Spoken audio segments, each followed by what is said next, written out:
I was genuinely curious about how they were going to manage to pull through. Like, I thought Tanjiro was going to have to really dig deep and strategize to make some shit happen. And then I saw Nezuko pop out with the pink flames, and I was like, oh, I see what's going on here. They're not going to strategize. They're going to cheat their way to victory. Because, bruh, let me tell you, whenever Nezuko activates these pink flames, bruh, it's over, bro. You already know some hacker cheater bullshit's about to go down, because these flames are literally undefeated, bro. Like, as long as Nezuko has access to this bullshit ability, that nigga Tanjiro will never, and I mean never, have to face the consequences of his actions. Like, these flames are quite literally plot armor incarnate. Anyway, as if the fucking Nezuko cheat codes weren't enough already, Tanjiro decides to double down and stack on another plot armor multiplier. And like he always does, this guy activates dead sibling flashbacks. But nah, I'm not gonna lie though, this shit was actually funny as hell, because I think the boy Tanjiro really used up all of his dead sibling flashbacks. Cause tell me why when he tried to activate them, he ended up seeing Yorichi's dead sister instead of his own. It's like he spammed that shit so often over the past 3 seasons, his own siblings don't even got shit else inspirational to say to him anymore. So they had to like call in backup from another his dead family. But nah, as Tanjiro was getting more flashbacks from Yorichi, I think bro low-key started to realize he was the main character of this whole shit, because it's like he kind of started to put the puzzle pieces together for real. Like, he was literally sitting there in the show, like low-key breaking the fourth wall, like, damn, me and this Yorichi guy, we sure do have a lot in common, huh? Maybe, just maybe, I'm him. And it's like, even if Tanjiro didn't fully realize he was the MC yet, I think the Tengu trio definitely did, because they started having them vicious ass Muzan PTSD flashbacks right before Tanjiro smacked them in the back of their neck with the meanest 3-piece combo they had ever seen in their lives. Like, I'm not gonna lie, that boy Tanjiro was really putting in work with that combo. However, I can't let this Rengoku disrespect go unchecked, bruh. Cause tell me why when Tanjiro was having a flashback to all the people that had helped him along his journey, he really relegated my Rengoku to the tiniest, teensiest, tiniest little edge of the frame. Like, the most minuscule little corner of the fabric of his cape was the only thing visible on the screen. Like, I genuinely thought my screen had cut off or something, but nah, Tanjiro was just being mad petty right there. Like, I'm not gonna lie, Tanjiro, you're really dead wrong for this shit right here, because out of all the people in this screen right now, Rengoku is really the only one who laid down his life for you, bruh. And then it's like, the disrespect doesn't even stop there, because after doing my man Rengoku dirty like this, you had the nerve, the absolute audacity to hit these demons with the flame dragon based attack, knowing good and damn well Rengoku stamped that shit first during the Axa fight way back in 2021. Like, you really stole my man's esoteric art bar for bar and then just rebranded it and added a little bit of pink flames to the mix to make it look pretty. Like, we all know Rengoku ran that shit first, bruh. Stop playing, bro. Yo ass is not slick. I'm not gonna lie, bruh. At this point, if I'm Rengoku, Tanjiro's gonna have to catch this fade the moment he crosses the pearly gates, bruh. Like, I'm really gonna bust him in this shit too, because think about it. There's no hacks up in heaven. No cheats up in heaven. There's no way he'll be able to flash back to his dead siblings when we're both already dead. Think about it. Back when I was a kid, if I was ever like crying over some dumb shit, my mom would remind me that I should really just be grateful for what I had, because there was probably someone out there who had it way worse than I did. And, you know, W moms for real, because even to this day, I try to adopt that mindset whenever I'm faced with a problem. For example, I'll be like, yeah, this history essay is hard as shit. But you know what's even harder as shit? Fucking shrapnel. And I don't ever have to worry about getting hit with shrapnel, so, you know, in the grand scheme of things, I'll be alright. With that said, Tanjiro, I'm sorry, but I don't ever want to see you flash back to your backstory ever again, bro, because I'm not gonna lie, bro. We got a new saddest backstory in town, and that shit belongs to the boy Genya. Actually, I feel like Sanemi definitely had it worse, but at least Sanemi became cool as because of his backstory. Genya just...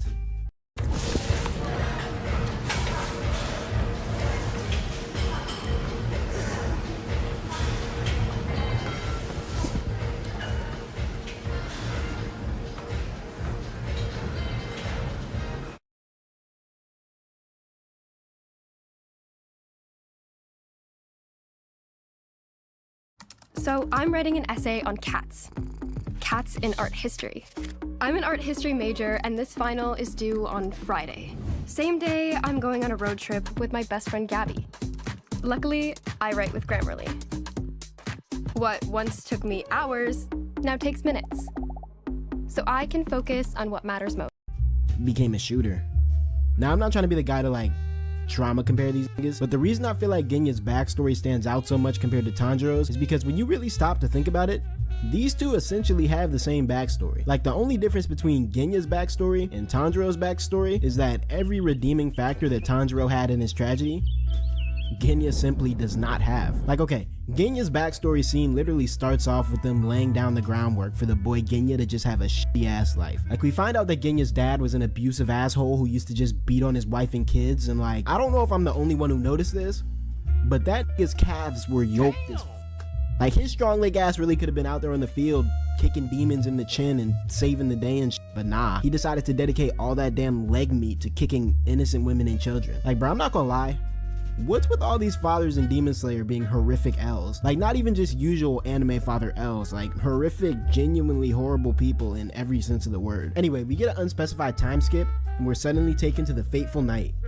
The night where Genya's life was about to become solidified as some straight buns for the rest of eternity. Long story short, bruh, Genya's mom somehow got turned into a demon, and so she pulls up at the crib in the middle of the night and basically goes 5 for 7 at killing her own children. One shot, might I add. Now, if you do the math, that means she shot 71% from the field, and so we're clear, these stats actually put her above that bum-ass nigga Muzan, who only put up 54% at close range on Tanjiro's family. Nah, I'm playing. They both went 5 for 7. But that's still embarrassing for Muzan, bruh, because no way the quote-unquote Demon King should be putting up the same number of kills as a demon who had presumably only transformed to a demon like 6 hours ago. Crazy part is, Genya probably would have gotten his ass smoked as well had it not been for his older brother Sanemi. And let me just take this moment right here to say, that boy Sanemi is different. Like, yeah, I probably could have predicted that since, you know, he's the whole white hair sibling in a family full of black haired niggas, and y'all know how that shit goes in anime. But nah, I genuinely think this man was born simply and only to kill demons. Because tell me how bro was able to linebacker body check a whole demon and then proceed to scrap with this demon the entire night armed with nothing but a goddamn kitchen knife.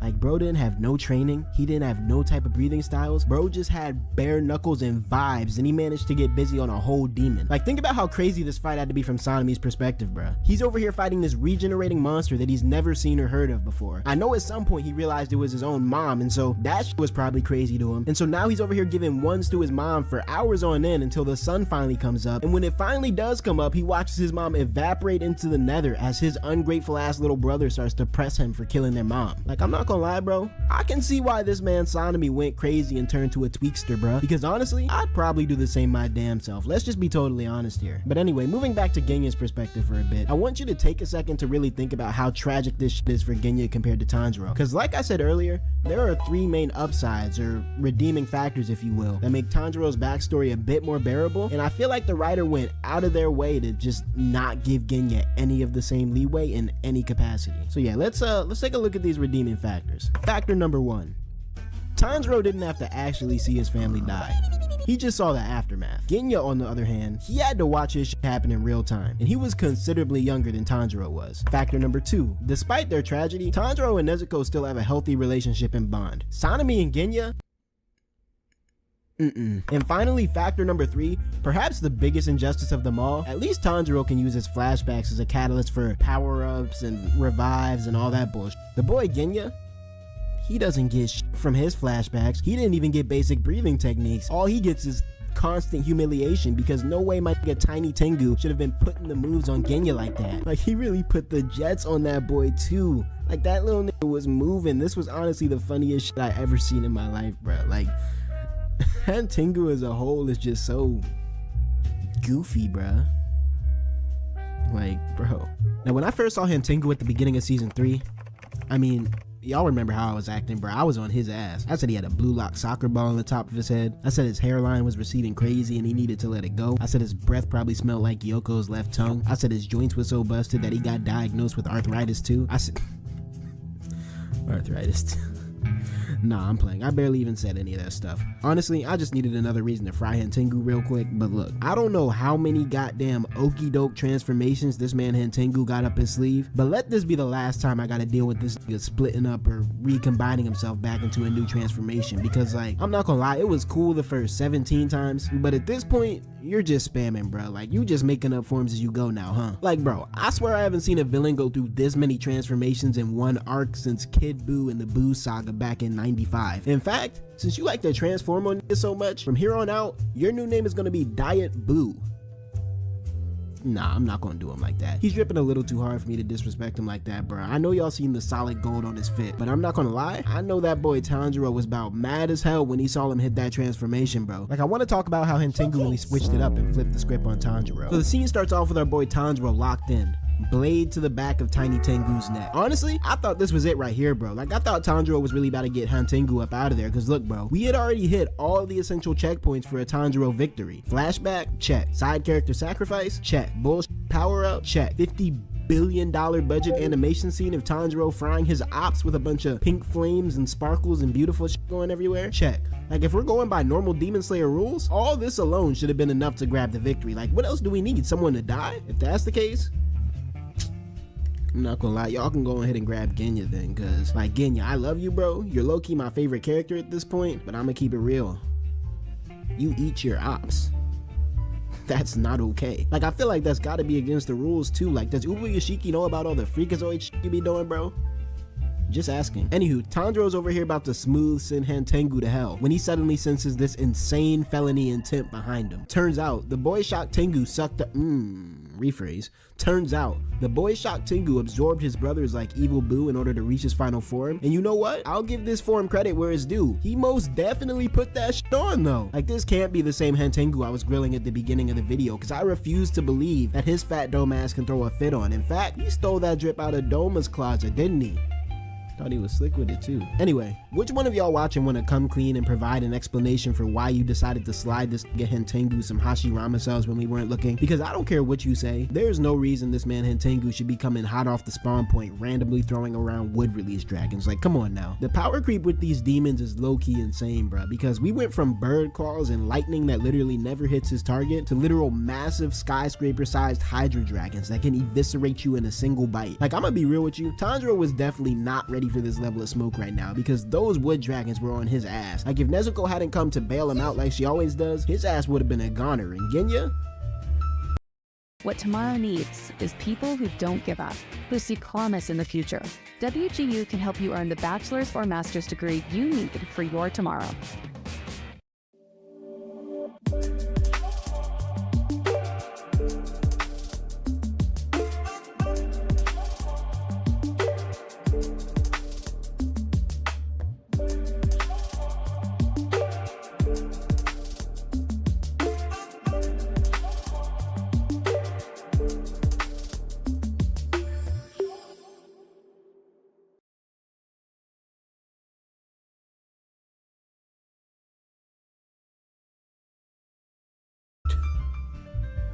I ain't even gonna lie, bruh. Put the gun down, it's over.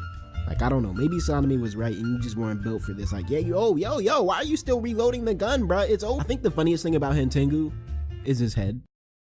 But the second funniest thing is definitely the fact that bro is the first anime villain I seen really hit the pro tag back with their same energy. Like, you wanna jump him? Bet. He's finna split up and jump that ass right back. You wanna try to ass pull a new power on him out of nowhere? Say that. He got an ass pull for you too. Like, I'm not gonna lie, the combined energy of his drip and his clap back low-key had me thinking the boy Drip Tengu was really about to be cold. Like, I was like, okay, we really witnessed this man Tengu come up out the gutter from rags to riches. I respect that. And then Drip Tengu opened his mouth, and within 5 seconds of him doing so, every ounce of respect I had for bro instantly evaporated from my body, because by golly, Drip Tengu might have just graced us with the worst villain philosophy speech I have ever heard in my life. Now look, I should have known the dude that literally has the word hater engraved on his tongue was going to spit nothing but straight negativity to the highest degree, but I don't think anything could have prepared me for the level of bullshit this man Drip Tengu started spitting, because no way he thought we were going to buy that "you guys are the true villains" ass speech, because it's like, bruh,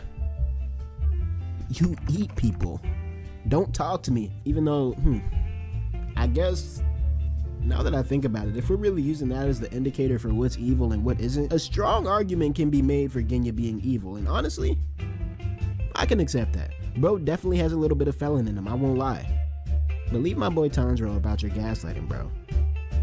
He's a good kid.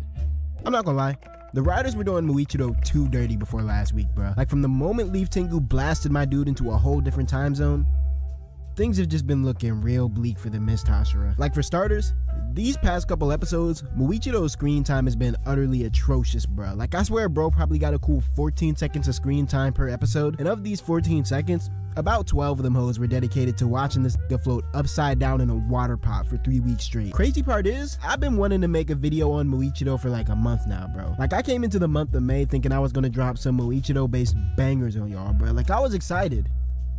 And then 3 weeks passed of this nigga doing jack shit, and I was like, okay, what are we doing here? Like, I won't even hold y'all. It was getting to the point where I would deadass get a little angry whenever they would cut to the Gyoko fight, bruh, because I already knew there would be zero plot progression happening on my screen if this sloppy body built upper moon was involved. Like, bruh, this fight was so boring. It low-key felt like a commercial break. Like, I was damn near expecting this Gyoko to start telling me to invest in the Gerber Life grow-up plan or some shit. Like, come on, bruh. Get it? Because he has, like, baby hands. Nah, okay. Anyway, after weeks and weeks of Ufotable selling the bag with Muichido, I can finally say that these niggas locked in and got busy, because by golly, this fight went absolutely bonkers, bruh. Look, I don't know what got into Muichido recently, but dog was moving on a whole different type of timing than when we saw him at the beginning of the season, cause, hold on. Actually, I do know what got into Muichido, bruh. It was that hot-ass breath that Kotetsu donated him a few episodes back, bruh. Ew. Like, I'm not gonna lie, I know that breath was kicking, bro. Because if you ever smelled a child's breath, that shit smells like nothing but straight-up rhinoceros, bruh. And I know Kotetsu shit must have really reeked buns, because that shit rocked my boy Muichido so hard that it cured his amnesia and brought his memories back to his head. Like, that's really crazy when you think about it, bruh. But anyway, the episode starts off by giving us this sort of long-winded flashback into Muichido's past, and I mean, yeah, it was cool, I guess. I'm not really gonna cover his backstory like that in this video because I don't feel like it. Like, we got cooler shit to talk about, bro. All y'all need to know for the sake of this video is that this nigga Muichido was flashbacking so hard that the god of flashbacks himself, Tanjiro Christ, bestowed upon him his own plot armor birthmark. Now, after Muichido unlocks his plot armor mark, the fight finally starts to get active, and these two felons start running the toughest ones of the season so far. Gyoko starts trying to play Splatoon on these niggas and tries to capture the Mist Hashira and the Swordsmiths and like these squid tentacles, but Muichido was not with that slimy shit, bro, and so he gets right up out of there real quick. Like, he really turned that man's blood demon art into straight sushi, bro. Now, at this point, it's revealed to us as viewers that Muichido's swordsmith was somehow able to hand him a whole fresh new sword while they were in the midst of getting jumped, and I don't know, I guess that plot armor mark was working overtime already, bro, because let's be real, there's no way he should have been able to hand off that sword that fast, bro. But I'm gonna have to let it slide for real, because this next scene, I'm not gonna lie, this scene right here might be my favorite Demon Slayer scene of all time. Or maybe I just have insane recency bias, but either way, that boy Muichido went crazy, bruh. So Gyoko tries to spam those Splatoon tentacles again, but like I said before, Muichido is not with that slimy shit, bro, and so he tells the animators to run his frames up real quick before blitzing that Gyoko in the coldest scene of the season so far. Now, Gyoko just barely manages to dodge this dude's attack. Or so he thought, because when Gyoko started trying to clown Muichido for apparently missing his attack, Muichido hits him with that classic anime delayed slash and then just straight up tells this goop to his face that he's gonna finish him with the next attack. Now look, bruh, if I'm Gyoko right here, I probably would have pissed in my pot a little bit at this moment, because the Do you want to grow your coding skills? We can help with that. We're Codecademy, and we've taught millions of people the tech skills needed to reach their goals. It all starts with our interactive platform, where you get hands-on experience to create your next personal project or work toward a promotion. And with a Codecademy Plus membership, you get more structure as you learn.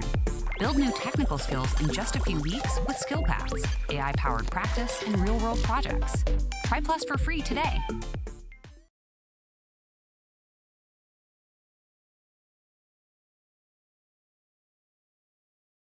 Now that Coursera Plus is 40% off, it's time to go after your goals.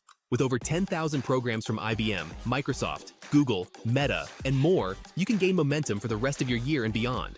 Save 40% on Coursera Plus and make big progress.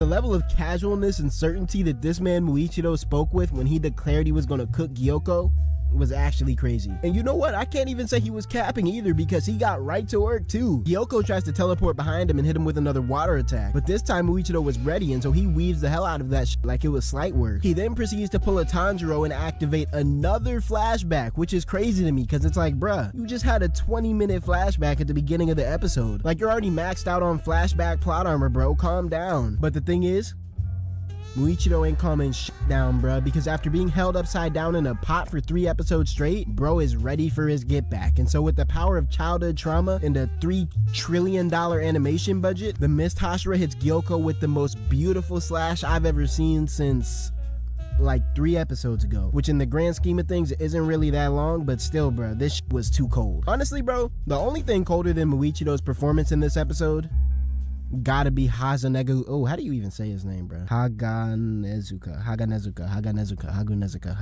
Honestly, bro, the only thing colder than Muichiro's performance in this episode is Haganezuka's grind, bro, because this right here might be the grinder of the century. Bro literally got tapped by a whole upper moon demon and did not flinch once. He just kept grinding. Bro literally had his entire workstation obliterated by tentacles out of nowhere. And what was his reaction? More grinding. Like, bro was literally putting his entire soul into this sword, bro, just for Tanjiro to probably break that shit next season. I'm not gonna lie, let me find out Tanjiro breaks this sword like he did the last 15 swords he had, and I'm probably gonna have to give away his exact location in Muzan, because at this point it's like, nah, bro, I can't stand for that. Like, that's not okay. I'm not even gonna lie to y'all, I think I've probably seen it all this past season of Demon Slayer, bruh. I've seen foreheads the size of basketballs. I've seen mansions that move around like Rubik's Cubes. I've seen a chick fighting with a sword that's actually a whip, that's actually a sword, that's actually a whip, that's actually... Like, I've seen it all. But out of all the crazy shit I've seen during this season of Demon Slayer, nothing could have prepared me for what I was about to see in last week's episode, y'all. Because no way I just watched a Hashira and a whole Upper Moon demon stop the swordplay for half an episode just to engage in a roast battle. And like, I don't mean your typical anime, oh, I'm so much stronger than you type roast battle. Nah, bro, I'm talking a full-on school cafeteria style jamboree of these niggas cooking each other for their immutable characteristics. Like, there wasn't no breathing styles going on. There wasn't no blood demon art. It was just straight packs and disrespect, bro. And the crazy part is, I won't even lie to y'all, like 90% of these roasts were coming from Muichiro's mouth, bro. Like, the boy Gyoko simply could not hang. Low key, bro, now that I think about it, looking back, I feel like that's the real reason why Muichiro was sitting up in that water pot for so long, bro. Like, he must have been in that bitch pre-planning all the roast he was about to drop on Gyoko, because when the time came, bro, he really started slinging the most intricate, well thought out insults without a single hesitation or a single stutter. Like, I'm not gonna lie, bro, as far as I'm concerned, the boy Muichiro ain't even the Mist Hashira anymore, bro. Bro's mist has officially evolved into smoke, just based solely off of how hard he smoked this Gyoko. With that said, moving forward, we will henceforth refer to this man Muichiro as the Smoke Hashira. So the scene picks up where we left off in the last episode. Damn. So the scene picks up where we left off in the last episode. The boy Gyoko had somehow lucked out again and managed to weave Muichiro's attack, and so now he's like sitting on top of this little tree looking down on Muichiro. Now while Gyoko's up on this tree, he starts spitting the sort of typical anime villain speech that they give when their back's against the wall. You know, the whole don't underestimate me type speech. I'm not gonna lie, when I first saw this, I expected Muichiro to come back at him with like a... Honestly, I don't know what type of energy I expected him to be on. Like, I don't think I really expected Muichiro to say much of anything, since he normally seems like the stoic, quiet type. But I'll tell you this, I definitely didn't expect him to pop out with the level of smoke that he did. Like, he basically looked this man Gyoko dead in the eyes, or dead in the mouths, maybe.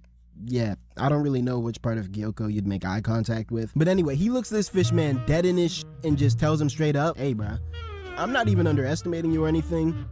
I'm just spitting facts, bro. Like, it's really up for you. Now, obviously, Gyoko doesn't take too kindly to this disrespect, and so he starts trying to roost Muichiro back, and I'm not even gonna lie to y'all, Gyoko was actually type funny with this shit, bro. He said Muichiro's arms were too short to scrap and that he probably couldn't even reach his neck because he had a baby sword, but you already know the Smoke Hashira couldn't stand for that disrespect, bro, and so he had to press down on Gyoko like, hey, bro, that's real crazy that you say that, because didn't I put you in an AMV last episode? Oh, alright then, shut your bitch ass up, and your pot's ugly as hell, by the way. Now, you know how everyone has that, like...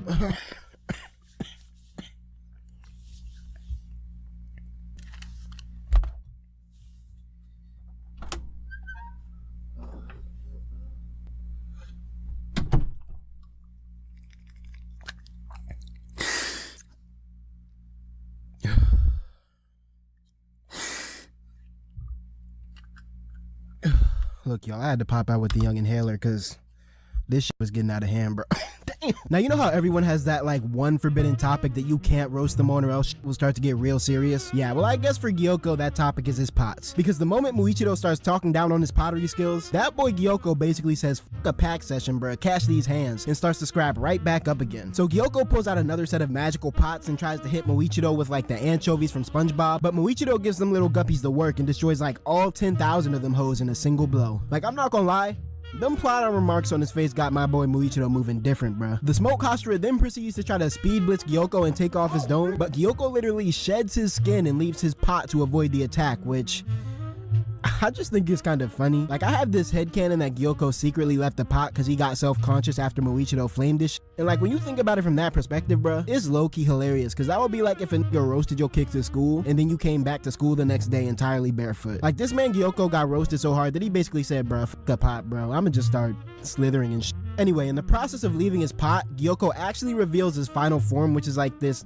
giant snake mermaid sort of thing, and I'm not even gonna lie, what the f was bro cooking with this final form? Like, I don't have that much of a problem with the form itself. I'm more so curious about who the f thought this blood demon art was a good idea, bro. Essentially, this man's blood demon art is the power to turn anything he punches into quote-unquote fresh fish. Like, there's a point where his knuckles graze Muichiro and like the part of his shirt that got hit turned into like sardines or some shit. Like, bro, I'm sorry, but you can't tell me that shit isn't about nasty as hell, bro. Like, I'm not gonna lie, if I'm Muzan, I'm making Gyoko go back to the lab and come up with some new shit, bro. Because I feel like this whole fish theme he got going on, like, it's real sloppy, real slimy, and it's kind of getting out of hand. So, like, yeah, let's fix that up, bro. Anyway, the Smoke Hashira goes back to running the ones with Gyoko, and I'm not gonna lie, he's basically just trolling Gyoko at this point. Like, he's out there playing Made You Look with this nigga. He's out there dropping literal troll faces on bro. Like, this trolling is getting flagrant at this point, bro. Just please hurry up and end this sh. You said ended? Oh, alright. Bet.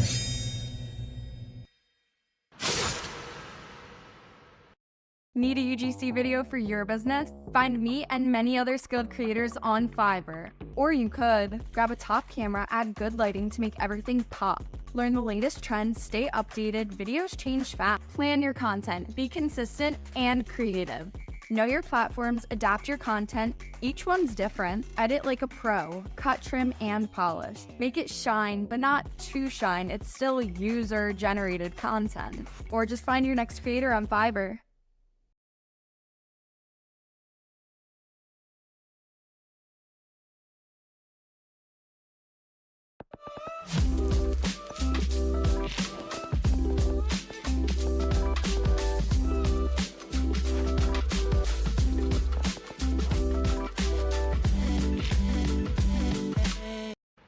Now, it's not until after Gyoko gets his head chopped off that we see what just might be peak disrespect in Demon Slayer. Like, I don't know if I'm just used to Tanjiro coddling demons after he slaughters them, but the way Muichiro chops this Gyoko into a 20-piece McNugget, I don't know, something felt extra vile about that right there, bruh. Like, seeing this low-key got me wondering, do y'all think, like, we got the right Tokido sibling, bruh? Because Muichiro seemed nice as shit as a kid, and like, I don't know, this seemed like some hater ass shit the older brother would do. Like, bro was roasting so hard, Rengoku had to pop out in his dreams and congratulate him on the flames. Like, that's crazy. The flame Hashira congratulating you on your flames? That's not crazy to y'all?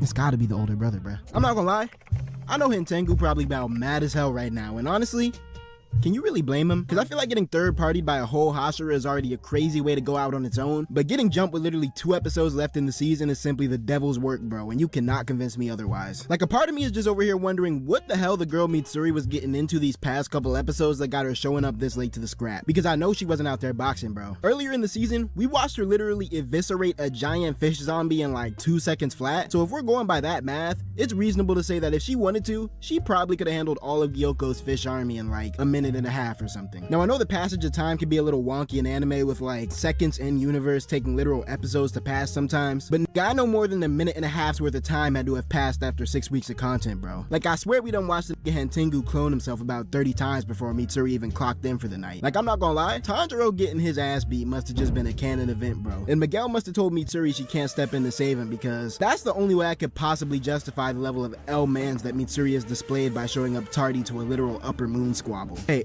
real quick, if you want to help me continue to overreact to fictional characters on a weekly basis, consider subscribing to my Patreon. It would really help a lot. No pressure though, of course. Anyway, regardless of how L Mans Mitsuri is for showing up this late to the scrap, I can't even hold y'all.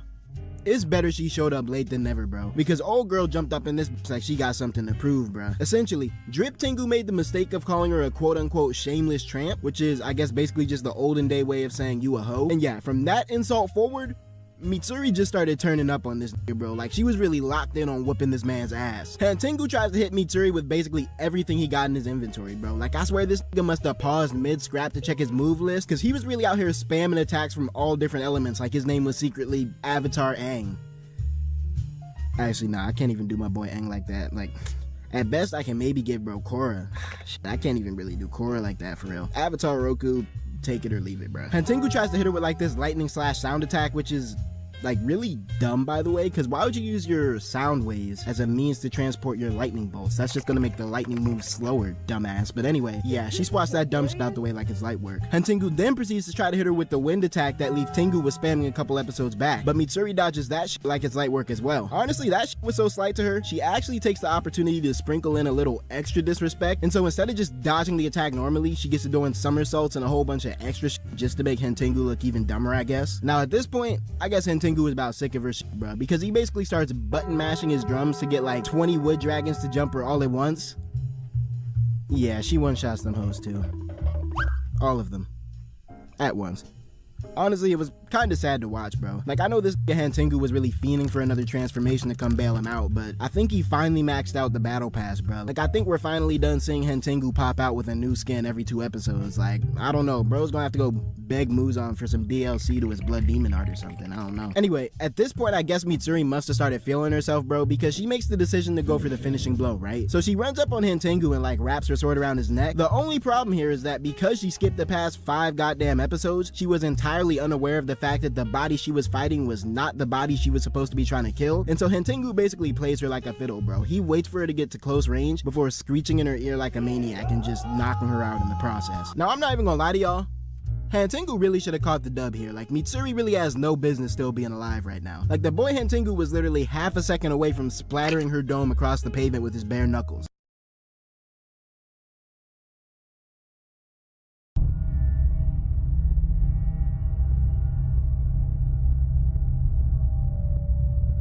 But luckily for the Love Hashira, Tan Jesus Christ decided to bless her up with, you guessed it, a plot armor flashback. I'm not gonna go too in depth with Mitsuri's flashback just for like the sake of time, I guess. What I do want to say though is that Uba Yoshiki, you dead wrong for raising up this innocent young lady at the lowest point in her life just so she would join your Suicide Squad. Like, if she really wanted a place where she could just be buff, have pink hair, and eat a lot of food, I don't know, she could have joined the circus or some shit, or started a TikTok account, I don't know. I just know that she really doesn't gotta be out here risking her life on a day-to-day basis, but hey, I respect the public service, I guess. Anywho, Mitsuri wakes up from her flashback with the power of plot armor and cheat codes coursing through her veins. She actually unlocks her plot armor mark just like Moichiro did a couple episodes back, and I'm just wondering where was these plot armor marks at when niggas really needed them during the Akaza fight? Like, were they just out of stock?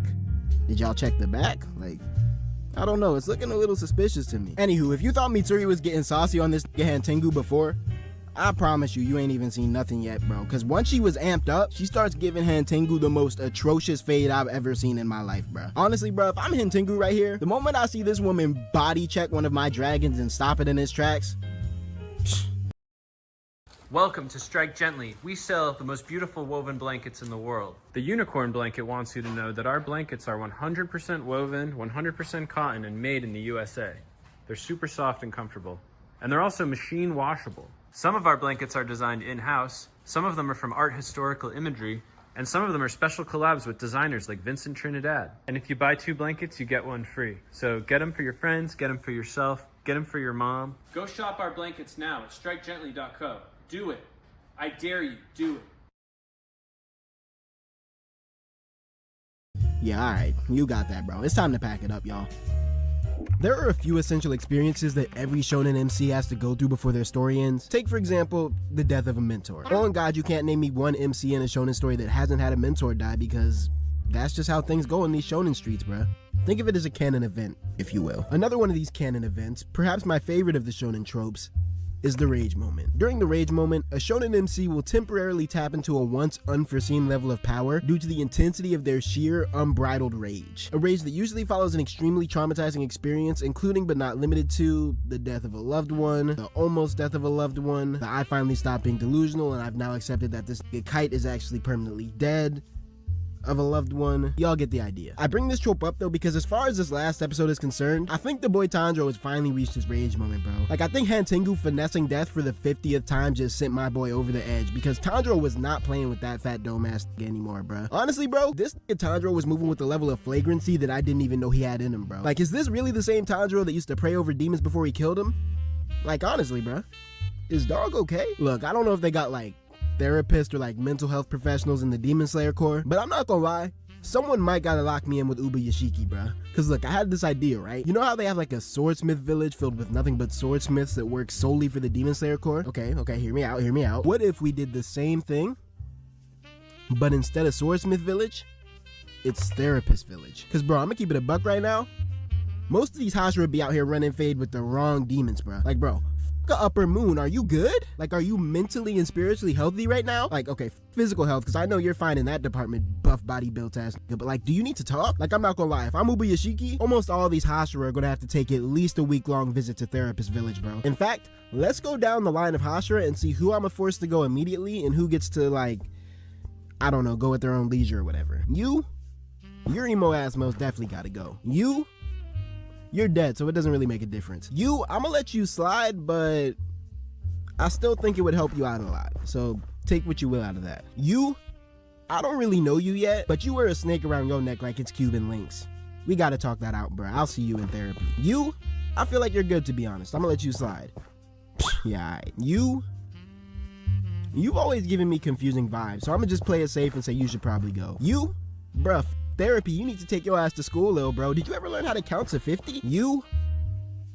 I don't really know you like that either, but you seem to have things under control, so I'm gonna let you slide. Tell your little homie Genya, though, that he simply must attend therapist village, bro, because eating your ops is still not okay. Anyway, it seems I got a little distracted here, so yeah, let's get back to the episode at hand. Now, as cool as the Tanjiro rage moment was for a like me who loves flashy animation and intense scraps, I'm not gonna sit here and act like Tanjiro didn't bullshit his way to victory here on 3 separate occasions. Like, I can understand having one bullshit power up or one plot armor moment that leads you to victory, but 3 separate instances of bullshit in one episode is simply excessive, bruh. Like, I'm not gonna lie, at this point, bro, Tanjiro's gotta start demonstrating some more respect for his ops, bro, because he's not even running a fair fade anymore. He's just letting his main character nuts drag all over the face of his enemies by manipulating the plot however he pleases. So yeah, let's take a look at these 3 bullshit moments that Tanjiro activated to spaz on Hantengu. Bullshit moment number 1. Tanjiro, Nezuko, and Genya are all chasing Tiny Tengu through the woods, right? And I'm not even gonna lie to y'all, Tiny Tengu was most definitely giving these niggas the jets, bro. Like, there was honestly no way these 3 were gonna catch him, especially because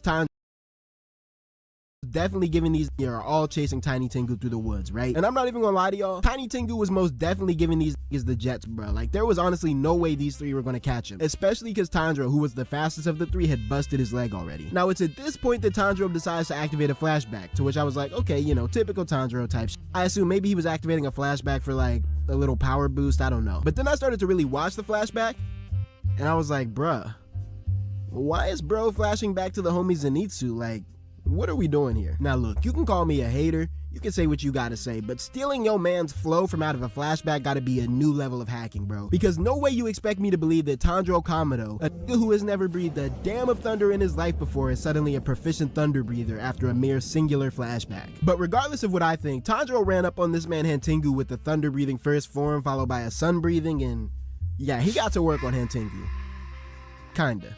He actually didn't manage to kill Hantengu right here because the little dude had some hacks of his own up his sleeve and like he turned big or whatever, but this actually takes us to our second bullshit moment, the Nezuko moment, which I'm actually gonna save for the next video because yeah, I have some words for Little Miss Plot Device over here, so we're just gonna skip past the whole Nezuko stuff for now and fast forward to the end of the Hantengu fight and the third bullshit moment, the Sharingan moment. Okay, so look, after all the Nezuko stuff, which we're not going to speak on yet, Tanjiro finds himself in a race against time to save these 3 swordsmiths from Hantengu, who is still somehow alive after literally having his dome chopped off by another thunder-breathing, sun-breathing combo. Actually, bro, now that I say it out loud, I do low-key think that Hantengu has been hacking harder than Tanjiro has this whole season. So honestly, can I really blame Tanjiro for hacking back just as hard?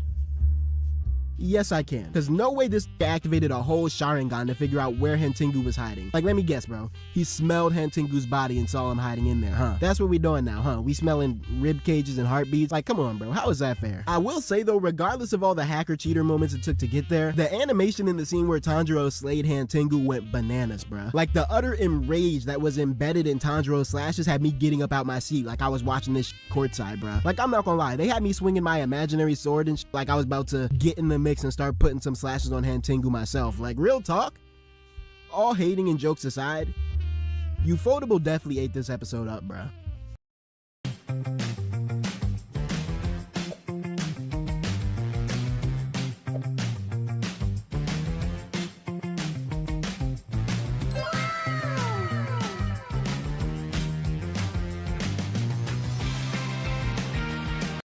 Yeah.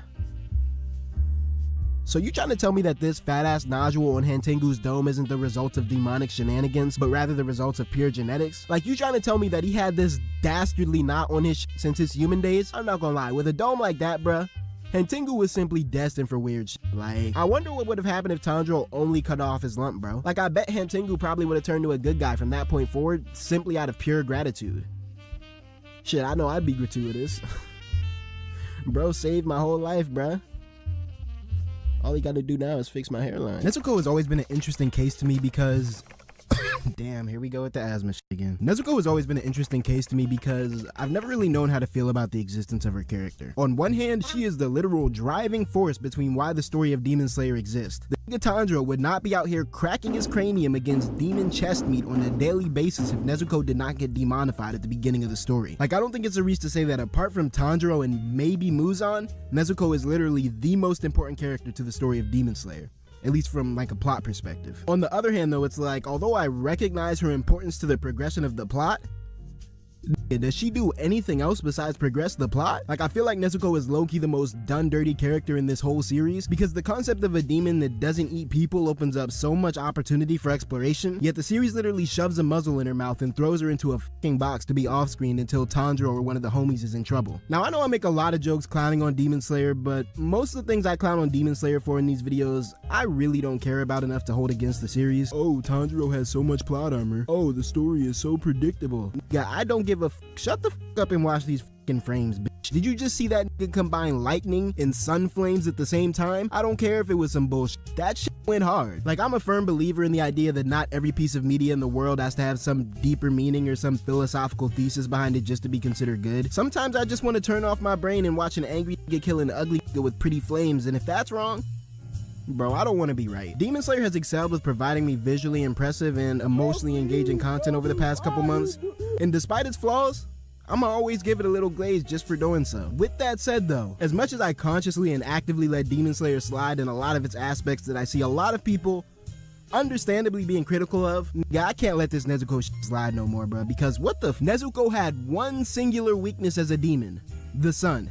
That was it. She could already nullify his powers on some real hacker cheater shit. She could already throw hands with the best of them, or throw toes in her case since she just loves to stomp a nigga out. She could already grow, shrink, regenerate, blood manipulate, and now she's immune to the sun? Bro, how is that fair? She's literally just a superhero now. That's all there is to it. Nezuko finessing the sun during that finale episode was the tipping point for my disdain with the way the story handled her character because, well, for one, they off-screen that shit, which was really whack, because now I'm sitting here left to imagine that while Tanjiro was big-bodying Hantengu in a literal character-defining rage moment, Nezuko just casually went from listening to my mixtape to getting up, walking in the sun, and telling niggas good morning like she just cooked them some fucking turkey sausage.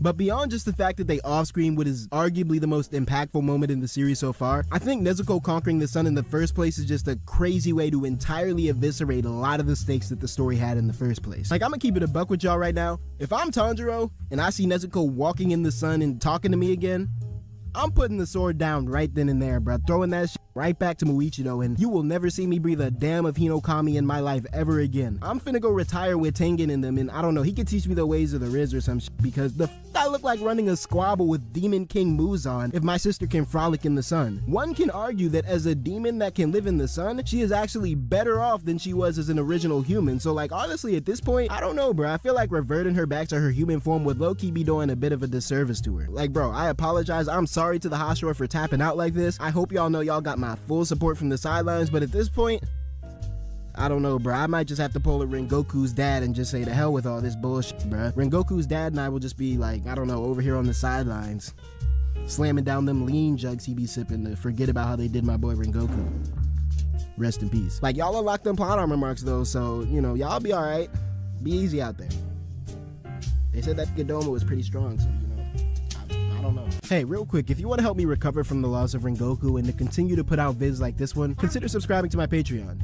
It would really help a lot. No pressure though, of course.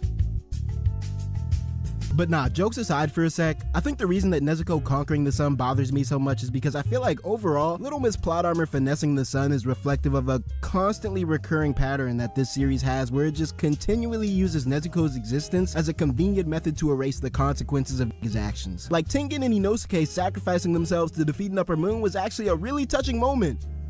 Until it wasn't, because Nezuko erased the part where they actually had to sacrifice themselves. Nezuko choosing the lives of 3 innocent swordsmiths over her own was an extremely admirable thing to do. Until she was just like, psych, nah, I actually don't want to die yet, so I simply will not. And then she just didn't. Like, come on, bro, you can't do the whole trolley problem. Would you rather save your own sister or the lives of 3 innocent people? And then be like, psych, bro, you forgot about the secret option 3. Save everyone and then have a big giant group hug. Yay! Okay, I'm hating a little too hard right now. Like, let me chill out for real, because as much as I was kind of irked by Nezuko finessing the sun, I'm not going to sit here and act like nothing good came out of this moment, bro. Like, I can admit, even though this moment wasn't my cup of tea storytelling wise, there were some genuinely compelling things to come from this scene. For starters, regardless of what you think about the ramifications of Nezuko finessing the sun, I think it's only fair to give Ufotable a little glazy glaze for the way they handled this scene, bro. No, I don't like the fact that Nezuko finessed the sun, but yes, I did let out one singular tear during this scene simply due to how well Ufotable handled it all. The music and the environment were utterly pristine. That sunrise looked prettier than any sunrise I have ever seen in real life, bro. That lighting was insane, bro. Like, this is the first lighting I ever seen in my life that gives anyone it touches light skin abilities. Do you know how OP your lighting gotta be to make the nigga Genya look good? Exactly, bro. That is some good ass lighting. Also, now that I think about it, another good thing to come out of Nezuko conquering the sun is like Muzan having an actual tangible, valid reason for wanting to smoke the Tanjiro. Like, before Nezuko conquered the sun, the literal singular reason that Muzan had for wanting to kill Tanjiro was the fact that Tanjiro kinda reminded him of a nigga he got spanked by 500 years ago. He was literally giving Tanjiro 500 years worth of beef over some damn earrings. That's not heat, bro. At least now Muzan wants to steal Nezuko's body, which, albeit very weird, is a much better villain goal than killing your biggest ops, great grand homie. Like,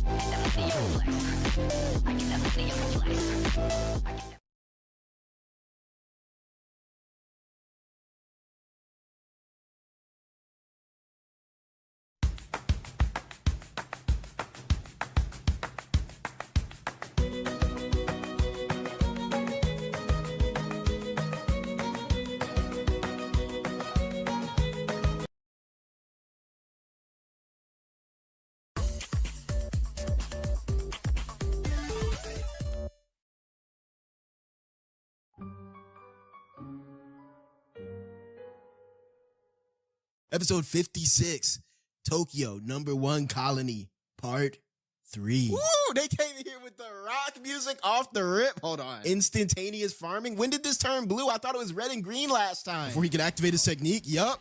I'm defeat. Oh, that boy trying to run up. He's breaking the rules and conventions of anime, bro. He said, I'm not even finna let your shit pop. I'm finna sock you in your shit. Yo, like, what is he looking off to the side for, bro? You see him running at you, bro. Over here trying to farm, trying to look tough. No one here watching, just farming for the love of the game. All acts of violence are prohibited in the... Okay, so already he lucked out. He lucked the hell out, bro. He was too happy to have that shit activated, too. Like, what was he gonna do if Yuji was just a little bit quicker and just jawed him clean in this shit, bro? All acts of violence are prohibited in this space, and I see his gavel now has curse energy over it. Okay, he had to take the stand. Harmful remarks are the exception, so you can still fry people. Okay. Judgment. Please be... Okay, hell no. If I see this big ass, creep ass monster spawn behind you, bro, you got it. How is this fair? Where's my judgment? All right, everybody lock in, because you know how JJK gets down, bro? We're about to get a lot of exposition on how these abilities work, so let's get it. Itadori Yuji stands accused of entering the Maji Vegas. What is the Maji Vegas? Pachinko parlor in Sendai City, Miyagi Prefect. What? On July 16th, 2017 as a patron, despite being under... Yo, what? How the... First of all, how do they know this? Okay, I mean, it's a curse. It probably has some sort of hacks ability that allows it to look into time. But like, is that deep, bro? You can't enter a pachinko parlor if you're under the age of 18? He's getting accused of underage gambling? Is it that deep? First of all, I feel like his crimes go way deeper than underage gambling. But second of all, I don't feel like it's that deep, bro. Well, oh no, this is probably the worst possible. Yo. This is probably the worst possible matchup. This is probably the worst possible matchup because Yuji is just the type to admit that shit, bro. Gonna be like, oh yeah, that was me. You got me. He can't lie. No, he's cooked. He's cooked. Remember last time he tried to lie? Who got you? It's over. It's over, bro. Judgment knows everything about those within this domain. That's crazy, bro. Imagine getting caught in his domain and that motherfucker like, you stand accused of streaming pirated anime back in 2015.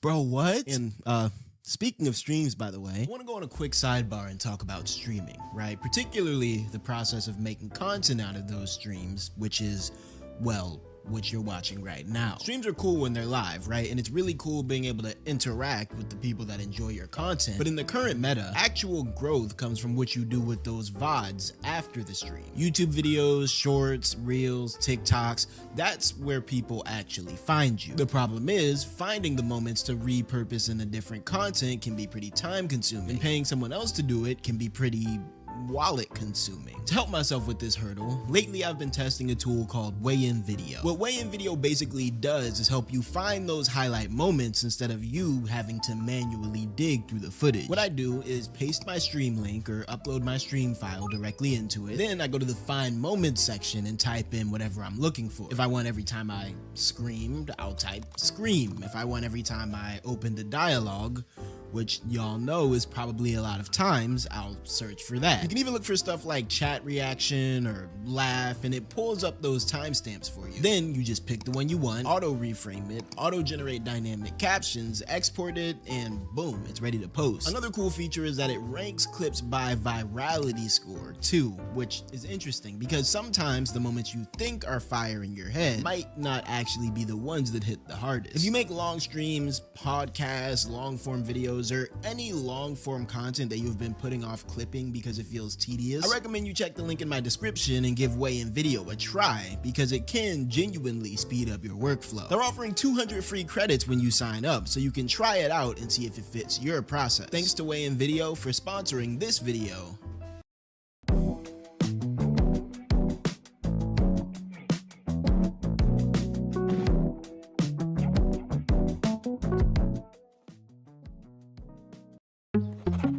Wait, what's going on? I'm getting a hand from LegalZoom for our will. Let's just have AI do it. This is missing your 401k. It needs a lot of work. For an attorney-backed will or trust, visit LegalZoom. And now, back to the video. Judgment knows everything about those within this domain. That information isn't shared with me. Okay, it's kind of a... That's fair. It's a blind battle, sort of. Yo, that boy Yuji over there tweaking. Homeboy about to cry. The verdict will be decided solely by the arguments we present. Ooh, yo, put me in there, bro. Top 5 bullshitter of all time, bro. You see, in the pachinko parlor, I didn't gamble. I simply entered the parlor In fact, I was coerced in it. It's like, yo, I'm bullshitting like hell of that motherfucker, bro. Man, put me in the Higuruma 1v1 right now. Man. I don't even have any crazy crimes against me, bro. Only like that one time I blew up the orphanage and that like those 2 GTA charges. But like, apart from that, I'm coolin'. What, he gets a cursed evidence folder? That's cheating, bruh. The evidence provided by judgment that's not fair. He has the ultimate researcher working for him. He has omniscient knowledge on his side. Oh, hell nah. There's no guarantee that this will confirm the charges. Okay, is it randomized evidence? I also don't plan on telling you no, but this isn't fair. Because he's a lawyer. This is his whole job. So no matter what they give him, he gonna find a way to twist it. Like, he knows the law, bro. This is dead ass a lawyer versus a child. Not very traditionally book smart child at that. Knowing that, you must now present your argument to clear suspicion. Okay, this is cool. This is cool. I love abilities like this. This reminds me of Hunter x Hunter a lot. I love abilities like this that take a battle and just say, nah, we're not fighting. You thought we was running hands? No, we don't do that here. We're using our brains. You got to use your brain to beat me, bro. That badge, he's a lawyer. Yeah, he put the badge on. He wakes up every morning and puts his lawyer badge on before going to fight in the Cullen games. I guess, you know, we got to know he's an attorney. So he really was a defense lawyer. Although this time it looks like he's on prosecution. But isn't he acting like the prosecutor here? Okay, me and Yuji on the same wavelength. That's probably a bad thing, but I don't know if I want to be on the same wavelength as Yuji, bro. Higuruma is a modern man. But this domain is what Tengen-sama mentioned. Yo, low-key, bro, Tengen would be a fire lawyer to have on your side, bro. Semi-omniscient knowledge and the gift of gab. That would be too OP, bro. Yo, Tengen, help me out real quick. Domains used to be a much more standard skill for, what the hell? That's because they lack the guaranteed kill element. Interesting. It seems like modern sorcerers traded power for difficulty. You know what I mean? Domains got stronger. They also got harder to pull off. I guess Higuruma's domain, which so far it doesn't seem to be fatal at all, is easier than the domains we know. Okay, that makes sense. That makes a lot of sense, actually, because I was low-key feeling like they were cheesing with Higuruma a little bit when they made him the automatic domain master, when, you know, every other master of domains we have seen so far has been someone who has trained.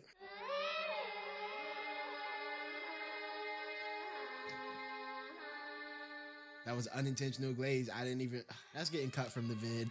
No, that's not glaze. That's not glaze. That's not it. That's getting cut from the vid. Anyway. Anyone who clips that, permaban. They simply guaranteed that users' techniques would hit the target in the domain. That was the common function of domains in the past, and they use like a little, I guess it is similar to sumo wrestling, huh? The sumo wrestling analogy. Yo, is Auntie about to start big yapping again, bruh? That means this domain is founded on pacts. Got it. Let's see the evidence. After your statement, I get one chance to make my rebuttal using this evidence. Okay, I like this. It's like a little debate. And then Judgeman announces his verdict in accordance with the 6 codes. What are the 6 codes? Is that Japanese law? You have 3 options. Silence. Right? The right to remain silent. Confession, obviously. Or denial. Your denial may include false statements. You are allowed to cap. Oh my god, yo. Homeboy looks kind of creepy, bro. His gaze. It's the way they illustrate his eyes. They look so like sunken. He looked like he dead off this. I'm not gonna hold you, bro. No. We gotta open a dialogue and a lawsuit on the drugs Higuruma's taking, bro. I know how lawyers get down, bro. They need to get their energy from somewhere, bro. He's sniffing the cane, bro. It has to be. That's what that fat ass nose is for, bro. Eyes all droopy and shit. Yo, Judgeman. Oh, he really out here trying to think. He trying to think of his strategy. I did go to that pachinko parlor and I totally played some games. I think I even won. Okay, well, he's cooked. I can't avoid lying if I want to claim innocence. This show takes place in 2017, 2018, right? So it's not that distant. He probably did this shit with Megami. No, he definitely did that shit with Toto, bro. Let's talk about it. He definitely did that shit with Toto. What could be that evidence? They got that boy in 4K, huh? They got photographs in that junk, huh? There's no guarantee that this will confirm the charges. Okay, so you got to gamble, right? The evidence can be phony. It can be some bull. But it also can be evidence that catches you red-handed. That boy went in there with mad snacks, too. We still don't know. Here's kind of the conundrum, right? We still don't know what happens if you get a guilty verdict. Because here's what I'm thinking so far, right? If you look at the way this game is structured, there's no reason for you to tell the truth. And the reason I say that is because if you tell the truth, assuming you're guilty and the evidence agrees, you're probably still going to get some sort of punishment. If you lie and the evidence agrees, you're still probably going to get some sort of punishment, maybe a bigger punishment. If you're getting punished either way, you'd best lie and gamble that the evidence is a bust. If the evidence proves that I not only entered it but played the games, I'm basically screwed. Should I bet it? Yep. See, this is how they get you, bro. This is how they get you. You can never fold. He's about to cop a plea. Does this court even offer lighter, heavier punishments? He's asking the right questions, though. I entered the pachinko parlor. Maji Vegas, but only because I needed to. Watch the FIFA World Cup 2026 live on Fox 1, June 11th through July 19th.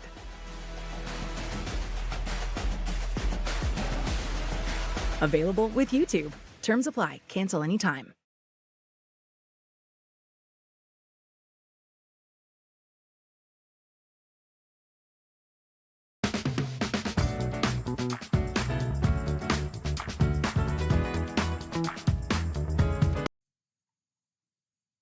And see, he already. What argument would I make? Here's the argument I'm making. I did enter the Pachinko parlor. And just like that, I already fucked up. And yes, I did sit at a machine, but I was only just looking at the machine. There's no evidence that I gambled. So even if that shows a picture of me at the machine, unless it shows me like putting coins in the slot, or unless it shows me like clicking buttons or something, I'm good. No, you're not good, bro.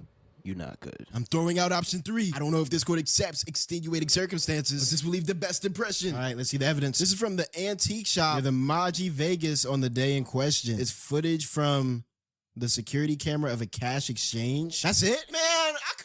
Man, that cash exchange could have been for anything. Okay, so I kind of like this technique though, because that's low-key a bullshit piece of evidence, bro. Now you could definitely tie that into and try to build a case around that, but there's no proof that cash was used for gambling. So me and Yuji both kind of sold by even saying we went in there. He fucked up, and I fucked up too. We both took the gamble that he would get good evidence, and we fucked up by saying we went inside. His evidence didn't show him going inside the Pachinko parlor. So low-key, the better option here would have either been denying or silence. The appearance and build here match Itadori Yuji? I don't know. That could be anyone. That could be my boy Sukuna. Since he just didn't, he's using what Yuji said to further strengthen his case. When if Yuji had stayed quiet, he wouldn't have had that extra evidence. Damn, okay, this is a mind game. This photo makes it clear his excuse about the bathroom isn't even worth believing. One can determine that despite being underage, Itadori entered the parlor with the intent to play games. Nah, bro, I just needed some cash. I went to the bathroom, needed some cash to grab snacks on the way home, and did a little exchange at the antique shop. Hey, if you're enjoying this video, you should consider checking out my Patreon, where I have my full unedited reactions for videos like this one. I'm also offering seasonals that we don't cover on the channel and Patreon exclusive content. So if you want more content or just a way to support the channel, check it out.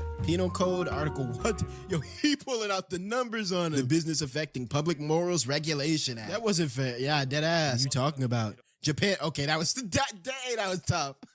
That boy made the evidence disappear and picked up the gap. That's tough. And look at him. Look at him trying to farm now. All you had to do is this, bro. All you had to do was plead the fifth. You haven't even heard the verdict yet. What you got from Judge Man? Guilty. Confiscate. Whoa. Okay, domain over. What do you confiscate? Yo, let me find out he took that nigga kidney or something, bro. That boy started doubling over, grabbing his stomach. But I don't feel any. Oh shit. Yo, okay. Animation getting loose. What's going on? Okay, grab the gavel. Whoa, that boy turned to Amy Rose, bro. Ooh, good block. Not only can he make that gavel appear and disappear at will, he can also change the size. But that's light work for Yuji. What got confiscated then? I can't control. Yo, no cursed energy as the Yugster is crazy. He got nothing but hands, although to be fair, Yuji is very, very, very strong, even without cursed energy. We've seen him do some crazy hits with no blue on his hand, so low-key this is a bad matchup, because Yuji doesn't need a cursed technique to break your ribs, you know? Whoa, okay, they didn't teach him this shit in law school, bro. This boy running fair squabble? They didn't teach him this shit in law school, bro. This boy running fair squabble? Teach him this technique to break your ribs, you know? Whoa, okay, they didn't teach him this shit in law school, bro. This boy running fair squabble with Itadori? Hell nah. They bullshit, bruh. Where did he look? Where did he learn? No. Where did he learn how to move a hammer like this, bro? Did he drop the gavel? And got the gavel knocked out of his hand. Making eye contact with this nigga. Catches it with the other hand, backhand that shit. Yo. And then swings it. No, bro. So I guess everyone in JJK can just automatically fight, huh? This is hate. Adjusting the top. Nah. Nah. He said, man, I'm not even worried about your ass, bruh. He said, I'm not even worried about that gavel. Let me make sure I'm looking clean for the He cashes that shit. Okay, see, again, that was so unnecessary and entirely for the fashion. It was coming to your hand anyway. You could have caught it like a normal human being. Instead, you cursed energy, like teleport that shit for no reason. What's going on? Okay, change the size. Could crack that boy clean in the noggin. He intuitively grasped manipulating cursed energy for physical enhancement. Okay, I wasn't even listening to Tengen yapping over here, bro. This is probably explaining how he got so good at fighting. He's just a genius, basically. He's like Yuta part 2. Within 12 days of awakening as a sorcerer, he had grown to match grade 1. Yeah, I can say, what move is this? What technique is this, bro? No. All right, he throws the gavel, right? Sure, Yuji deflects it. Good deflect. Puts his arms all the way up. Into the knee of doom. Superman knee into the chest. Yo, they didn't teach you this in law school, bro. How is he doing this? Okay, yo, whoever animated this is going nuts. The weave? Ooh, between his legs? Okay. Yuji going with... What? Ooh, that's cool. That's cool, bro. Got this shit moving however he wants, bro. Luffy ass guy. What? Okay, fucking Spider-Man over here. You can't do nothing at close range. You can't do nothing at long range. All you can do is weave, bro. And he doesn't have cursed energy. This is horrible for him right now. He can spam gavels. This is cheating. Everything about this is a cheat code, bro. Penalty of confiscation makes it temporarily impossible to use one's cursed technique. Oh, okay, so it defaulted to his cursed energy. Right. I be forgetting he don't have a technique, bro. He just straight hands and cursed energy. Coincidentally, we'll cut the lights off on him. How can he hold his own against me without cursed energy? You don't know about death paintings, do you? I'm not careful, he'll trip me up. All right, back to it. That boy think he's Sun Wukong or Sun Goku, like stretching out with his staff. Yeah, grab that big ass bathtub. Yeah, you said you wanted to get wet with your clothes on. Oh, watch your back, Yuji. All of this with no cursed energy, by the way. Golly. It's like I'm fighting an unbreakable dog. There must be something that's a disadvantage for Higuruma. A technique for court trials. Retrial. I'm calling it. I hope you've been getting your squats in, boy. I want a retrial. One more. Oh, yeah, that's smart. Okay. He didn't have to get that rule. And okay, low key. I know Yuji is written to not be that smart, but I feel like the story kind of demands he has a base level of intelligence. You know what I'm saying? It kind of demands that he has a base level of intelligence just because some of these techniques be so complex that, you know, you kind of have to have a little bit of brain cells to work with them. I might start spamming retrials, bruh. Just to catch my breath. They're able to demand up to 2 retrials? Say less. Yeah, I'm not even gonna let bro get the chance. And is there a timer? I mean, if there's not a timer, we both gonna be stuck in this domain until you turn this bitch off. They're able to demand up to 2 retrials. Judge Man cannot refuse them. The more we get into this, the more I'm liking this domain. It's very well constructed from a writing perspective. Yuji Itadori stands accused of mass murder. Oh, wait, no, that's an easy dub. That's a lob. That wasn't me. Shibuya, October 31st, 2018. Yeah, that wasn't me. That was a separate soul. And Judge Man gotta know that. It has omniscient knowledge. That wasn't me. Yeah, this nigga with his fucking complex, bro. His fucking guilt complex is really about to sell the bag. That was an easy victory. I'm low-key mad at this thing. Bro, now is not the time to be carrying burdens. Nigga, we're in court. I feel like I'm this nigga lawyer, bro. If I was this nigga lawyer, I'd smack the shit out of him, bro. Did you just plead? We had this in the bag. Got me over here hitting the Higuruma emo, bro. I see how that Higuruma felt, bro. That's not a lie, and I won't deny. Higuruma like, huh? Mass murder. Guilty. Meet the brand new Wondershare Uni Converter 14, the all-in-one video toolbox to convert, compress, edit videos, and much more.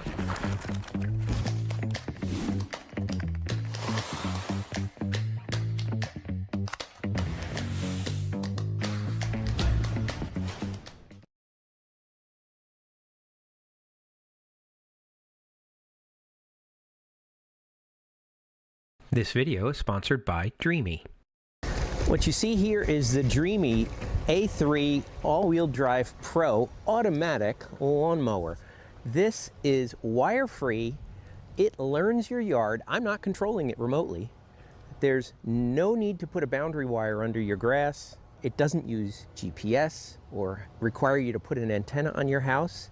It is purely based with LiDAR. I'm going to tell you all about it in today's video coming up.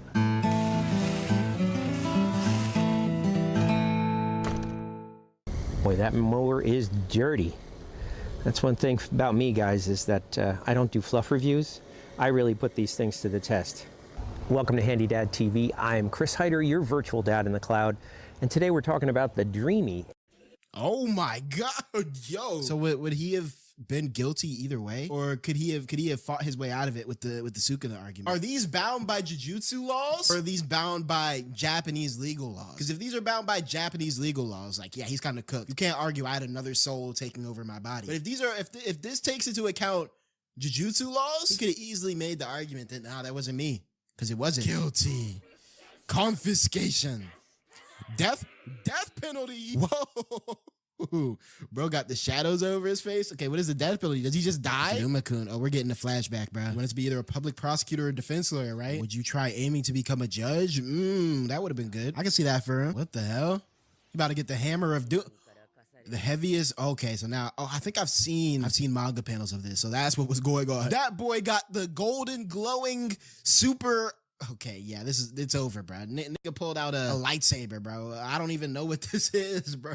Anyone cut by, okay, so it does, okay, he has to be cut. He has to be cut by the sword. So it's a one tap, like a one tap sort of thing. And Yuji is still, so here's what I'm trying to figure out, right? And I keep seeing this back and forth with Yuji. And so let's open the dialogue on Yuji and his mindset right now. I keep seeing this back and forth, right? Where he wants to punish himself for what he feels is his fault, all the deaths in Shibuya. But at the exact same time, he still fights back, right? He still is like clinging on to whatever hope for life he has left. You know what I'm saying? Because if he really, in his soul, felt that he should be punished for this, there's your punishment right there, bro. There's your death penalty right there. He wants to continue to live for those he cares about. But like, if that's the case, bro, let's take that mindset and apply it all the way through, such that we're also not putting ourselves in the position where we're in this, where we have to fight a one-tap sword in the first place. You know what I'm saying? Empathizing with another's feelings means understanding their weakness. So can he just run away? Is fleeing an option? Because that's the option I'd be taking right now. And this is probably how Higuruma stacks so many bodies, bro. He has a one-tap sword that's broken. Damn, this OST hitting. Okay, look at the lighting, right? The two separate lightings, I guess, symbolizing the two separate mindsets. We got the green and the blue again. Even if you shine a light on it, you'll just find blinding nothingness. That boy Yuji said, I don't know why I expected Yuji to come with words. I don't know why I expected Yuji to, like, damn, bro, read the room. You supposed to say some tough-ass MC shit here. That boy ran into it. Mind you, he running into a one-tap sword. Create a big boom of dust and chairs. Hold on. Did he pull the Deku technique? Nah, he stole this shit from Big Deck, which no other creature. Oh, no. I feel like he knows something is wrong, bro. His eyebrows furrowed in. Yuji Itadori. Why did you admit guilt? Yo, okay, this is too tough, bruh. I love the way they did this, bro. Damn, they got Higuruma looking like he the main character, bruh. The evidence he provided was about the demon harbored inside you called Sukuna. Yo! So first of all, that means opening the evidence is literally just a formality at this point. Second of all, if you know that he's not 100% guilty, why are you trying to kill him? Do we really have to be doing all this right now? Can't we meet in the middle and be like, hey, you kind of a cool guy, bro. Let me not kill you right now. Or does he have to? Is that part of the technique where, like, now that the sentence has been given, he has to carry it out. He has to see it through. You didn't kill them. So why?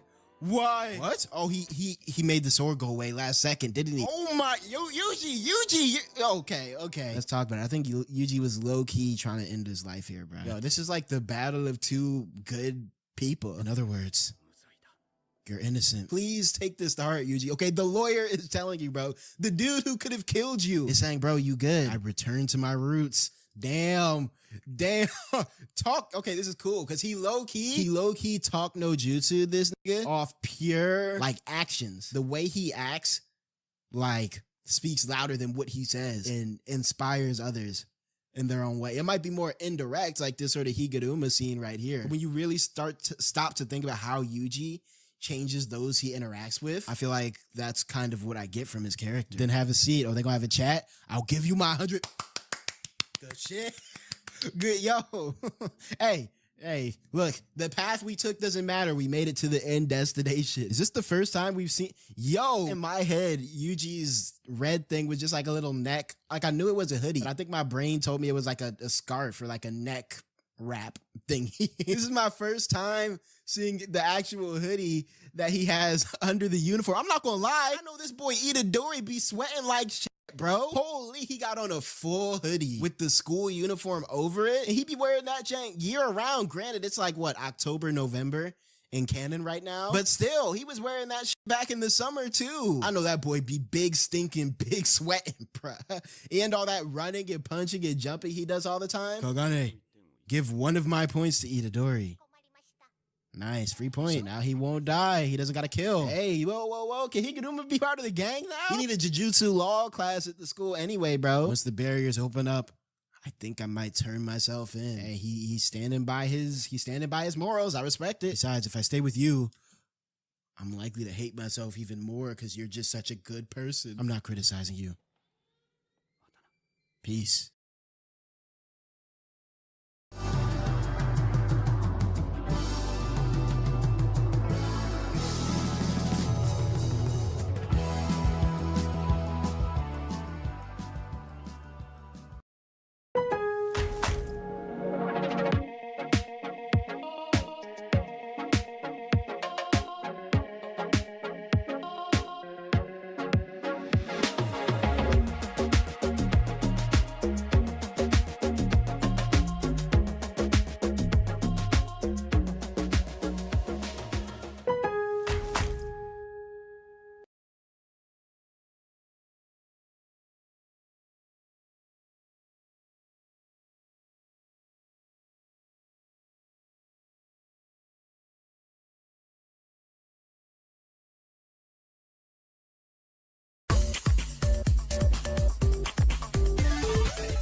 Episode 57, Tokyo, #1 colony, part 4. And we're back. Okay, we got, damn. How many receipts has bro got stacked on his body?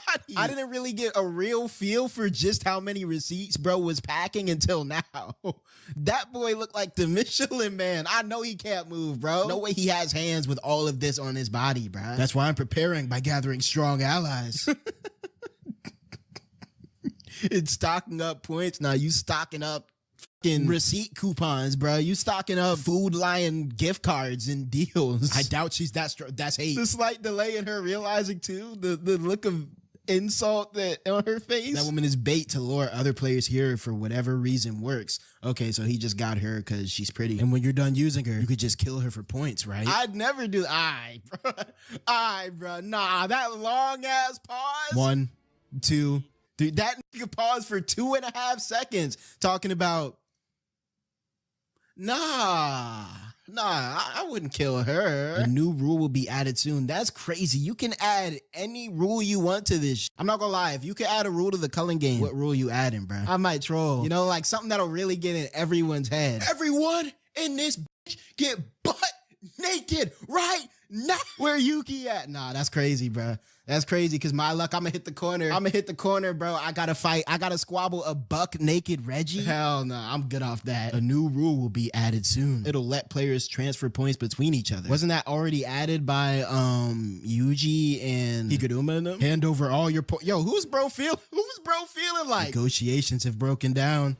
Oh, shit, Daniel! Watch your back. Woo! Okay, wait. I didn't know he was like that. Young Meg, where'd he go? He gonna pop up behind him? He vanished. What the? Oh my, he finally used his actual, like, he's using the full extent of his abilities? He must have heard all the shit online, bro. He's trying to, he has something to prove. Yo, Megami, what move is this? What move requires you to stick your hands between bro legs and grab a handful? Meg, there had to be another submission hold you could have used, my boy. Okay. Yo, flung that boy off the building. Don't let me see your face again. Oh, I get it. Got the dog grabbing his face. I didn't even know dogs could do this. Yo, I kind of feel bad for demon dogs, bro. Where did these knives come from? I'm assuming, let's see, if Reggie's is receipts and he spawns knives in out of nowhere, I'm assuming maybe if he buys something and keeps the receipt, he can like spawn that thing in. Does bro got his toes out? Can he not wear shoes? This has to be like a pact, like a restriction on his ability, bro. Because there's no reason to have the dogs out mid squabble. If you don't fight to kill, you'll regret it once you're dead. Okay, we got a random eyeball coming out of nowhere. What the hell? This realistic ass explosion. What the hell? Yo, Meg, you better get down, bro. Yo, what technique is this? You can summon eyeballs that explode? Oh my, so he had to actually pull out an eyeball to make that explode. Wow, that is, Ouch. One thing about JJK powers, bro, they gonna make you work for what you got, bro. Are you using your powers? If you have to pull your whole eyeball out to make it explode, exploding body parts, knowing JJK too, I wouldn't be surprised if he didn't get the body parts back afterwards. Hold on, bro. Speaking of health and stuff, Iori, whoa, is he popping out a tooth? Iori Hasakinoki, current points 35. Damn, he popped that tooth clean out. He's getting jumped. That's her hair, ain't it? Watch your back. Okay, we got 2 receipts. What's it say on it? We got oil. He's about to make an explosion. Gasoline plus exploding teeth. About to light that boy. Damn. Yo, did he just eat that full explosion? Reggie Star, current 41 points. Hey, if you're enjoying this video, you should consider checking out my Patreon, where I have my full unedited reactions for videos like this one. I'm also offering seasonals that we don't cover on the channel. And at Fiverr, we know that vibe coding can be a lot of fun until it's not. From back-end integration to product polish, Fiverr's got the experts to bring your product to life. Hire an expert today on Fiverr.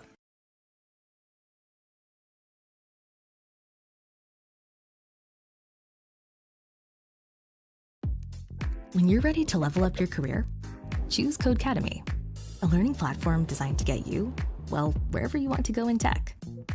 Gain real experience with portfolio-ready projects and build skills even faster with interactive lessons, AI assistance, and customizable interview simulations to feel fully prepared for the real thing. No matter your career goals, Codecademy has the tools to help you reach them. Get started for free.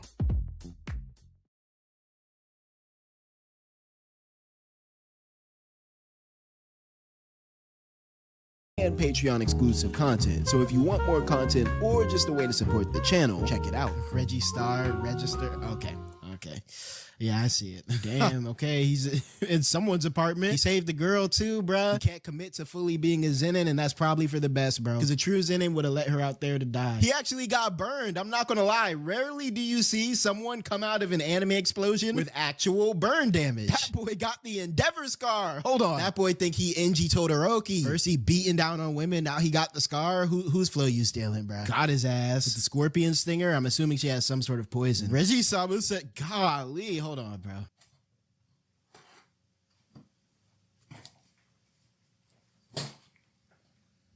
Gotta wipe that up, bro. Looking a little wild right now. There we go. You know, that was not okay, bro. Reggie Sama said it for me. He said he'd protect me. Yo, she is going crazy, bruh. Eyes about to pop out of her face and whatnot. Yo, the look of utter disgust on his face, bruh. Sometimes you run into them scumbags like you who are all talk. Yo, I think she actually needs help, bruh. No real action. Hold on, bruh. Hold on. You talking kind of crazy, bro. You talking like you got some feats on the books. Chizuru Hari. Current points 28. He just had like the metal fingers, right? The player has added a new rule to the culling game. Players can exchange points. Yep, he sees it. Rule 10. Players are able to transfer a number of points of their choosing to other players. Megami can get out of here, bro. Yep. Damn! Yo, bro turned his head for 1 second. I used to hate niggas like that who would go straight for it after the timeout. Bro, you gotta check ball, bro. You gotta check up. Like this is not tough, bro. I guess they did jump him, so he's just returning the favor. Like we said, open neck. He weaved that shit though. Okay, ooh. Nah, who you feeling? Hold on, did he hit him? He think he told you, bro. Trying to keep the space, trying to keep the distance. Why he moving like that? I'm not gonna lie. Anyone who has a younger sibling knows that a bunk bid is the most OP like battlefield you could have when you trying to squabble, bro. You got to do something crazy, Megami. Damn, pushed him onto the bed. What the? Ooh, smart. Okay, hold on. He's actually using his powers. Yep, another frog right there. Yo, that boy put the gonads to that boy nose, bro. Oh man, hey, whatever works, I guess. Is he trying to hang this dude? Hey, yo. Max Elephant in the bedroom is crazy. This is so disrespectful. He could have spawned in Max Elephant in either direction. He made sure Elephant Yeeks was to that boy body, bruh. Megami fighting wild disrespectful right now, bruh. Damn. Yo, okay. It's over, Megami. It's over. He can't move no more. You got it. You don't need the points. You bastard. How dare you? He's going to get saved by one of his teammates. Oh, okay, or maybe he won't. Whoa. Did we consult with like the Shonen Jump rules before we did this? That boy taking lessons from Subscrbe. He said we bring it back to murderous deuteragonist, bruh. Cracked his dome open like a egg. Didn't even let him talk, nothing. I thought he was gonna maybe knock him out with the back of the sword. Yeah, well, that's it. How many points is that? Like 5 points? You have earned 5 points. Okay. Right, Reggie probably bought some umbrellas and then he could use them. So I'm not gonna lie, how much paper does Reggie have? This is what the question becomes, right? What if he buys something non-physical? Like if he buys a software, can he use that at any time? If he buys a service, can he use that service at any time? Damn it, I'm still feeling that first explosion. I bet you are. Yo, I'm not gonna lie, bro. You letting these dudes drop down on you like Mary Poppins, my ass would have got on Nue and been up out of there, bro. I don't know who you feeling like just because you killed that one NPC, but like, let's not get too much dip on our chip, homeboy. Fleeing is not an option. Yes, it is. What are you talking about? Yo, that boy wanna suffer. I just peeped what he said. Fleeing is not Bro, what? You're probably one of the best fleers in this whole verse. If you want to fight, just fight, you know? And that's okay. I'll respect that. But talk about fleeing is not an option. It's simply not true. Maybe I should use my domain. That's what this is really about. You want to show off for the screen now. What is he chewing on, bro? It's his tongue. He's chewing on his tongue. He's going to spit out an exploding tongue, isn't he? Wait, what is that? What? Oh, another tooth? Yeah. Ew. Exploding tooth. Who the Yo! Whoa. Okay, so it's bro from the opening. Him and Higuruma were the top 2 people I seen glaze before they were even got any screen time. So I'm assuming he finna be tough, bro. Cause he did just eat a clean explosion to the face, bro. And cowardly attacks won't work. Okay. Damn, he bleeding though. He leaking. He ate that shit, but he leaking. 0 damage. What? He doesn't take deadly damage or something? He's literally half naked. Is that? Oh, I thought this was yellow clothes. He got half of it. He got his butt cheeks out, bro. What? At least he covering half of his, private parts. It could be a lot worse. God damn, he leaking like hell. Yo, you can move, bro. What? Why are we just sitting here waiting for bro to leak his whole dome out? Are you dead ass? How long was that? They spent, no.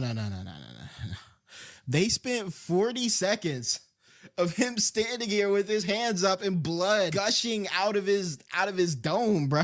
40 seconds on the dot, damn near. Okay, hold on. I'm liking the jab. He's still leaking, bro. Fumihiko Takaba. Is he gonna be bleeding the whole episode? Yo, why did bro lock in like this? What the hell? The shadows suddenly locked in on his face? What is going on, bro? Oh, the blood stopped. What was that little thing? Was that a little, like, I know y'all saw that little pop-up. He had a little light bulb pop up. He gotta be from the past, bro. This is not like modern funny. Oh, wait. No. This was that.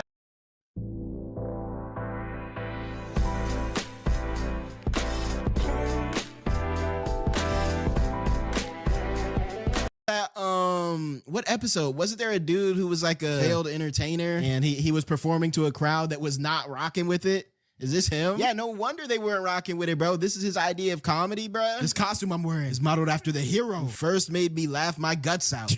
Look at this boy nose. Golly. Here's a gag I just thought of. Try using it on your sweetheart. What the? Okay, so his balls slipped out. Okay. I don't want you as my wife. This has to be some.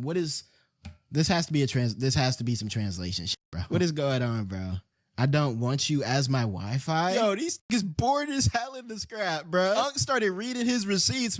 I do remember buying these Takis. With a shitty audience. Nah, bro, what a shitty joke. He has the same vibes. Yo, respect Toto, bro. Toto is actually funny. Granted, I don't know if he's trying to be funny. I think Toto is being dead ass. But I'm not going to let you call this lame quack comic on the same level as Toto, bro. That boy Toto is hilarious. You one of them that don't know how to laugh because Takaba funny as hell? You be liking them Italian brain rot memes, huh? That's the type of humor you probably got, bro. You probably log off from stream today and go on YouTube Shorts and watch Tung Sahora reels, bro. Oh, he about to drop kick the shit out of this nigga and entertain it. Damn! Whoa! Oh my god. Okay, that's kind of funny. He folded that boy a whole like jawbone in. Does he have like Toon Force, bro? Why the fuck did they play those Looney Tunes ass noises? Okay.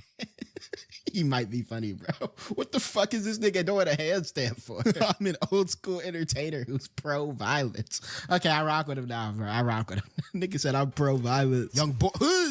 Okay. I feel vindicated, bro. I feel vindicated that Megami is actually using his ability to the extent that it can be used. Like he's going in shadows. I feel like that was like a major part missing from his kit, and he's actually doing it. Watch your back, bro. Homeboy over here plotting something crazy. Yo, he really got a whole cheek out in the middle of the squabble. Is this not insane? Like, are we just collectively letting this slide? Bro, did he turn this shit to a standoff? No way they put on a sepia filter. And all of a sudden the shape dynamics are wild dramatic. Okay. They turned Megami into a shoujo character. Okay. He pulling out a bomb eye plus a tooth. Oh, the dangerous tech. Where did he get that from? Okay, so he has Toon Force, like dead ass. Yeah, he has Toon Force. He just pulled that out of a magical bag, bro. In variety shows, he about to hit him with the Kakashi. 1,000 years of pain. Don't make who's.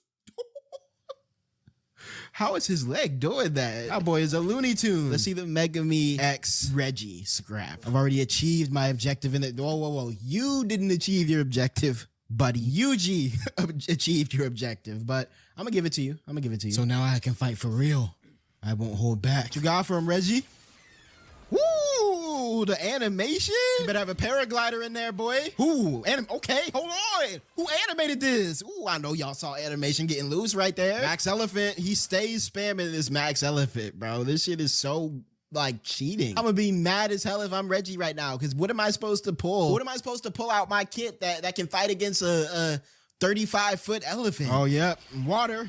How did he pull that shit out that fast? Surfboard on the water is kind of tough. He kind of using his powers tough as hell, and the animation's getting dumb loose. I love the different textures on, like, the cursed energy water versus, like, everything else in the foreground. Whoa. Did he staple? Oh, what? What? Okay. This is such a weird power because you gotta just...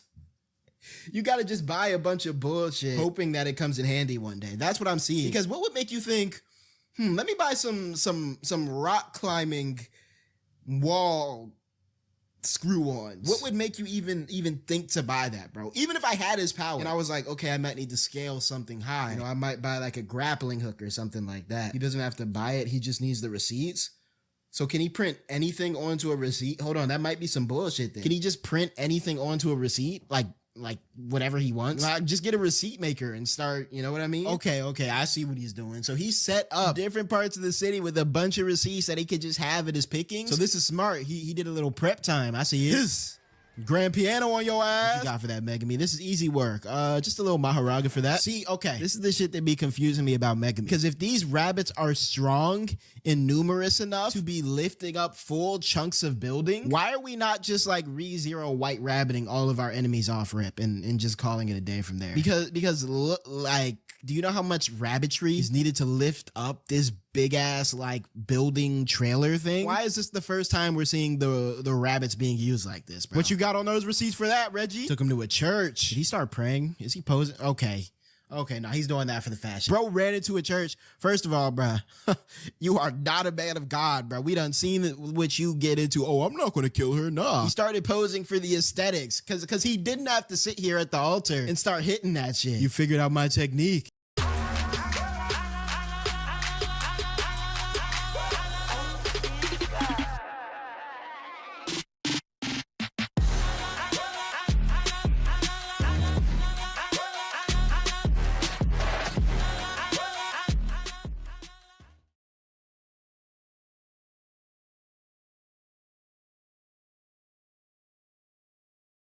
From idea to submission, empower students to do their best work with Grammarly's comprehensive AI writing assistance.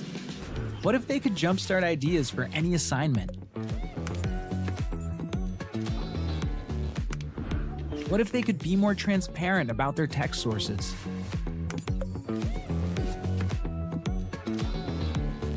What if they could check for plagiarism in AI-generated text before they submit? What if they could cite sources instantly? What if they could get real-time feedback? Prepare students for an AI-connected future with responsible AI writing assistance designed for students. Download Grammarly for free today.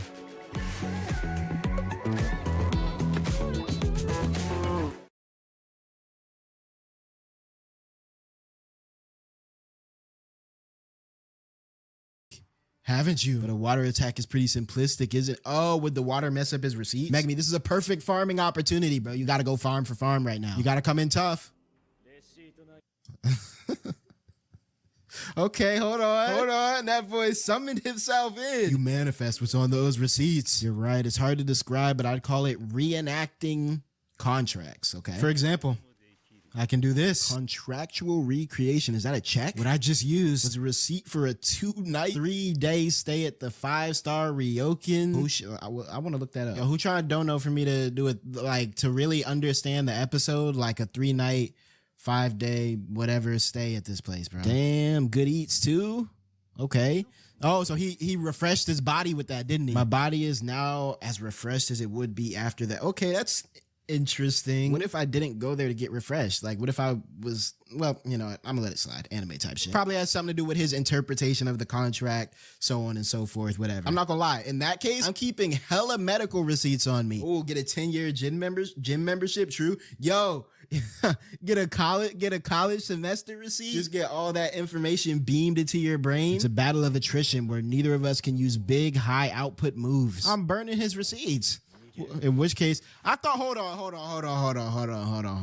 What happened to fleeing is not an option, buddy. In that case, I'll run. The moment he gets on the back foot, we got to open the dialogue on Megami, bro. The moment he gets on the back foot, he goes from fleeing is not an option to shit, guess I'll run. Drones? I don't know what you thought them drones were finna do. Okay, bro. A moped? You could have got a cooler whip than that. Mobile to, okay, spawned in a free iPhone, tough. He just followed him to the gym. Megami gonna go hoop? Let's see it. 1v1 first to 11 wins and gets the other one's points. That's what I'm saying we do. Oh, he trying to box him in. He trying to box him in so he can't escape for the, okay. He trying to crack a domain on him. Smart. You looking mad confident over here, buddy. You better watch out. You already have something set up, don't you? Damn. He tried to isekai that boy. Yo, 2 trucks? 2 trucks is ODing, bro. Okay, what's he about to do? Yo, who you feeling like, man? Okay. Now he got something else, don't he? Animation getting loose too? Watch your, what was that? Coming off the roof. Throwing potted plants at this. Okay. Damn. Yo, no way he gets taken out by a potted plant, bro. Oh, he's getting taken out by a potted plant, bro. I know you see the glowing eye. What is that? Is that a statue? Yeah, you better figure something out. Grab the plant.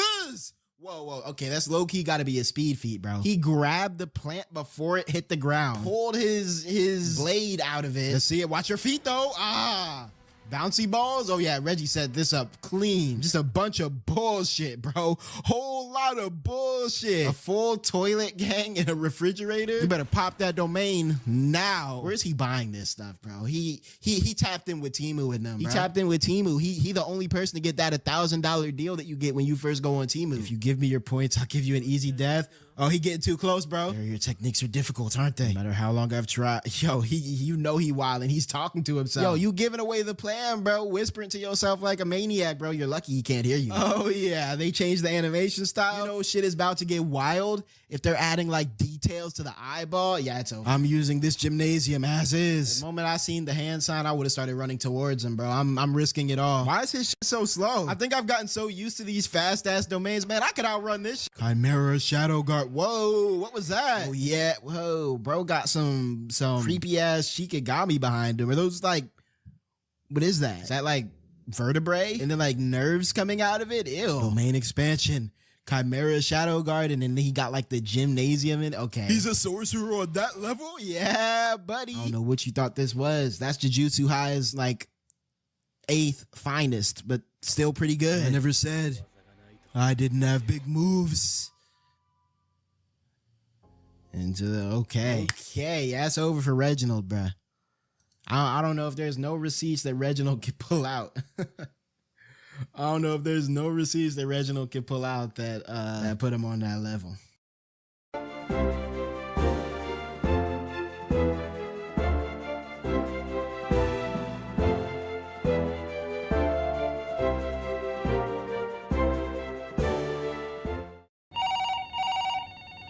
Kim?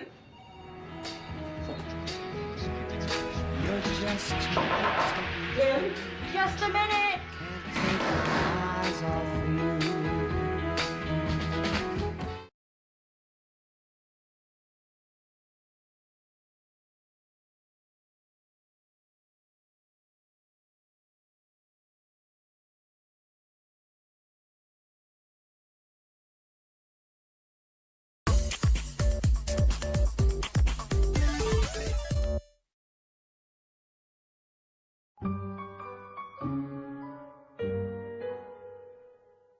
Episode 58, Tokyo #1 Colony, Part 5. Domain open, domain expansion. Yup. Those random vertebrae coming behind him. I wonder what he's actually summoning back here, bro. This has to be some Maharaga shit, bro. Oh, he has his counter domain. Okay, hold on. Register might have something I didn't know he had. Hollow basket. Domain counter, right? Hollow wicker basket is the origin of new shadow style simple domain. Yup. It possesses the ability to neutralize a domain. Good shit. So is Megami shit about to get popped? All right, what do you got for...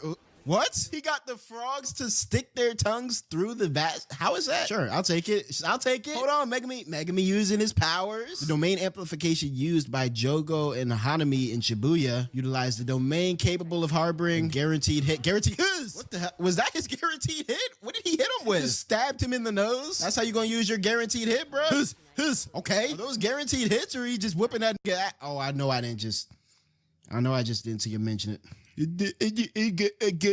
Shut up, Tinkin. Is that a guaranteed hit or is he just hitting him? However, Hollow Wicker Basket and Simple Domain are capable of neutralizing a curse tech. Whoa. God, yo, what freak shit is making me on right now, bruh? He tying that boy up like he about to do him dirty. yo, hung this boy up and started pounding him clean in the face, bruh. Okay, that's one way to handle him. However, Fushigado's domain is incomplete. You're not snaring anymore. Okay, Meg, who you feeling like right now? And now he can't grab any receipts. Oh, what was that? That's actually an insane play. What makes you think of some shit like this, bro? Yo, I'm gonna keep a little mini ass receipt tucked into a pill, tucked in my cheek for emergencies. That's low-key crazy tech right there. I'm not gonna hold you. That's kind of fire. Imagine you accidentally swallow that shit though, then all of a sudden, arrow through your stomach. Damn, flexible ass. Yo, he grabbed the receipts with his toes. Yo, what gives you this skill to be able to reach up to your chest with your big toe, with your dogs, and rip a receipt off of it? Okay, he had some bombs in there. I'm not gonna lie, Reggie holding his own out here. Don't act like you won. This is so cheating right here, bro. They had shadow clothes jumping. Yo, this dude can really be so powerful if he just like used his Now I see. Chimera Shadow Garden. Yep, that boy fight like his last name Uzumaki. Okay, nah. You don't run like this in this verse, Megami. Okay, I rock with the Naruto homage. It draws out 120% of his latent what? Yeah, that's latent, all right, boy.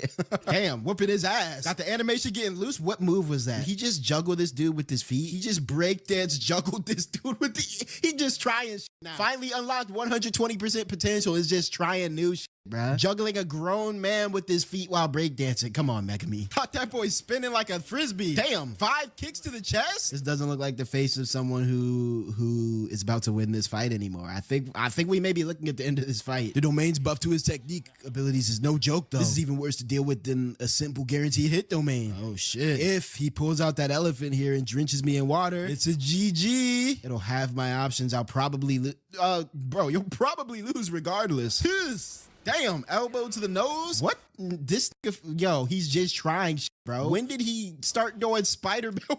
When did that nigga seen the new Spider-Man trailer, got some new ideas in his head, bro? Hold on, I think I can pull this one too, bro. This is Peter's move, bro. You never did this in your life before. You not in the Spider-Verse, bro. He's dead ass moving like Spider-Man. That boy throwing sedans. What's going on? Too slow. Oh, it leaves his real body vulnerable. Is that like the drawback? For a while now, I've had to reinforce my footing with cursed energy to avoid getting sucked in. What did he do? The whole bottom of this domain is your shadow, right? Why does his hair look like? He kind of look like Toji in the face a little bit now that his hair is down. Being able to store and remove yourself in objects is convenient, isn't it? Oh, but it's hard to remove those big ass cars. I see. One thing nagged at me. He doesn't have many weapons.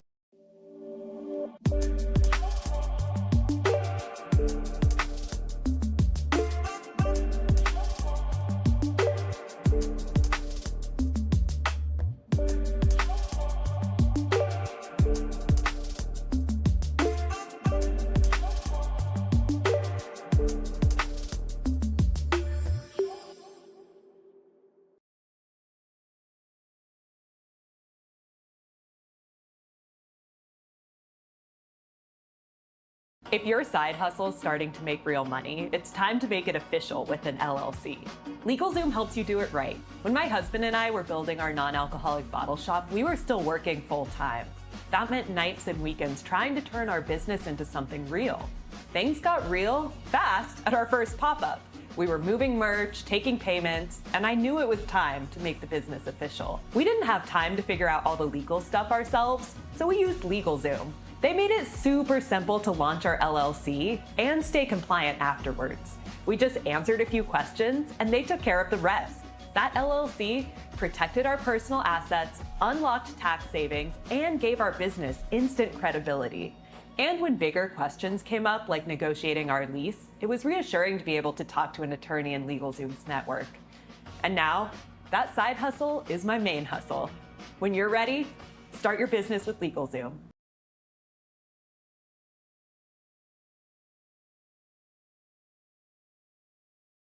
I've only seen you use one poultry curse. Yo, Reggie is smart as hell, bro. How did he figure this out? I'm not gonna lie, I gotta give it to Reggie, bro, because I would have never, I would have never caught on to that. I would have been like, yo, well, he just has the infinite like storage box and shadows and infinite monsters. Guess I'm giving up, and I would have just let him like whip my ass from there, bro. Hey, bro, you want something off these receipts? I got an iPhone for you.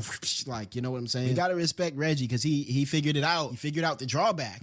So does he just suck, or does this have to do with him having an incomplete domain? Because I feel like this is a pretty heavy drawback, and maybe that's why he can't use Max Elephant or something. I don't know. Either it has a low capacity, or you need to reserve space for yourself at all times, or you're forced to bear the weight of things stored in your shadow yourself.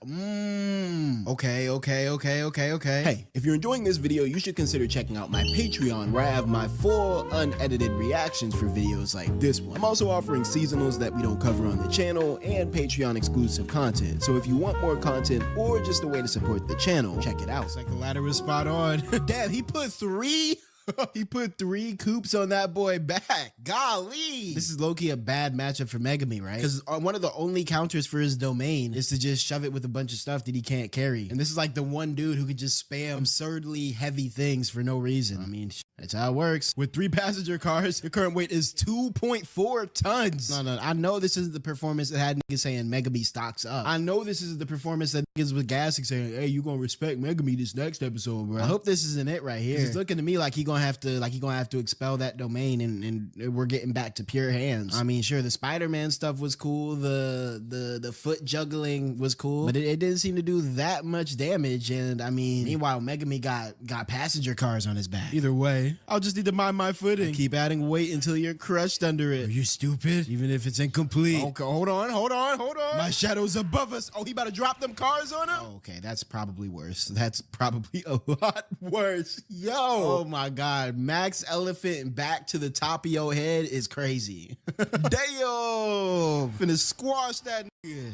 Yo, no way he survives this. Wow. What the? Yo, that's dead. Okay, bro. That's his father right there. That is his father right there, bro. Oh, yeah. That boy getting crushed. Let me stop playing with Megami. They said that the typical human will lose consciousness at 5 to 6 Gs. They said fighter jets? What's going on? Is this about to be the chick who flew with the fighter jet in her hair again? 2.4 tons, as Fushiguro weighed 60 kilograms, and he was currently suffering under, 40 Gs. In order to prevent his blood from pooling in his legs from the high Gs and depriving his brain of blood flow, Toji Fushiguro was lowering his posture and reinforcing his body with cursed energy. What about Reggie, bro? Is Reggie holding up Max Elephant? Whoa! Is Reggie holding up Max Elephant? I just realized Max Elephant's body is not touching the ground. I thought it would have squashed him like a bug. Yo, let me find out Reggie is overhead, like, lifting Max Elephant. A mature African elephant weighs 3 to 6 tons. With the domain's improvement to this technique's accuracy, Max Elephant accurately recreated its real weight. Oh, so it didn't before? Interesting. Yo, I gotta respect Reggie, bro. I gotta respect Reggie because he's tanking that under that weight. Regisaur's right fibula and heel bone were cracked. Yeah, easily. Yeah, broken legs, broken heel. Both of them faced the possibility of being crushed to death at any second. So is he gambling that Reggie will just fall out first? Because he could just stop this whole thing and not have the weight of 3 cars on his back. I screwed up. I could have won if I'd kept the trucks in reverse. What do I do? Oh, that would have been smart. Have the cars just sitting there. I got splashed with some water at the same time, so he can't use his trump card. I could slip into his shadow and recreate my trump card inside of it. What could he possibly have as his trump card, bro? Does he have a whole building? Watch it be a whole building or some bullshit, bro. Okay. No, if he's not dismissing his domain, that means anything in his shadow is stuck there after he dismisses his domain. Yeah, you don't want to be part of Megami's bag, do you? What if I'm stuck in his shadow forever after he Yo, being stuck in Megami's shadow forever? Yo, just Take me straight to hell, bro. Take me straight to hell. I'm not gonna lie. Which fate do you want? Eternal damnation in hell, or having to look up Megami ass while he's floating with Superman's body for the potential man meme? Which fate is worse? Stuck in another man? Oh hell nah, bro. Now, like, can I come out? Can I dig out? Hell nah, bro. I'm good off that. Y'all got that, bro. Nigga said stuck in Megami's shadow, bro. I wish they would put me in Megami's shadow, bro. He will have blood on his hands. He will have blood on his hands, bro. Because I'm killing. Yo, I'm not. Yo, shout out Red. That boy. Yo, niggas do anything in JJK, bro. That boy is deadlifting pure elephant. Golly. Can I float? No, submerging into his shadow is too risky. Do you have any other choice? So while stuck in this state, whoa, yo. Okay, no, this is crazy. This is that boy is Superman. That boy is Superman, bro. One arm lifting max elephant is crazy, bro. I know cursed energy is supposed to boost the body and whatever, but come on, let's be so unironically for real right now, bro. How is he doing that? He was struggling with 2 arms. He said, I have to pull up my trump card and activate it. All right, what's the trump card?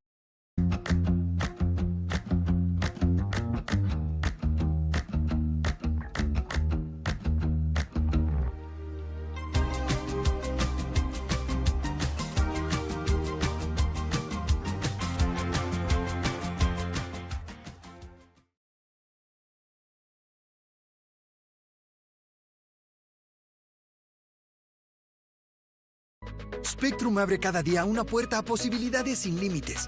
Con Spectrum tus juegos te transportan a otro universo. Y con las velocidades de internet más confiables, haz streaming estés donde estés. Cámbiate a Spectrum Internet ya.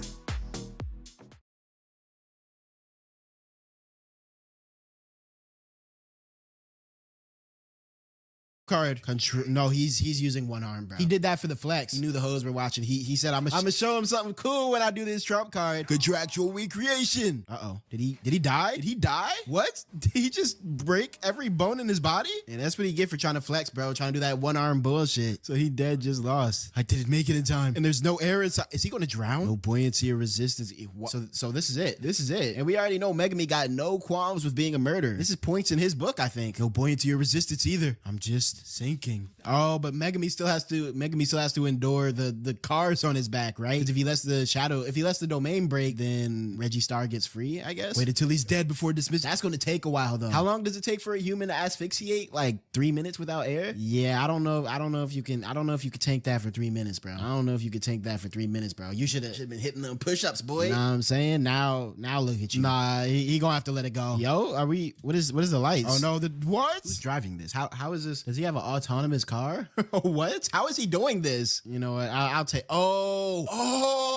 Hold on. Did Reggie gamble that Megami would have to expel a car? And so he landed on a car? How did he do this? Because there's no way the car could have drove itself out of the shadow. They said there was no friction, nothing to latch onto. Oh, he can give his shit commands. Okay, I'm not gonna lie, that's big red. Yo, they said I was gonna go into this episode respecting Megami after this episode. All I'm seeing is more of a reason to respect Reggie because he is playing the game right now, bro. Got the car light shining, floating up in air like Hugh should not be named. Okay, Reggie. But that also makes it easier on Megami, right? Because he don't have to carry it no more. Oh, but he still got 2 more cars on his back. The things I recreate disappear soon after carrying out the command I give them. Yup. That means I can still issue a command. Yo, bro, we get it. We get it, bro. That boy posing on the whip. He feeling himself now. The weight of 1 car is gone now. But that saved my life. Nah, Megami. I think he got you. He about to land on that boy back. Oh, yeah. You're strong, but I'm stronger. All right, what's the trump card? It's a building. It's a building. Yep. Yeah, it's over. Megami, go ahead and undo the domain, man. You're gonna have to run these ones regularly, bro. Because I don't know if you want a single family home on your backbone, bro. Nah, this isn't fair. This isn't fair. Single family home to the back is zany work, bro. A 132 square foot, 2-story wooden frame structure. That boy had all the stats of it too, just to let you know what he was about to drop on you. The framework alone weighs at least 30. He got the ground with it. I guess the land for the deed counts as part of the property and part of the contract. Got a home deed on him. Megami, cancel the domain, bruh. Damn, they put us inside the house? That's fire. That's fire. I love the direction here. Damn, this was a nice ass house too, just getting wasted. Man, oh wait, can't go through the window. Go through the window. All right, bro. Who are you feeling? You're like, come on, bro. Get in battle position. This is JJK. You never know what's going to happen. He already hitting his victory pose. Ah, I got this one in the bag. Yo, relax, bro. He had to have canceled the domain, right? Wouldn't the house still fall on him, too? This nigga Megami loved the sleeper hole. Did he, like, train in, like, BJJ or something? Because he's the only anime character I see fighting without some sort of, like, you know, most anime characters either just throw random hands or, like, do some kind of, like, anime fictional kung fu variant that probably wouldn't work in real life. This nigga Megami loved the submission holds, bro. Loves them shits, bro. And I like how they do like the actual like technique you should use when trying to pull this off. I have to dismiss contractual recreation. Oh, they so happen to fall into a pool. I guess that makes sense since they were at some like gym YMCA sort of place. That pool seemed deep as hell though. Golly, I ain't never seen a pool that deep in my life. So I'm assuming he dismissed the domain. They fell through. The house crushed them through. Somehow they made it into this pool, and now Megami is trying to choke him out from the bottom of the pool. But Reggie made it out. Oh, all of his receipts messed up though, for sure. Can't use your receipts when they're soaked, can you? Is that it? Is that it for Reggie? Nah, I know he got something in the bag, bro. If he had enough foresight to have little pill capsules in his mouth with little tiny rolled up receipts and contracts in them, I know he has something else cooking. He waited instead of pursuing me immediately. He let his technique recover after exhausting it with his domain then. Maybe. Look at the lights on him. That's some good ass lighting. He does seem to have a lot less receipts on him than before. And I wonder maybe some of the receipts under the top few layers are still dry. I'm betting you can't produce Shikigami anymore either, right? You do understand what comes next, don't you? They about to get it hand to hand.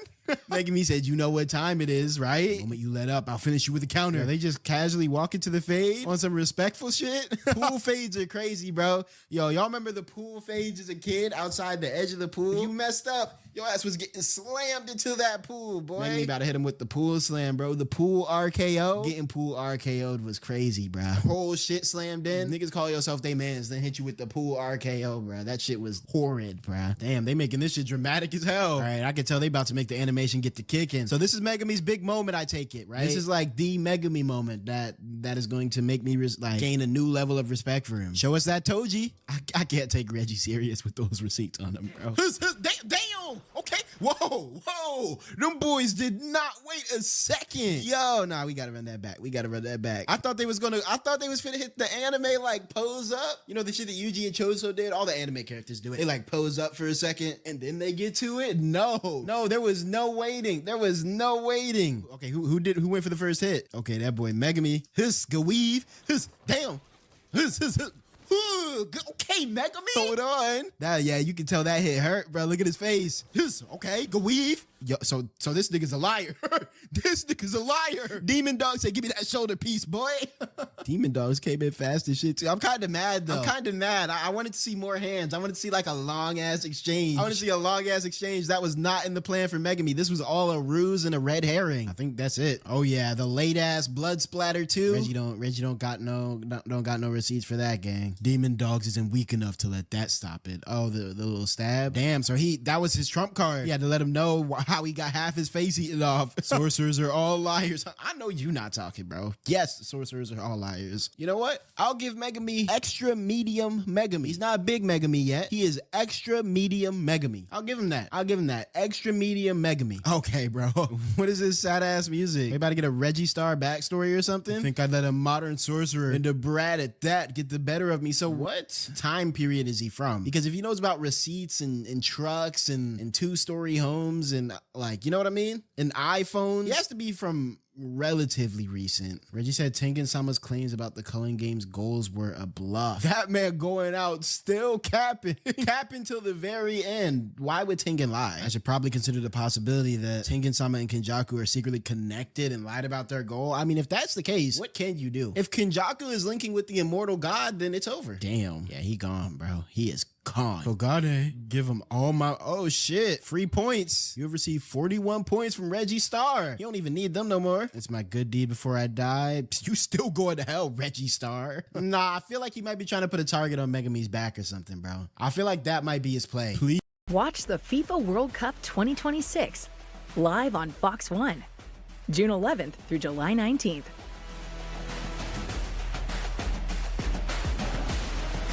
Available with YouTube. Terms apply. Cancel anytime.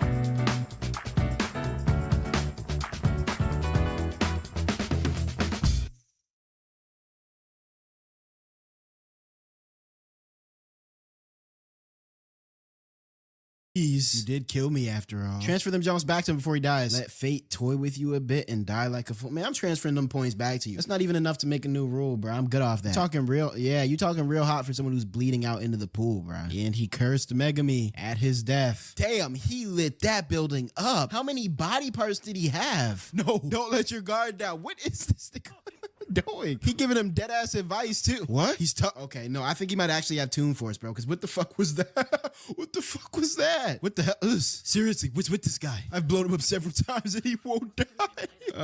I feel like I've killed him 5 times. So how does he have so little damage? And the little ass damage is little afro puff. Reggie Star Sama has just died. Are you dead ass? What?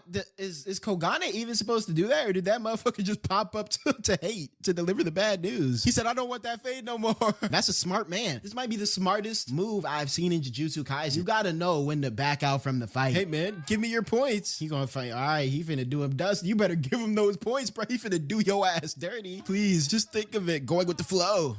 Okay. Yes, we need it. We need an explanation. Takaba's curse technique. Comedian makes whatever he's convinced would be that's broken. Oh yeah, it would be real funny if you died right now. Nah. What's the negate, bro? What's the negate? It's a technique capable.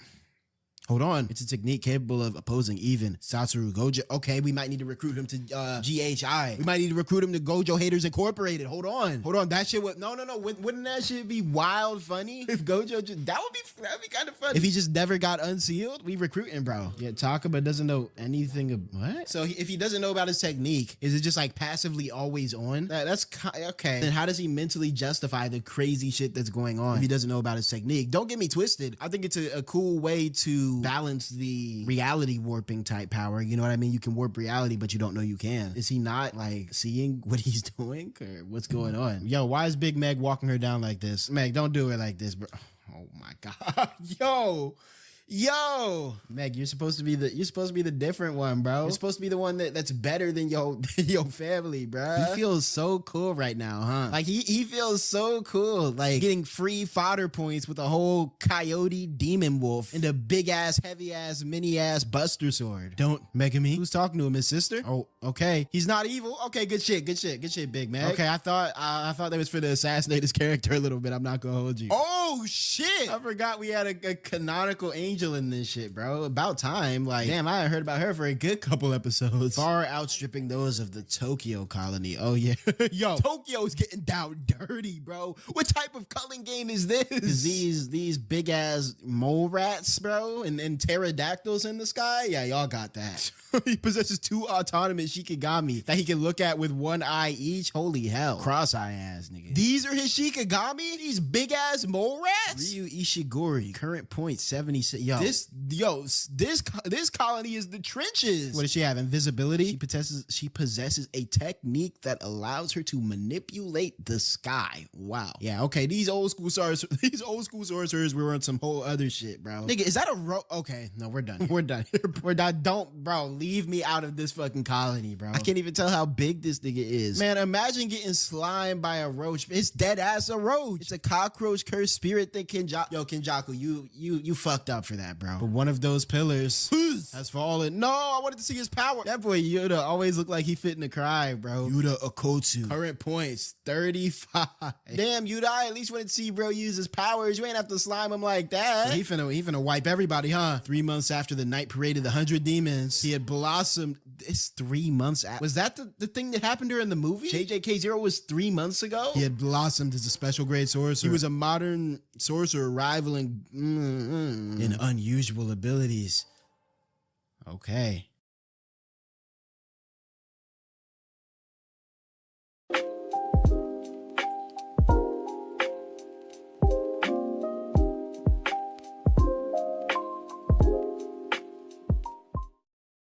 Relax and let Kroger Pickup handle your groceries. We start with the freshest items, carefully packed and loaded into your trunk. Fresh groceries your way with pickup and delivery. Kroger, fresh for everyone.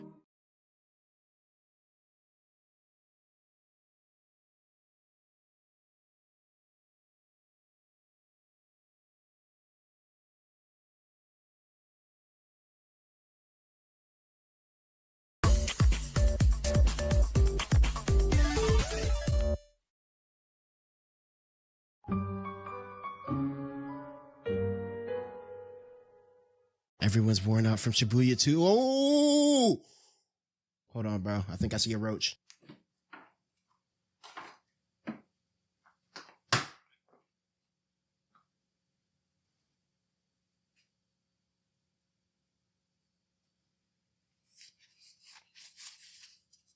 Had to pack up that nut ass bug real quick, bro. You know, I had to handle that, but we back. Drew, big belly ass, just got slain, and Yuta hitting the walk off on him. Golly, Yuta! You ain't have to do him like this, bro. I'll obtain 400 points on my own. It's okay, we'll see. Are they skipping the opening? They're skipping the opening. Yo, you know the episode gonna be on some whole different when they said the opening, we just get into it. Oh, was he like protecting regular people who got stuck in the culling games? I'm not gonna lie. Imagine you get stuck in this tweak ass colony. Yeah, I'm staying behind Yuta, bro. Let's continue making our way north to the edge of the barrier. Damn, they got kids in here too and elders. What the what is this? Oh, I feel bad for these niggas. They don't got cursed energy, do they? Oh yeah, so damn. What the f? Okay, speed blitzers. Grabbed his ass, got him. Good dap. Yeah, dap the shit out of him. That dap was crispy as hell. Are these? That's the nigga I was just fighting. Oh my god, what are they? Yo, good thing I killed it, bro. If this is what they were doing, what type of roaches are these? This is cheating, bro. This big ass Rika impact frame, golly. Big ass fist. When was Rika's hand that big? All right, show us something. This one shot. Damn, that boy got up and turned around the farm. Kogane, is that a player? Yeah, it's called Kurorushi. I swear that's the nigga I just killed. Kurorushi tried to jump me before I got into the episode? Am I the real Yuta Okotsu? I think I might be Yuta Okotsu. I'm not gonna lie, they should recruit me as live action Yuta, bro. Niggas finna call me like DEI Yuta. Oh man, let's get back to it. Oh shit. Good blitz. Ooh, got that boy arms. Spin move. Damn. No, okay. No. We got to slow that down. Since when was this nigga a kung fu master? That boy sliced his arm off, threw the sword to pin his cleaver-wielding hand against the overpass. Oh, shit. The animation getting loose. Grabbed his sword. Oh, he back in there. Drop. All right, yeah, that roach didn't stand a chance, bro. I'm not gonna lie. He kind of looking like me out there. Yuta, we just got you out of those zest allegations from episode 1. You gonna spread cheeks on the pole like this? Look, bro, if Maki like it, I love it, but there's gotta be a better post up than this, bro. Yo, what the? Okay, no. What the f was that? Did this nigga just fly? Okay, he runs, he jumps, no, he slides. These chili onion crunch chicken wings have just the right amount of zing. Let's make it. With your wings in a large mixing bowl, combine 1 teaspoon of Spice World minced garlic, 1 teaspoon of Spice World minced ginger, coriander, cayenne pepper, salt, and vegetable oil, giving it all a mix. Ready to make the sweet and spicy sauce? To a bowl, add a ½ cup of honey, a 1/4 cup of soy sauce, and 1½ tablespoons of Spice World chili onion crunch for some heat. Now toss the cooked wings with the sauce for a tasty glaze. And that's it. Time to grab a wing and take a bite. At Spectrum, we believe every day unlocks unlimited possibilities. Spectrum transforms your gaming experience into a galaxy of adventures. And with super reliable internet speeds, you're always front row to the entertainment you love. Switch to Spectrum Internet today.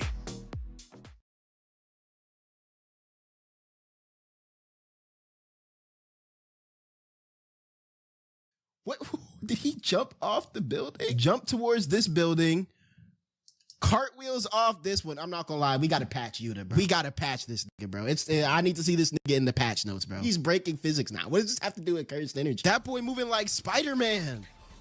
Okay, show us something. Damn! All those roaches dead. That's low-key what I just did a couple minutes ago. I guess a roach cursed spirit would be strong as hell, huh? Since so many people have negative emotions towards roaches, but golly. Oh, shit. Roach tornadoes?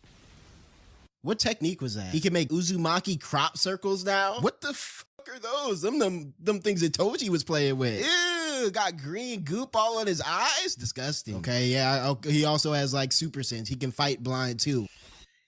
Okay, no, ew. Yeah, okay, we're done here.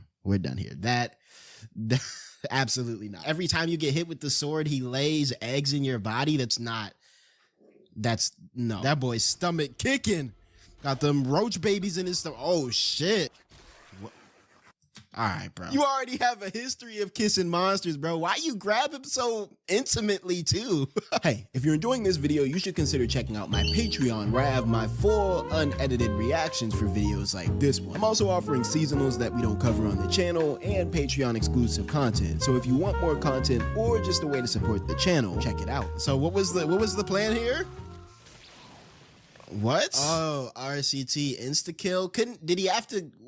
I understand that, but why was the mouth-to-mouth necessary? For all that, oh, watch your back. What the fuck? Yo! Okay, bro. See, this is what is this? Is she a reality warper? I bet you he ate that shit too. Okay, she's about to sock the shit out of this. Yo, first of all, she is not wearing a lick of clothes, is she? Okay, sure. But second of all, look at how much force she is about to put into this punch, bro. Got her whole back arched into the punch. Ooh, did he just weave that? Okay, no, this is not fair. Was that deadass a one frame weave? All right, drop that. That's a one frame weave, bro. We gotta patch this nigga, bro. Look, he doesn't even realize. He doesn't even realize that he dodged it. He said a strike. He weaved that shit before he even peeped it himself. He's too fast for himself. Since when did this nigga have Luffy powers? Damn.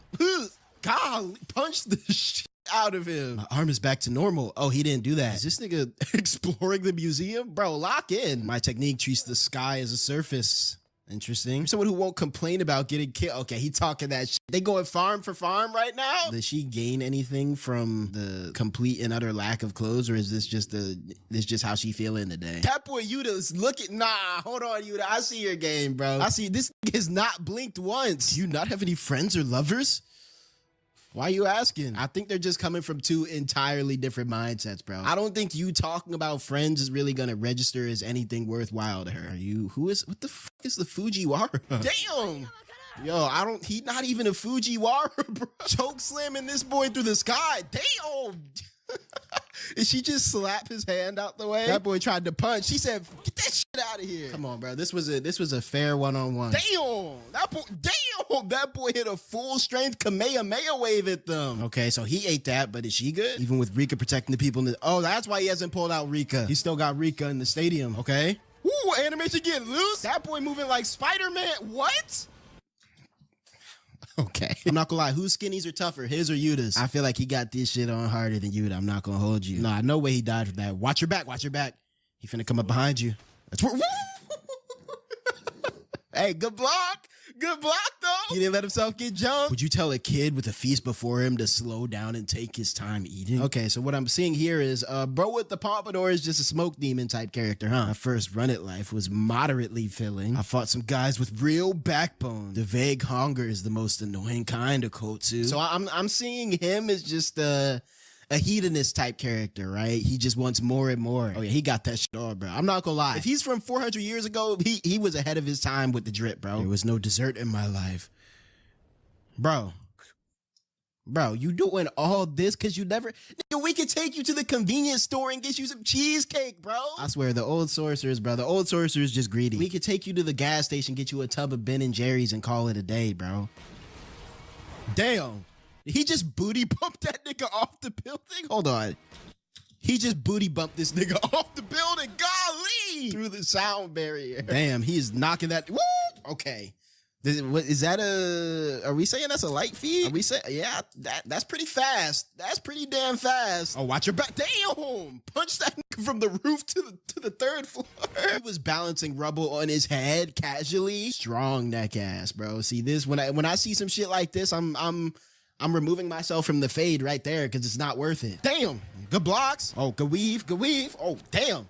Damn. Okay, he can really keep up with you, though. He might got something we don't know about, bro. Where's homegirl at? She saw the fade, said, yeah, maybe I'll just wait for a second. Maybe I don't want to get in between this. What curse technique allows you to do reverse gravity back handsprings?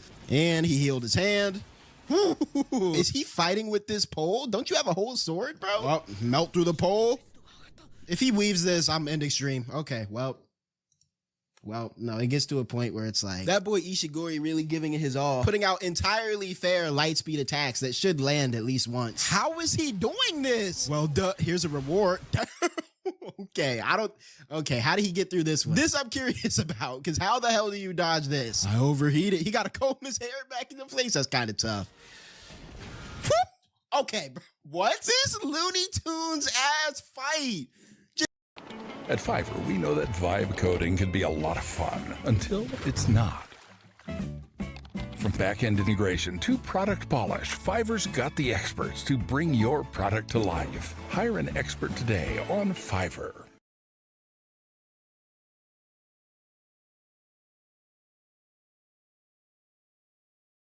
You know what nobody tells you when you have a kid or buy a home? You should have a will or trust. And LegalZoom is one of the best places to get one. When I realized I needed a will, I had so many questions. Where do I start? How much is it going to cost? How and where do I make one? What if I need to change something down the line? A friend recommended LegalZoom, which offers several... Just push the whole train. Yo, when you really think about what's going on, this is funny as shit, bro, because that's dead ass a Bugs Bunny move, bro. What the fuck even is that? Wile E. Coyote ass attack. Are you my dessert? Pause. Yo, sent that boy flying. Okay, see, she was waiting for this opportunity too.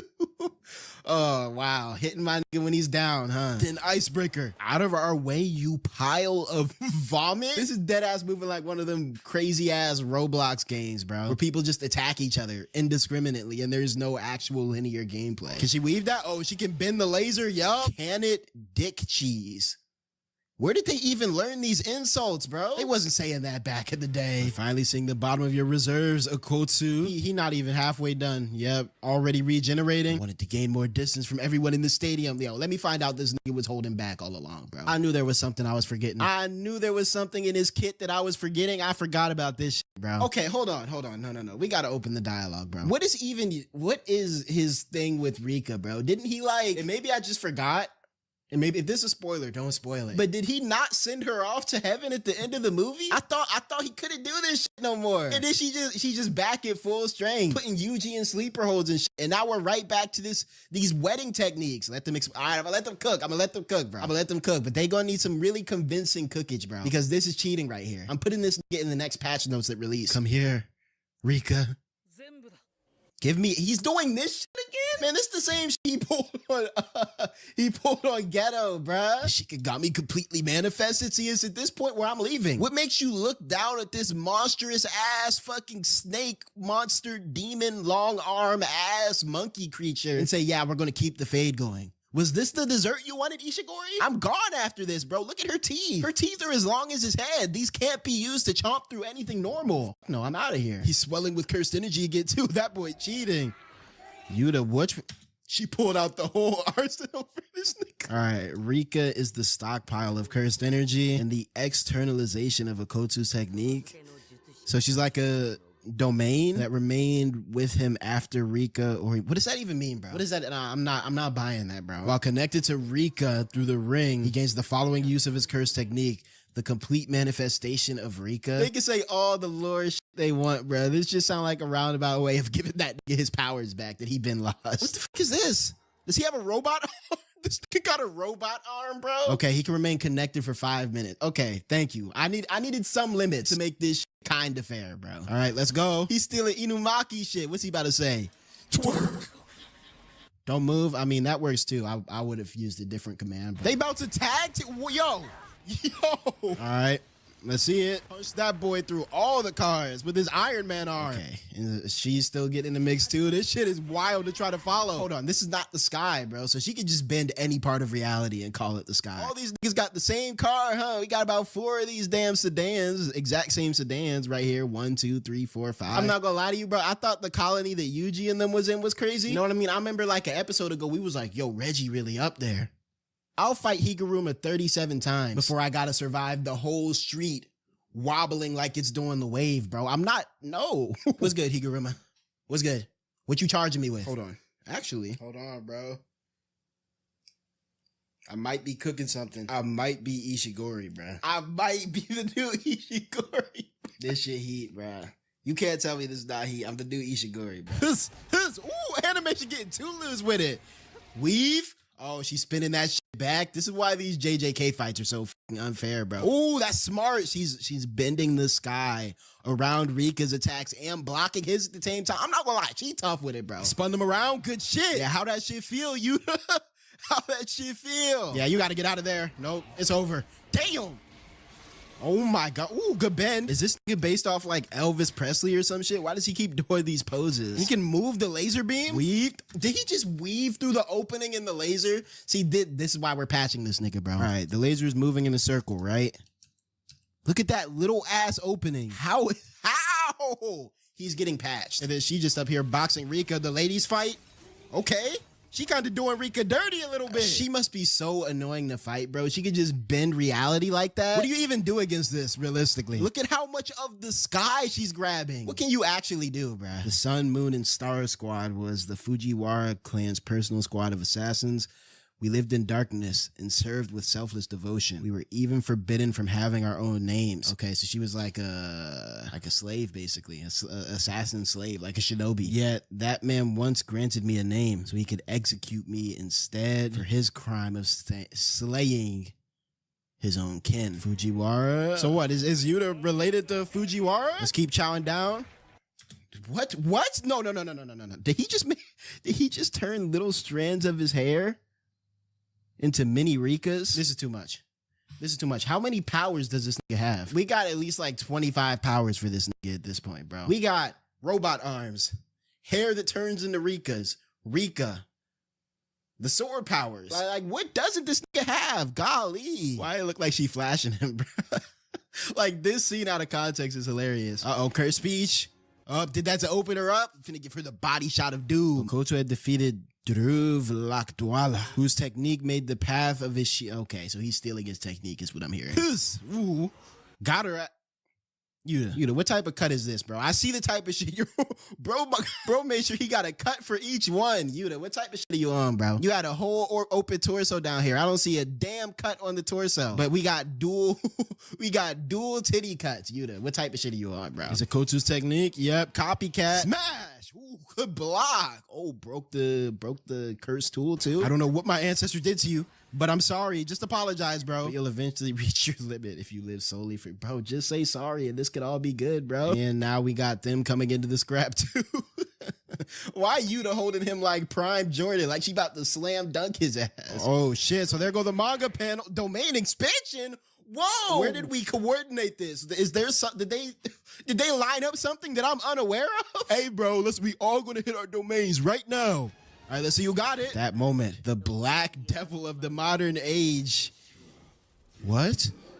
Is the roach back? Okay, it gets to a point. I thought we got him out of here, bro. I thought I killed him at the beginning of the episode. Let me be careful, bro, before dog come back even stronger because I killed him. Kurorushi had completed parthenogenesis before going dormant. What is parthenogenesis? Parthenogenesis is a form of asexual reproduction where embryos develop and okay. So yeah, I guess he laid his eggs and now he's back in the mix. He gave birth to his own self to come back and cause more problems for all of us. You got roaches running around the domain squabble? That is so disgusting. Okay, so now it's a 1v1v1v1. How is it alive? Yeah, I told you, you gotta watch your back against this nigga. That nigga didn't take no time to do the anime ass. How is he there? That boy was ready for the fade again, bro. Kicked her ass clean in the back. How is he still alive? I know that shit hurting too. Look at the way her face contorted. Oh, they jumping her? I can't use my technique right after domain expansion. Up, GG, she gone. Yep. And it's over. Rika start eating that shit like it was Popeyes. Ishigori's technique is cursed energy Okay. Now Yuta getting his licks in. Give me that shit, boy. Grab that boy noggin. It's dessert time. Have a seat at our table. All right. They pose for pose. So what, they about to have a beam clash? Yep. I can see the two beams. Kotu can discharge a high volume of cursed energy. Only while Rika's, he's about to drop that same shit. He's about to drop the same shit that he dropped on, what was his name? Not Kenjaku, Ghetto. Oh, yep, we getting this pose again. I remember this from the movie. 400 years of longing. The intense gaze full of hunger. This is very This very erotic look on his face. Yo, he really, what are you about to let out, my boy? Melted Yuta. Oh, what? How is Maki gonna feel about this, bro? All right, let's see it.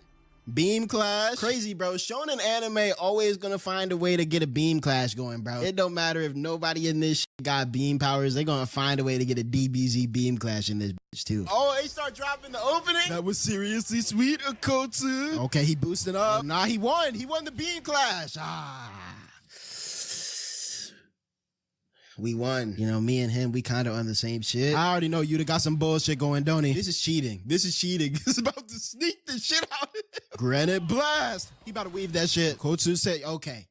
yo, whenever you're in a fight, if you look down at the subtitles and it says Okotsu's technique, know some bullshit is about to happen. He's grabbing the sky. How did he steal her shit already, bro? What is the activation conditions for him stealing shit? I'm not gonna hold you. Cause like normally when we got copy powers, you know, you got like some sort of limit, right? Monoma only has 3 minutes for each power. Crollo has all these different activation conditions that he needs to use skill Bible. What is Yuta's limit? Actually, haven't the 5 minutes been up already? Keep my eyes on Yuta, bro. I feel like he's getting patched, bro. I'm trying to tell you. We're going back to the Akotsu here. Little Akotsu comb over. Yo, stop calling it the Junpei cut, bro. This is Yuta. That boy look like a lesbian.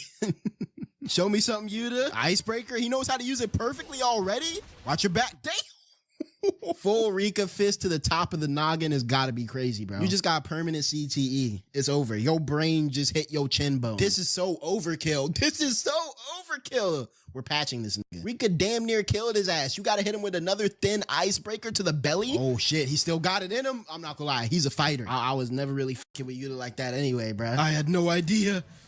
Body shot straight to the kidney. Okay. Damn. Oh yeah, a Black Flash? Who hit a Black Flash? They going at it, boy. What is he after? Oh, he spun the light back around. I forgot about that shit. Damn, hit that boy with a spirit bomb. I was rooting for Yuta the whole time anyway, bruh. I'm glad he finally got to it. He sent it sailing back to me using Udo's technique. Hey, damn, they cleaned them plates. I hope you enjoy your dessert, man. You're too soft. Yuta, you let this nigga live. He let Uro live too. Okay, it gets to a point. Regardless, go ahead and rub me them points, little homie. That boy said, anyway, yeah, cough him up. The transfer of Ryu Ishigori and Udo's points. Yuta is up 190. Damn. What the fuck is Hakari up to? Just in this boy out here bullshitting in a Ferris wheel with randos. Those who surpass the bounds of being strong. Did they just say those who surpass the bounds of being strong? While showing her ass on the screen. I'm not gonna lie, I would have wanted to have this job right here. Just sit here at the table with Tengen with the heater, fresh tea and oranges. Yeah, I'm cooling it here, bro. F the color games. When did these niggas link up? When did these niggas link up? Yo, this gotta be the goofiest link of all time, bro. Ain't shit serious going down with this link up, bro. Straight goofs, bro. Straight goofs and stupidity with these two. To be continued next season.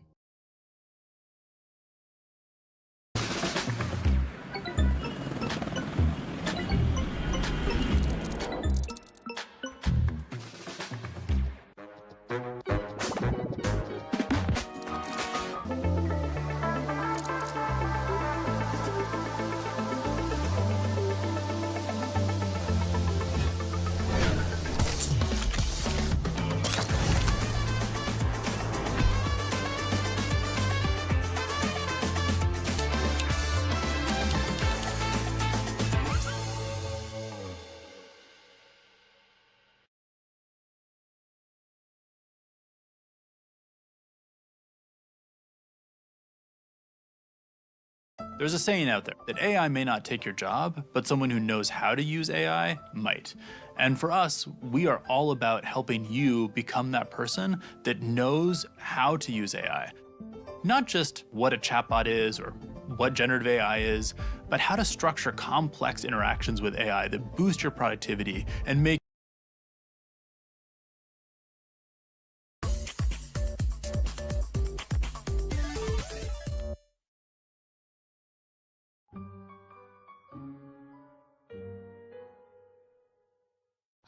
we in here. We at Jujutsu High, I think. Or no, this Maki pulling up at the Zenin clan. All right, I'm not gonna lie, bro. Zenin clan must have paper because this is a beautiful estate that they got their hands on. What an ugly, yay. You can actually tell a woman apart by their faces. I thought you were, okay, call them out, ma. Mind you, we listened to a grown man talking to a child. Let's not forget that important context. Nigga beefing with a 16-year-old as a 27-year-old man. Let's talk about it, bro. This nigga think he too tough. Nigga, you don't play the piano, bro. Just bullshitting on the piano, bro. Big feet ass boy. I'm on your ass, bro. Why your foot the same size as your head? Big toes ass boy. Size 14 toes ass boy. Goofy socks ass boy. Stank toes ass boy. Nigga finna rot the wood with his stinky toes ass, bro. Get out of here. How sad.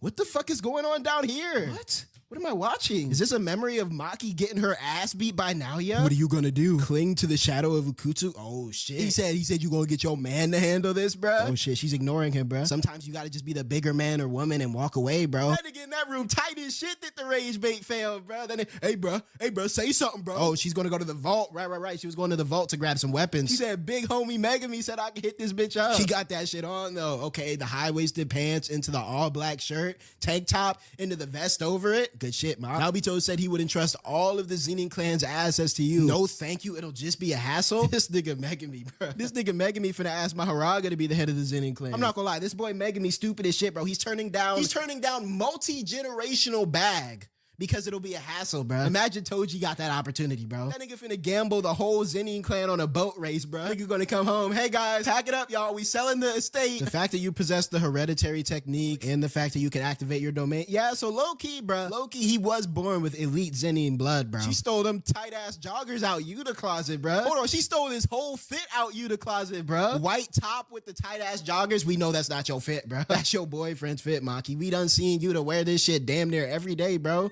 Okay, they're getting real. Whoa, who the fuck is that? She had all the teeth showing, bro. They did multiple waves of spit particles coming out of her mouth, bro. Just once make me happy. Damn, that is some crazy shit to hear from your mother, bro. I'm not gonna lie, Maki, keep it up, bro. Like, ignore this lady, bro. You know there was no reason to make the door this fucking big, bro. They did this shit for aura and aesthetics and for the fashion, bro. There's no practical reason to have the door this fucking big. That must be an insane vault if they got all those fucking talismans on there. I'm not gonna lie, right or wrong, Unk got that shit on. Right or wrong, Unk got that shit the fuck on right now, bro. If Gojo Sada was sealed and the power balance between clans shifting, we would fall behind. Why would they fall behind though? I feel like they're the strongest clan, especially now that Gojo's not here. Who does the Kamo clan have that can really do anything? Old man, oh shit, we about to get the squabble. This is Unk with the sword. Maki, you gotta tee up, bro. There are no cursed tools here, Maki. We emptied it out in anticipation. This hating ass. Release your creative potential with SketchUp AI. Create renderings and stunning visuals with speed and efficiency, empowering you to bring your visions to life. Nigga, bro. Maki, you gotta do him dusty, bro. I'm gonna let it slide. Nah, I'm not gonna let that shit slide, bro. That tight ass bun in your hair, bro. That's why your shit receding, bro. You pulling your shit tight as hell, boy. That nigga about to get traction alopecia, bro. And this nigga swear he tough too with the eyes closed, bro. You not like that, bro. No one knows you, bro. You're not big in this jujutsu world. You're not a legend, bro. Oh, who the fuck is that? That's her sister? No, they got sis. No. We gotta open the dialogue on this nigga, bro. Because that means this nigga whooped her ass. Let her sit in a pool of her own blood and then stood there waiting for her to come. Think about how long that nigga was standing behind the door, bro. Nah, Maki, you might gotta take these niggas off the planet, bro. The last thing you want to do when you're fighting an anime character is fuck with their sibling. That is an instantaneous power boost, bro. She already mad as shit, bro. And this bitch looking like fucking the Undertaker, bro. Looking like a fucking backrooms entity, can barely see her. And you think now is the time? It's his own daughter, by the way. Maki is his daughter. Yo, the Zenin clan is cruel as shit, bro. Niggas do anything for the power in the Zenin clan, bro. Hey, bro, slime out your own daughter. Yes, sir. No, and think about this. He's not even doing this to be the head of the Zenin clan. He's doing this to glaze Naoya, who would end up being the head of the Zenin clan. He's not even doing this for direct power. This is a lame ass nigga. Maki, whip his ass. Yeah, pull that shit out. Oh, god damn. Juzo Kumiya's masterpiece, the cursed tool dragon bow. You know that shit finna be tough when they introduce the weapon, bro. He doing the most right now. You not like that, huh? Naoya's not standing in front of you this time, bro. You can get off your knees. Secret art. Falling Blossom emotion. Is this his curse technique? Do you know why the previous head of the clan was my older brother Naobito instead of me? Because you were a bum ass traitor ass nigga. Thank you, Maki, let him know. This. Oh shit, lights went out. Okay, good block. Oh, this shit is gonna be too tough, bro. They're gonna be fighting with the lights cutting out like some horror movie shit. Let's see it. Okay, good block. Woo! Ah, cut that nigga's sword in half. Nah, it's a GG, bro. Yo, man, 2 hits, bro. 2 hits and your shit gone, bro. I told you this nigga was a bum. Oh yeah, he not finna turn around in time for that shit. What is this, bro? What is this ghastly fucking energy coming out of her sword, man? Finish that nigga. Oh shit. Okay. Oh. Okay, Unc, my God. Perhaps there is something I didn't know about Unc. I got a little too excited. I forgot anime niggas really don't need full weapons to fight, bro. I forgot having a little tiny 6 inches of metal on your sword is enough to go crazy with. Oh, right. You could use fucking cursed energy to make a fucking lightsaber or something. Sure. Why was I passed over for clan head? Yo, Unc. Yo, y'all know y'all uncle, bro? Y'all uncle that mad as shit that he didn't make the team in like high school, bro, that swears he would have made the league, bro. Still caught up back in 1997 when he was passed over. Why wasn't I made clan head back in 02, bro? I don't know, because you fucking suck. Like, I don't know what to tell you, bro. Damn. She is leaking like shit, though. Unc been waiting to slime his own children, too. That's crazy. I'm not a swordsman. I'm a sorcerer. This is isn't it? Yeah, she don't got the burns. I wasn't chosen to be the previous head of the clan. I'm not buying this, bro. I have a feeling this isn't the exact reason. I have a feeling he was just kind of a bum and that he's blaming it on them. Even though I'm not going to lie, bro. I'll give Unc credit where it's due. He looking tough right now. Actually, hold on. I'm on this nigga ass. This nigga didn't have no blood on his face right here. Fast forward a couple seconds. Now all of a sudden, he put this shit on his face on purpose. This nigga wiped that shit on his face, bro. He doing it for the fashion. Bro. He's corny, bro. Taking your daughter's blood on your face, you're going to hell, bro. That has to be a demonic ritual or something, bro. This is crazy. This is the equivalent, you know, when you as a kid and you tried to skip the shower, so you just got your hair wet and then swore up and down to your, no, my hair wet, bro. I swear, but like, this is the equivalent of that, bro. That's juicy. I'm not gonna lie, bro. You doing a lot of yapping right now, bro. Children must never drag their yo. I'm not gonna lie, bro. This is amazing composition right here, bro. Yo, whoever animated this shit did their big one, bro. Look at the composition here. It's like we're like looking at this shit from the ground up. We got like our attention being focused into the center by these pillars, and then these red streaks of blood going all the way down, like tracing down this. Yo, whoever put this together went crazy, bro. We keep countless grade 2 and lower cursed spirits in here. Soon enough, they'll crawl out to devour. They putting them in like the pits of hell. She's leaking too, bro. That's not good. That's a lot of fucking blood. The power you possess is something that every single one of us. Ooh.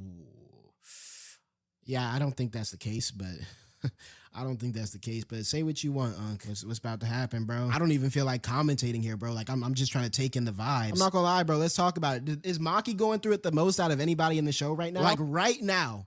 In this instance, I know niggas are going to say Yuji. But let's really think about it. Yuji has a lot of stuff going on, but a lot of his torment is to a degree self-inflicted. A lot of it is that he carries the burdens and blames of what's happened to him. Yes, his friend and mentor died in front of him fair. He's not really responsible for the death of the whole city, even though he blames himself. But like, yo, Maki got deep fried.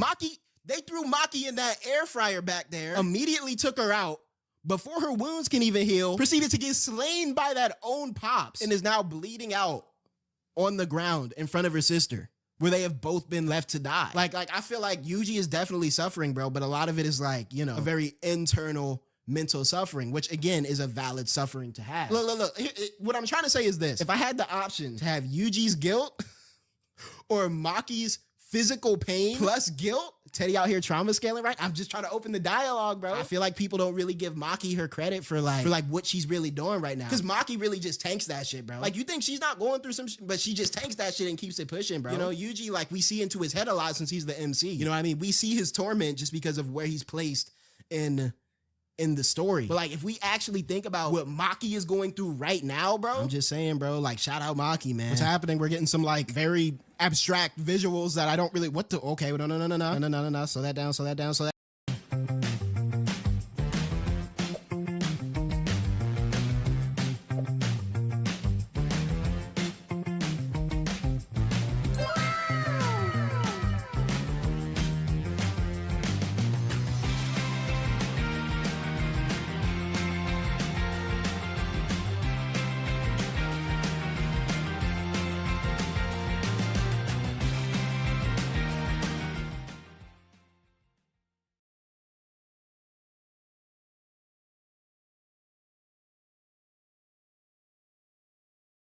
We were planning our anniversary trip. Someone tried to open a loan in my name in a state I've never even been to before. Retirement is just around the corner. I don't have time to deal with identity theft. Fortunately for me, LifeLock caught it fast. Identity thieves work hard, but LifeLock works harder, monitoring threats, alerting you fast, and jumping in if something goes wrong.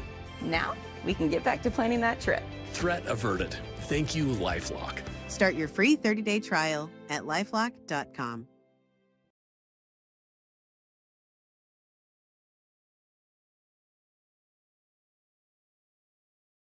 Slow that down. Was that two twins in the womb? You know how we do here, bro. We gotta hit the frame by frame. Bubbles.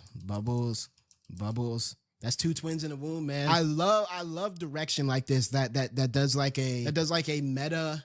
What am I trying to say? I love when directors though take more artistic approaches to how they display things. Okay, we as the viewers, we're watching this from a third person perspective. We can get shots like this and understand what they mean. In universe, this shit isn't actually happening, but it's almost like the director is taking us out of the immersion for a second to show something that's more symbolic, I suppose. I'm not gonna lie though, which one you think is Maki? I feel like my low-key got a bigger dome. So I'm gonna say this is my right here since the dome a bit bigger. Oh shit, they threw her on that beach from Chainsaw Man. Okay, beautiful scenery. We got the tetrapods blocking the shore. Cool. Good luck on your own after this. Her ass about to go out to the ocean and float off into the distance. Is this like symbolic of them like going back into the womb on like some rebirth shit? They might be cooking right now. I've known for a long time now why twins were considered inauspicious by jujutsu sorcerers. You have to offer something in order to gain anything. She on her Full Metal Alchemist shit, bro. She about to sacrifice herself so her sister can get like cursed energy or some shit. I'm not gonna lie, Maki diesel as shit, bro. I know her ass be hitting the weight room, bro, putting Yuta in headlocks and shit. Okay, we got the geese hitting north and the rainbow. I'm not finna sit here and really nerd out on the symbolism here, bro. But again,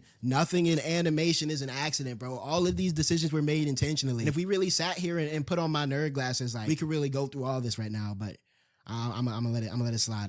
Because Jujutsu views identical twins as the same individual. You are me and I am you. Okay, so that makes sense though. I'm having to tap back into my high school, college bio 101 that I was bullshitting in during COVID. But identical twins comes from the same egg, right? Identical twins come from the same egg, and then they eventually split off into two at some point during the cellular division process. So I guess Jujutsu, as this grander sort of spiritual universal power system, views them as the same thing, which is kind of crazy, bro. Y'all ever hear that shit like where identical twins can like talk to each other in their heads and shit, bro? I'm not gonna lie, I always wanted it.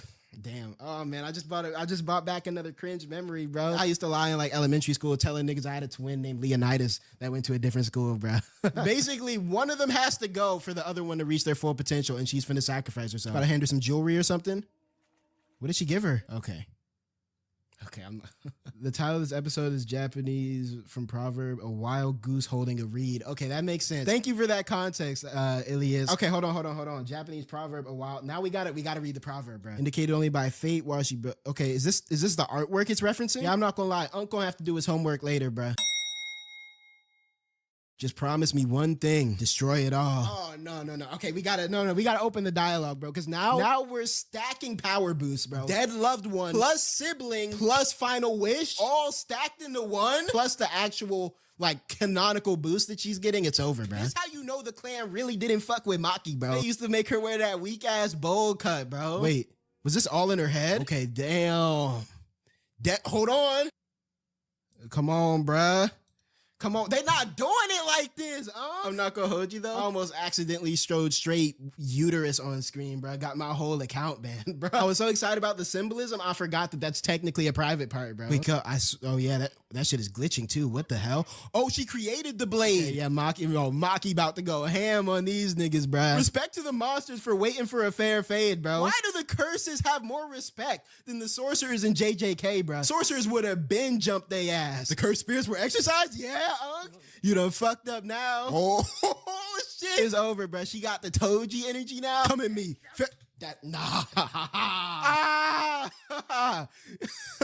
Yo. Nah, bro. She said, hey, I'll give you one last favor. Cut that weak ass hairline off your shit, boy. That's Big Mock now, bro. Like, I don't know what type of power her sister injected into her body, but this is Big Mock now, bro. Look at that. Straight cap on the ground, bro. Took the nigga whole scalp bone off, boy. Nah, they sounded the alarms. Yup. Maki's lost. Nah, she ain't the one who lost her mind, bro. Unc lost his mind. His shit's still on the ground inside the vault. belt, bro. What the fuck is this? Maki about to smoke these niggas, bro. Hey, Maki, you might got another hairline to snatch, my girl. Unc thought he would grow out his sideburns and that shit would suddenly be tough. That shit is not tough. We about to get Madara versus the Shinobi Alliance in this shit, bro.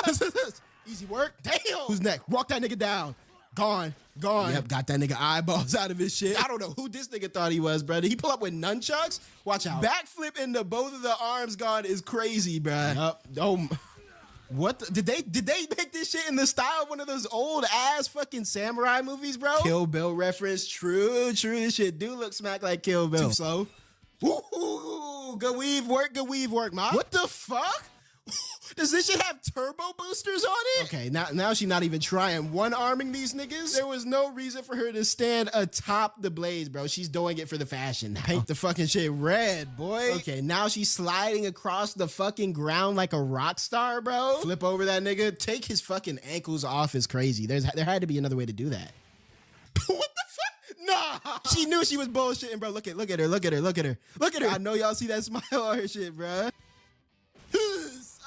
One inch punch to your gut, boy. This nigga right here is still alive, blade in his back, bro. I'm not gonna lie, bro. For your own good, please just play dead right now. You're lucky to be alive. I don't want you to end up in two pieces like this nigga, bro. I love the music in this too, bro. Did she hit each and every one of these niggas in the neck meat? No, okay, she got a couple stomachs in there, a couple heads. Hey, how's it coming along? I'm not gonna lie. If I'm Unc right now, I'm going back out that door, and she got it, bro. Who the fuck is? No, this is a bullshitter right here, bro. I already know this nigga on bullshit. Long mohawk ass boy, nigga down in frog position, bro. Man, get your goof ass on somewhere, bro. We not worried about you. Oh shit, or maybe we are. Okay. That nigga is kind of fucking strong. That nigga is. If this right here is his doing, maybe I shouldn't have underestimated him, bro. Oh yeah, these niggas going for episode of the year, ain't it? Hey, they're the Zenin clan's strongest collection of sorcerers. Okay, they both kind of farming right now, bro. They had to hit their pre-battle poses, bro. Damn! Grab that nigga in his shit. Yo, this gotta be the most terrifying shit you ever see in your life, bro. Yo, what did she rip? Okay. Ripping out niggas' throats bare hand. Give me that shit, bro. Maki, Mai said destroy it all, not torture these niggas. Oh, she grabbed. Yo, what is with this new attack? What? Whoa, what is this? This a curse technique? She just enjoying this shit, bro. Big cheesing about this shit. They about to go swole for swole? What is this nigga doing? But okay, bro, we see the fucking back muscles, bro. Y'all both swole, bro. Nah, bro, imagine you gotta take a kick from these shits, bro. This nigga think he Izuku. You not Izuku and you not Saitama, bro. That's not your move, bro. What the fuck? Oh shit. You not the big deck, bro. This shit's starting to piss me off. Hey, that shit did do damage though. Yeah, he's gone. You did it, Jinichi-san. I don't know about that. Now that Coursera Plus is 40% off, it's time to go after your goals. With over 10,000 programs from IBM, Microsoft, Google, Meta, and more, you can gain momentum. Yeah, there she go, coming out the dust, man. Is she holding this nigga's head? She's holding this nigga's head, bro. She's holding this nigga's head, bro. Yeah, it's understood. Okay, so that was so fucking unnecessary. Like when you actually think about it, she deadass just did this shit so that he could see the head being gone, bro. She gained absolutely nothing by throwing this head overboard, bro. Yeah, she finna beat the feminism into this nigga, bro. I'm not gonna lie, bro. Now Yazini could barely handle Choso, bro. I don't think he got prime mock, bro. Everyone says I'm a genius. Oh shit, the flashbacks. Oh shit. Yo, shit. And she keep it up with this nigga while he's using his technique. Look at the I'm not gonna lie, bro. I know it's only January. I know it's first month of the year, bro. But I don't think it's entirely ridiculous to say that we might be looking at episode of the year. Yup. Okay. What is? Okay, he got his hits in. I'll give the, I'll call it as I see it. The sin of the insignificant is the ignorance. That nigga just, what does this even mean, bro? Nigga say anything. The sin of the insignificant is the ignorance. Yo, shut your bitch ass up, bro. This nigga think he really like a philosopher or something, bro. Get out of here, bro. You're not tough. His little frames per second. This nigga using AI on this shit, bro. That's not normal animation. No, I'm calling it out, bro. This nigga's an AI animator, bro. This nigga got a Sora AI technique, bro. This nigga got Sora AI. AI fucking watermarks on this shit, bro. That's why your shit sucks. Ain't no one scared of these chat GPT ass punches, bro. Look at her eating all them shits to the chest, bro. I'm not gonna lie. I feel like Maki just taking a break right now. Bro. Look at her, bro. Just got the dukes up. One to stand among the... You're not standing among... Who do you think you're standing among? She's eating them shits, bro. This nigga swear he doing something. Look at her standing straight up through all of this, bro. Still got 82% health left. Forces weight time speed. Nigga, what the fuck is this nigga talking about, bro? Nigga just throwing out random formulas and quotes swearing that he's smart, bro. Nigga throwing out high school fucking physics, bro. Oh shit, they changed the whole art style on us? I'll punch her at top speed. Do you really want a speed fight with her, bro? I'm not gonna lie, he's fast. I'll give him that. See what he got. Oh, nah.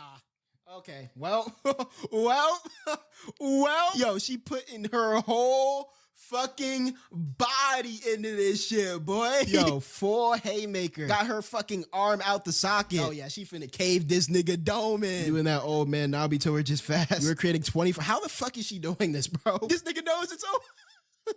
Yeah, GG's for him, man. Good shit. Damn, into the ground. What the? Did they do the triple freeze frame on this nigga? Quadruple freeze frame on this nigga? No. Yup, that nigga gone. Crack that nigga's skeleton in. Oh my god. She is drilled. No, he's dead. He's dead. I know she said destroy it all. She ain't mean every molecule in everyone's body. That nigga got his shit pancaked. Yo, mom.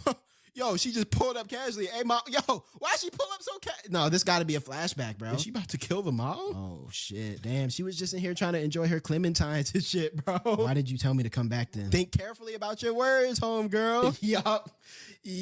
Don't ruin the oranges. Don't ruin the... Oh, okay. Well, I mean, at least they have peels, right? This nigga is a true hater. This nigga defying death off pure hatred in his heart. What the fuck? What's going on? Is she like possessed by a curse or something? What's going on? Yeah, you done, bro. Nigga face look like Mahito got his fingers on it, bro. I feel like that's redemption. Why is she pulling up like she could have helped during the scrap, bro? They done unleashed a demon into the culling games, bro. Good shit, Mark. I'm not gonna lie, bro. Yuta Okotsu better have a hot plate ready when she get home, boy. Yuta Okotsu better have a hot plate and clean house ready when she get home, boy. Or that nigga getting put in the headlock of doom, bro. The AI Toolkit is live on Artlist. Every leading AI tool you need for video creation is now organized for you. What is that? All that's missing is your story. Get all the latest image, video, and voiceover models in one clean experience, so you can focus on what really matters, telling your story. Go to Artlist and start creating without limits.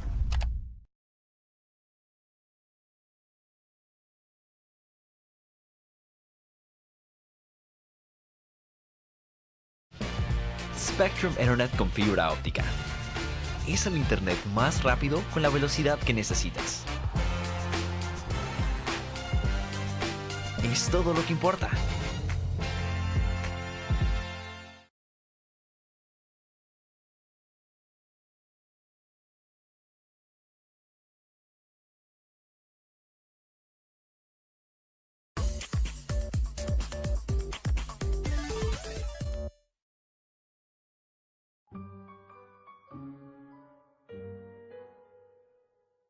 I'm not gonna lie, bro. Kid Panda was looking kind of cute, bro. I don't know why they got this panda in a whole human bassinet hospital basket, but this shit kind of cute, bro. I'm not gonna hold you. It's possible to have man-made cursed corpses. All right, we about to get the panda backstory. They did lock this nigga up, right? They locked this nigga up for being a Joe. They said this nigga was a Joe accomplice. They got this nigga in the phoniest prison cell of all time, too. Big feet ass nigga. Imagine sleeping with your whole domski near where you be dropping shits, bro. That can't be tough, bro. The higher ups are currently trying to designate you as a special grade, because if you can intentionally create that thing, you can create a whole army. Okay, so that's kind of crazy. Is that a Yaga upscale? Imagine a nigga that can just casually create a whole fucking squad of pandas to do his bidding. That's like some Mechamaru shit with all the robots. Does this nigga just choose to be chill and not like murder everybody? Because that sounds dangerous as fuck. Nigga can create a whole army and he's creating this bullshit, bro. This shit that would piss me off, bro. If you're feeling down,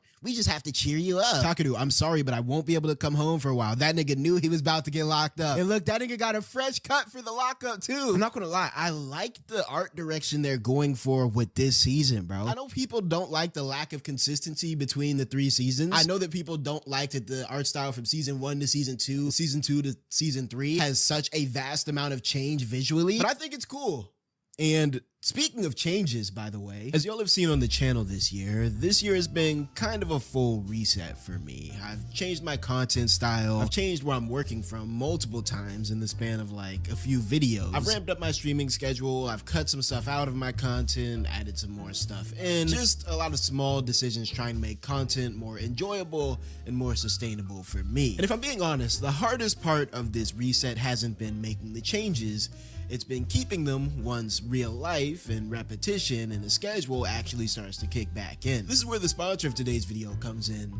BetterHelp. Whenever you're going through these kind of resets, these phases of change, therapy is something that can be beneficial, not necessarily because anything is particularly wrong, but because it can help you bring structure to that chaos. It's a place to actually talk to a therapist about what you're changing, what's working, what's not working, and everything in between. BetterHelp makes the process of finding a therapist easier. You fill out a questionnaire, they match you with a therapist in a couple days, and if the match doesn't feel right, you can switch therapists at any time. It keeps things flexible, which matters when your life isn't static. If you're in the midst of your own reset, content, work, school, whatever it is that you do, you can go to betterhelp.com/TeddySlump or click the link in the description for 10% off your first month of therapy. Again, that's betterhelp.com/TeddySlump for a whole 10% off your first month. Thanks to BetterHelp for sponsoring this video. Watch the FIFA World Cup 2026 live on Fox 1. June 11th through July 19th.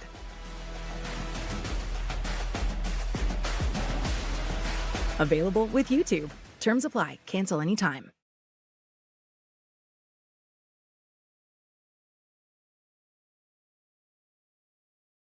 If your side hustle is starting to make real money, it's time to make it official with an LLC.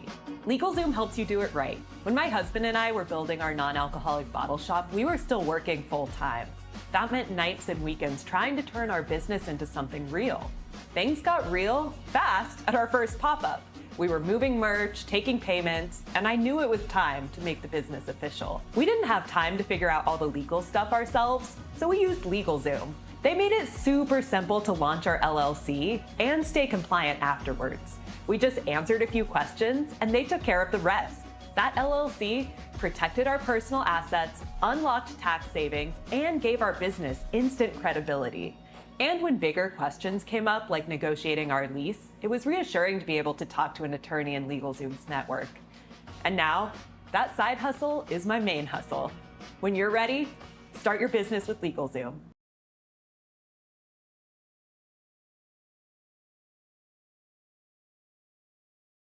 And now, back to the video. I'm not gonna lie, I kind of fuck with Yaga though, because he could really be on some destructive shit with these powers. And he just makes this little Nickelodeon community, bro. Sesame Street ass creatures, bro. My lazy goat makes his grand appearance. What are they doing in this ominous ass room? Damn, hold on. Did he reanimate this nigga's nephew? Okay, the ethics there are getting a little shaky. I feel like that's the equivalent. You know the AI companies that be trying to deepfake niggas like dead relatives and make them say shit? I don't know if cloning people's lost loved ones is appropriate. It has the personality of his nephew, but it ain't I don't know, man. My little sister can no longer live without Takeru. Okay, so I see what he's doing it for. He's doing it so that, you know, his sister can heal. But there's got to be healthier ways to do this, bro. Is this the nephew?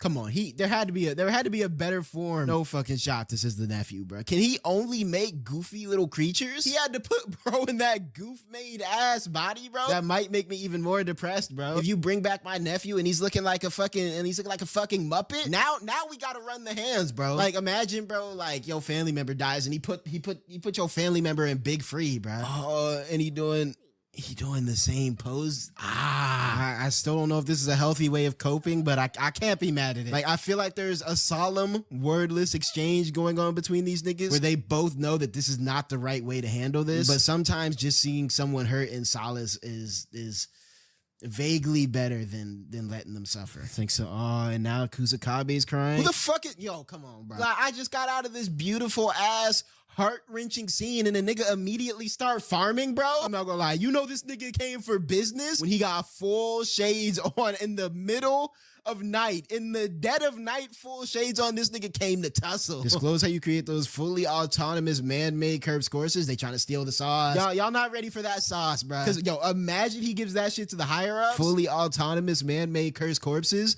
Does that mean that they can bring back, like, actual corpses? Does that mean we finna have Toji in them running around on the streets again? We can't have Maki and Toji in the same streets, bro. That's not okay. Oh, shit. That nigga, damn, this nigga Aki is fucked. My fault? I didn't know, bro, was that fucking buff. You all sure grew bold the moment...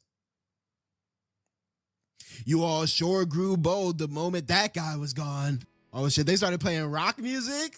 Oh no, that's Unc with the guitar, ain't it? Nigga pull up hitting the chords? Like, come on, bro. You too old to be shredding it like this, bro. Cause you can tell he developed this technique back when like fucking electric guitars and rock music was like the hot new thing. When he first started making this ability, that shit was probably like 1962. That's like the equivalent of me making my technique like fucking FL Studio, bro, or freestyling. And then now, as he got older, like, he just looks like an old head, like, that can't let it go. I like the contrast, right? Because he's this big, old elder that's like, he's one of those, you know, anime elder tropes. He's all conservative and sustaining the status quo and so on and so forth. But aesthetic-wise, he still holds this punk rocker, like, vibe. He must be doing this for the fashion because no way you're truly punk and actually, like, support the Jujutsu higher-ups. Holy shit. I'll handle the rest so you may leave. Good shit, Unc. You gotta trim the eyebrows though, Unc. Use the body's information to reproduce the, okay, so like he gave it low key, then you place that, so, oh, this nigga's spilling the, this nigga, I'm not gonna lie, he whooped that nigga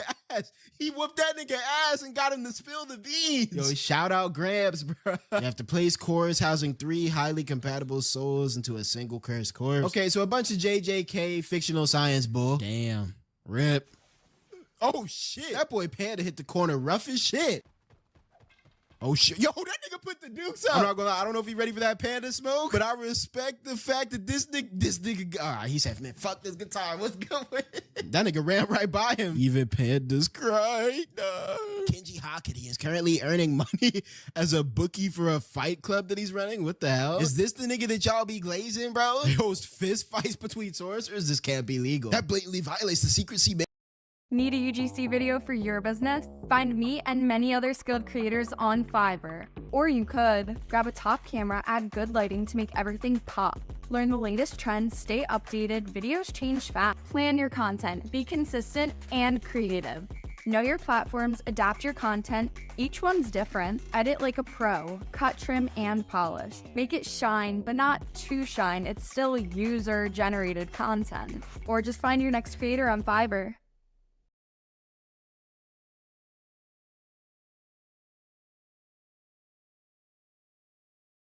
Turn pressure into performance.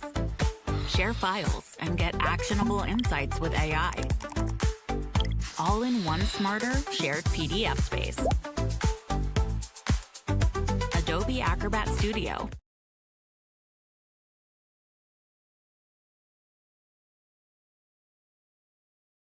Edited it. Oh man, this nigga.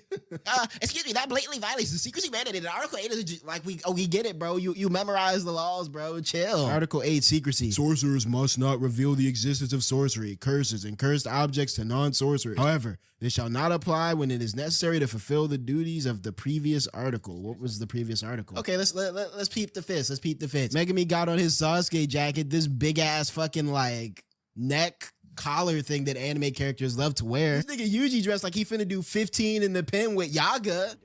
Okay, Yuji, we see the fucking strength, bro. I hate anime characters, bro, because they be using their fucking powers for no reason. That was completely and utterly unfucking necessary, Yuji. We get it, bro. You're a fucking cursed painting that has super strength, bro. You didn't have to fucking break this shit just cause there was a whole open path right here that Megami took, bro. Broke that shit for no reason. Who is this Aki ass nigga, boy? We need money.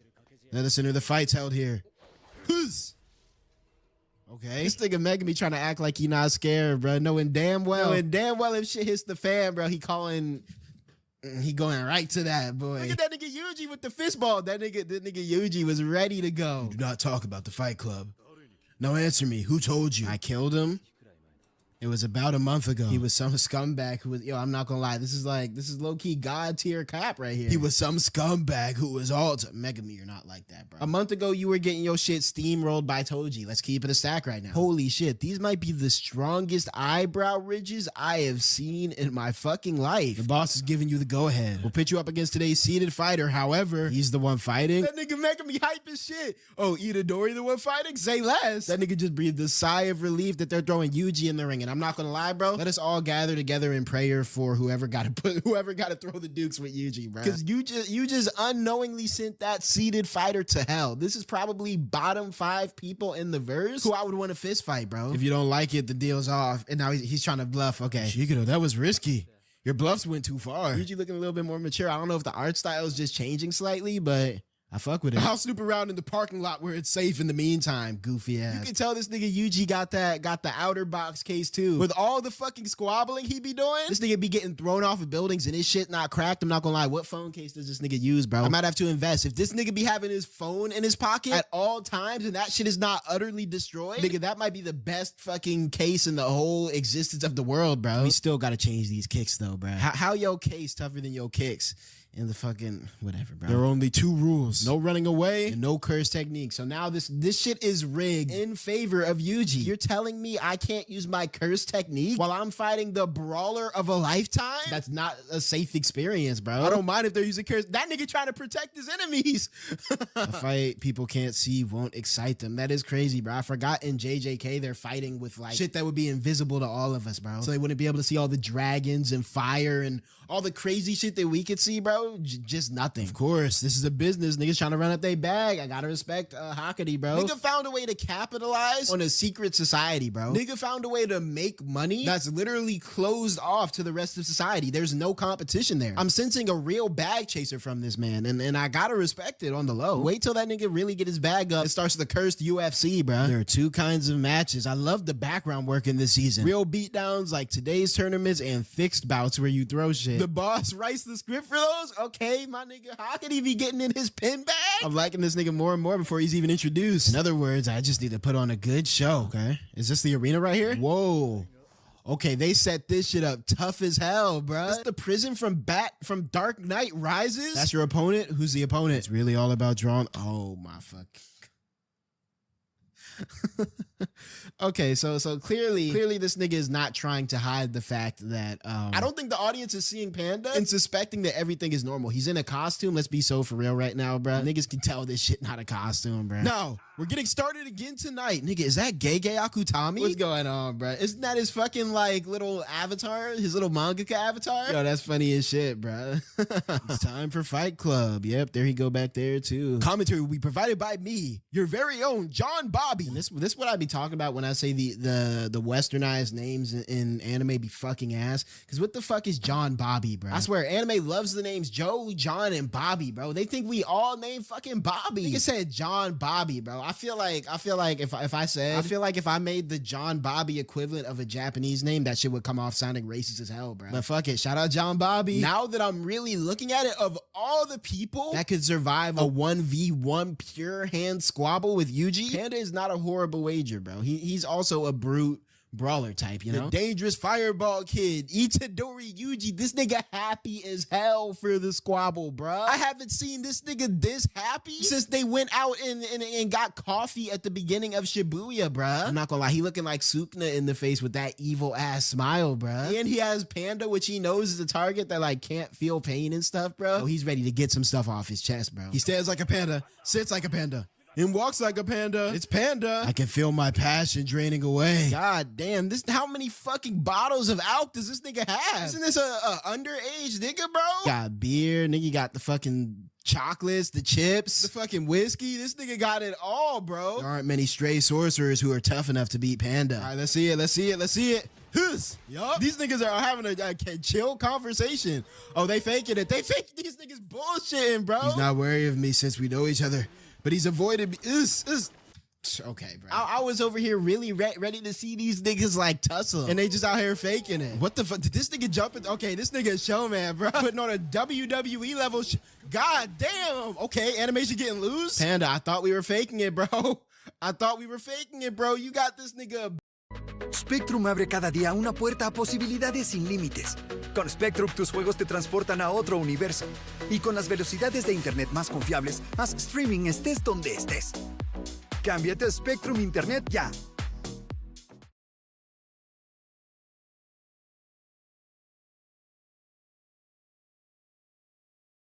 From idea to submission, empower students to do their best work with Grammarly's comprehensive AI writing assistance.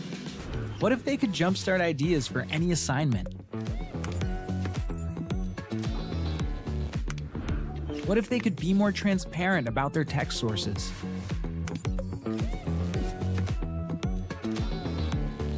What if they could check for plagiarism in AI-generated text before they submit?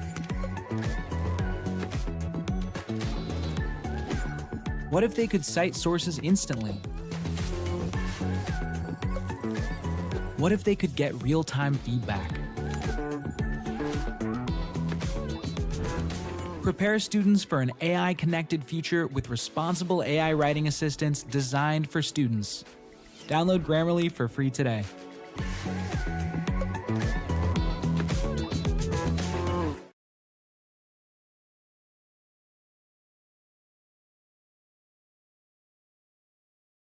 Back bent over your neck bone? Let's calm down. We were joking, bruh. We were joking. I'm not gonna lie, I could see why niggas would go to this fight club, bro. Because imagine you're a non-sorcerer and you see this shit, bro. This will be the craziest shit you ever seen in your life. You see how high in the air they jumped? Okay. Ooh, animation getting loose. I know y'all saw the little exchange there though. It's crazy too, right? Because this animation right here is meant to be bullshit, like a bullshit fight, but it's running fair fade. It's running fair fade with most series genuine animation. Yo, these niggas are great fakers. Look at that light tap. Damn. Okay, this nigga think he fucking Gatling, bro. What's going on? This nigga's having a full WWE fight. Okay, now you're doing the most, bro. Even I would have been able to tell that shit was fake, bro. The winner, Itadori. The SPCA won't stand for this. What the fuck is the SPCA? Is that like an animal rights group? Society for the Prevention of Cruelty to Animals, bro. Nigga say he gonna call PETA on their ass. Ha, that's hilarious. Send Itadori up to the roof when the tournament's over. Oh yeah, he meeting big homie. He's intentionally fighting in 3 dimensions to wow the spectators on the upper floors. Okay, hold on. How could he peeping some shit? I can write a good script with him. Yo, I like. What the fuck? Yo, that just scared the fuck out of me. Whoa, this nigga done turned to Phantom Megami, bro. What Shikigami gives him this ability? What is this? I'm genuinely confused. Did this nigga unlock a new curse technique that we didn't know about? I sent Kirara for extra security later. So Kirara, she's the trans girl, right? These are one of the few spoilers I have of this season. Kirara's the trans girl, right? If they're sending Kirara for security, Kirara a squabble? Or actually, no, don't spoil. I feel like she gotta be strong if they're sending her for security, bro. You ain't. What is earlier hand? What do you? All right. Let me see what you talked about with this hand placement, bro. Okay, like that nigga got his hand on his girl ass, bro. Like niggas doing front flips and back flips over this. That should be me, not him. Okay, no, it goes. Go fade him about it then. Go fade him about it then. I haven't felt this alive since my ex maxed out my credit card. I see the type of nigga we're dealing with now, bro. This nigga be fiending for the thrill. Now I'm not gonna lie, bro. Bringing up your ex in front of your girl is kind of nuts, bro. Big cheese and talking about your ex maxing out your cards in front of your girl is goofball. Sounds like Itadori's gonna be able to contact Hakari. Oh, okay. He's collabing with Megami and them. Sensation feels similar to. Every episode they bring this nigga up, bro. How? It's like they have someone in the writing room whose only job is to, yo, how are we gonna shoehorn Gojo into this episode, bro? How are we gonna shoehorn Gojo into this episode where he plays absolutely no role and has absolutely no impact on the episode, bro? Every fucking thing Gojo come up. Oh yeah, it kind of remind me of Gojo. And we get it, bro. He's broken, but why is he boxed up right now? That's my only question. Fuck out of here with that Gojo glaze, bro. But the other third year was a guy, right? Yeah. So does it? Wait, what the fuck? Wait. Do we let this nigga Panda slide for the transphobic comments since he's not a human, bro? And I guess he doesn't understand like what's going on. Hey, my whole boy got no internet. Chill.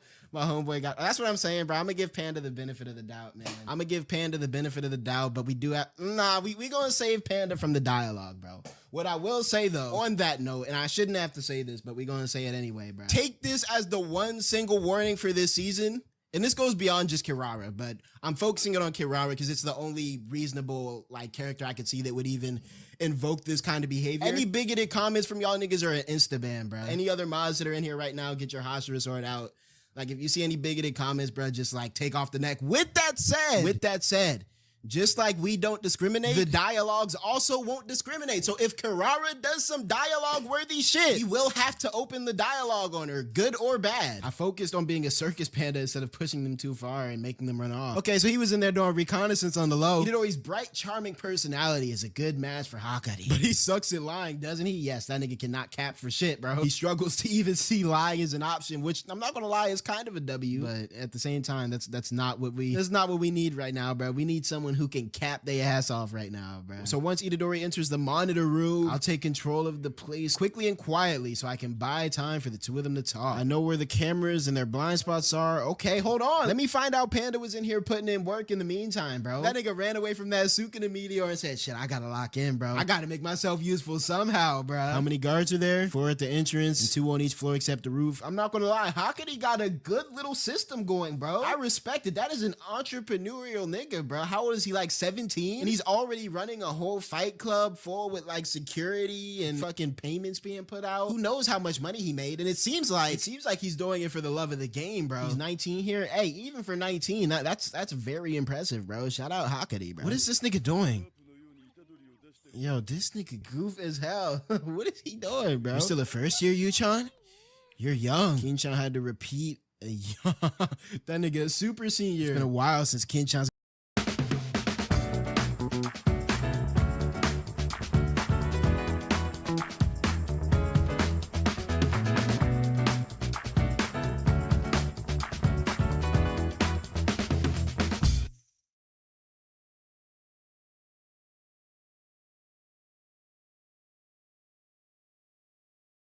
My best kept secret for starting a business?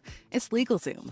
When I was ready to launch my consulting practice, I didn't know where to start. A friend told me about LegalZoom and how they've helped millions of business owners form their LLCs, file all the necessary paperwork, making things actually official, and keeping them compliant after lunch. Sure enough, I headed over to LegalZoom, answered a few easy questions, and in barely any time, my LLC became official. It was easier and faster than I thought. I'm trying to run my business, not learn the ins and outs of the law. I'm grateful I found LegalZoom to help with the legal side of starting and running my business, all for a price that's well within my budget. When you need a legal hand, turn to LegalZoom.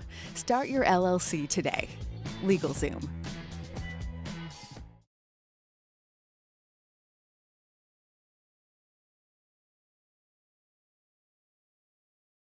Got heated up. I love it when Kinchan is passionate. All right.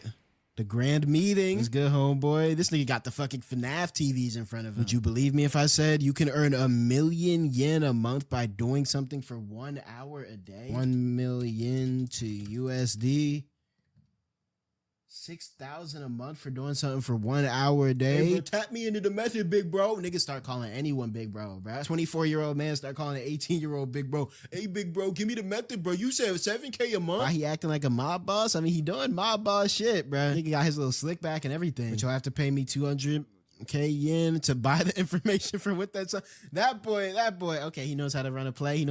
I respect it. The swindler pretends to be rich and sells the means to becoming rich. Hey, with that said, y'all, so I'm starting a course. It's obvious if you think about it logically. Okay, I like the character acting here, bro. Like the little slight shit, like him putting the phone down, the small slight little reactions from Yuji. This is really good. Both the swindler and the deceived have the same passionate. Hey, he's kind of spitting. Loads of women have dumped me because they hate gambling, but they've got it wrong. Our society throws out those who can't. Yo, this nigga yapping, but he kind of spitting though. Passion is gambling, and gambling. Okay, he now you kind of pushing it. Passion is gambling. I can see that. Gambling is life. You know, they got a hotline for niggas like you. And love is okay. See, now he's true. Passion is gambling. Okay, I can see that. Gambling is life.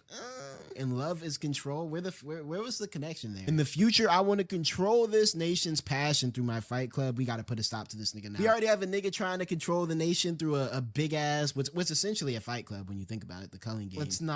let's not push it any further. Even Yuji know this nigga tweet. That nigga Yuji look like he about to give that nigga a lecture, bruh. With the existence of curses going public and headquarters barely able to function, now is my chance to expand my business. Yep, this a business-minded nigga, bro. Now that the world's about to end, I can expand my business. You gotta recruit this nigga to be his henchman. You know Yuji not going for that shit, bro. Oh shit, your phone ringing.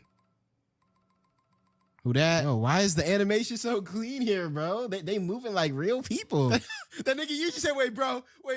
Yo, this... That nigga... Whoa. Hey, what the fuck? Yo, oh my... Yo, why is he whooping this... Why is he whooping this nigga so realistically, bro? That was not anime squabbles. That was a real life fucking jumpage. Through the glass him. Jump on the table. Yo, impact frame the fuck out of this nigga. What are those, train doors? How the fuck did he spawn in train doors? Fucking karate chop this nigga, train doors to your neck? When I get a call from Kirada's number, it's a signal that something's up, okay? W Kirada on the low. Oh shit, they going dome for dome? My passion's gone cold and fuck, cliffhanger. Tello Mobile. Hey, want wireless service that doesn't drive you crazy? Tello me about it.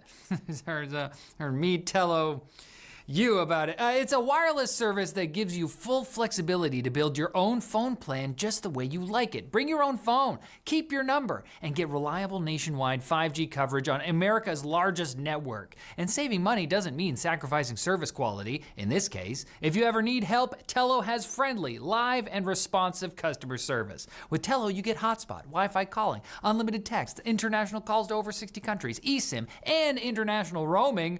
Wow, all free? Are you crazy? No. Check them out at the link below.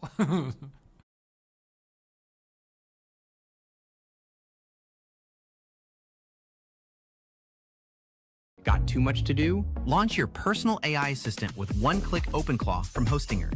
Get everything you need out of the box. No extra steps required. Connect via Telegram, WhatsApp, or another messenger, and start the conversation with your AI helper instantly. We test and update the technology for you and ensure the security of your private AI assistant. Don't overpay for the setup. Go to Hostinger and sign up for one-click OpenClaw today.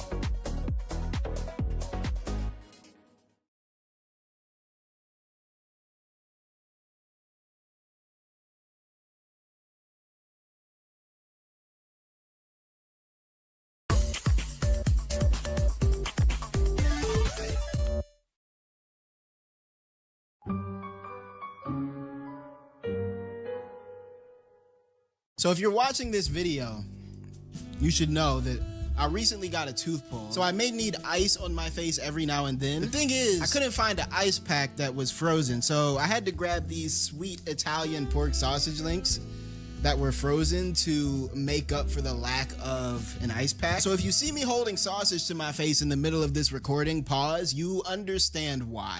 We back. Oh shit. Yo, someone got fucked up on the futon. Who the fuck is this? Did this nigga Kenjaku just pull up on a random sleeping citizen?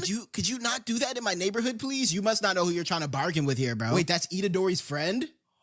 Oh, from the club. Yo, that was a crazy callback. I was just thinking, I was watching some old episodes. I was like, man, it's kind of crazy that we haven't seen his old club friends, bro. Like, you know, I kind of want to see them, see what they're up to, see what they're getting up to, see if they're doing all right and all this madness that's going on. Come to find out, these niggas are facing prime Kenjaku in the middle of their sleep. Those of you who are inside the barrier from the start have the right to leave. If you wish, you could wake up outside the barrier. The hasty ones are already outside. This is very unsettling, bro. I am terrified about what's about to happen to her. Just let her live, bro. I don't want her to...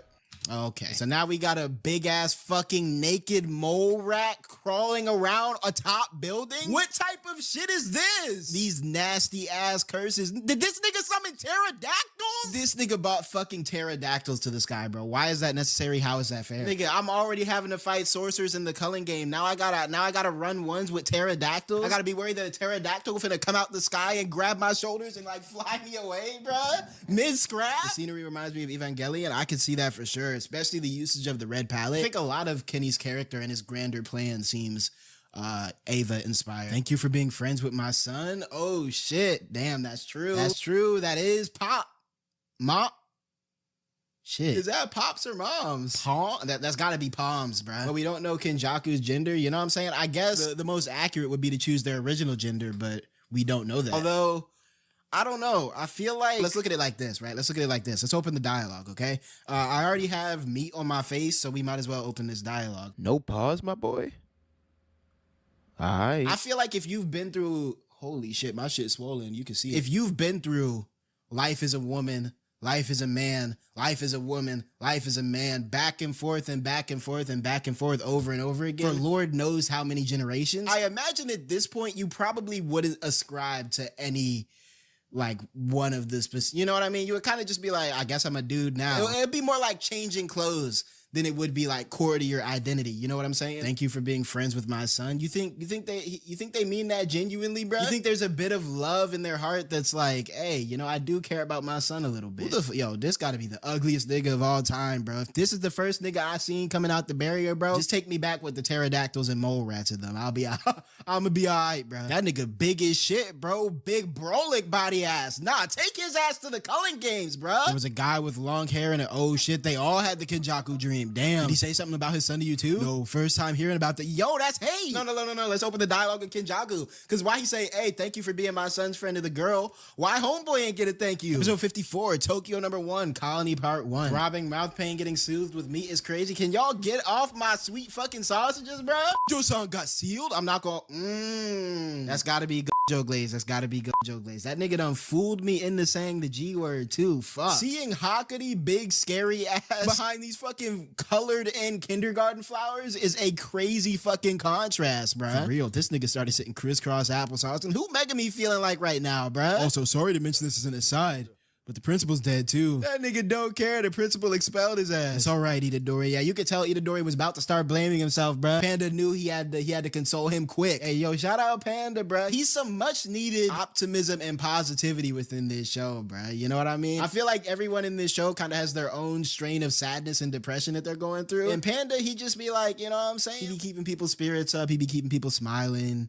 You know what I mean? Shout out Panda, man. Still, everyone who's been good to me all at once. I haven't been this bummed out since I watched Yakul get shot in the ass with the... Who the fuck is Yakul? And what? Ghibli? Is this nigga referencing a fucking Ghibli movie? Yo, I think he might be referencing a Ghibli movie, bro. Okay, no. Y'all gotta see this, bro. Y'all gotta see this. I'm on the Ghibli wiki looking up Yakul. Look at this nigga showing himself, bro. What is going on, bro? Why is this nigga showing up on the fucking Yakul pose? All right, I'll help you stop this Culling game. I'm not doing this out of sympathy. We're cutting a deal. That boy won his bread. Let's see what the deal is. You're trying to get in on the revisions to Jujutsu regulations, right? If I remember correctly, he wanted to adjust Jujutsu regulations such that his little fight club would be like a recognized organization within Jujutsu. I think he just wanted to get his bag up for real, which, you know, I respect it. Imagine like 120 years from now, right? Jujutsu's still going on. The Hakari Fight Club is like a certified thing, you know what I'm saying? Like it's as ingrained as Jujutsu High into the culture. Whatever it is, I doubt it'll be that hard to secure. That nigga Megami said he pull weight now. That's Big Meg, head of the Zenin clan. You gotta remember that. I'm the head of the Zenin clan. Yes, sir.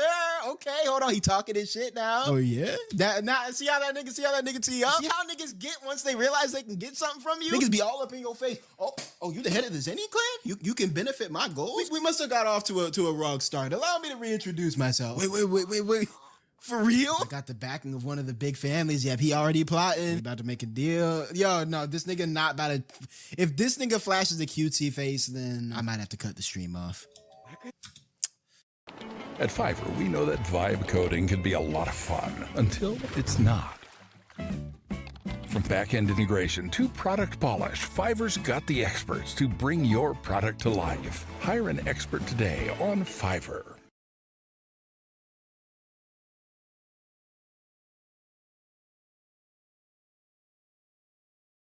At Spectrum, we believe every day unlocks unlimited possibilities. Spectrum transforms your gaming experience into a galaxy of adventures. And with super reliable internet speeds, you're always front row to the entertainment you love. Switch to Spectrum Internet today.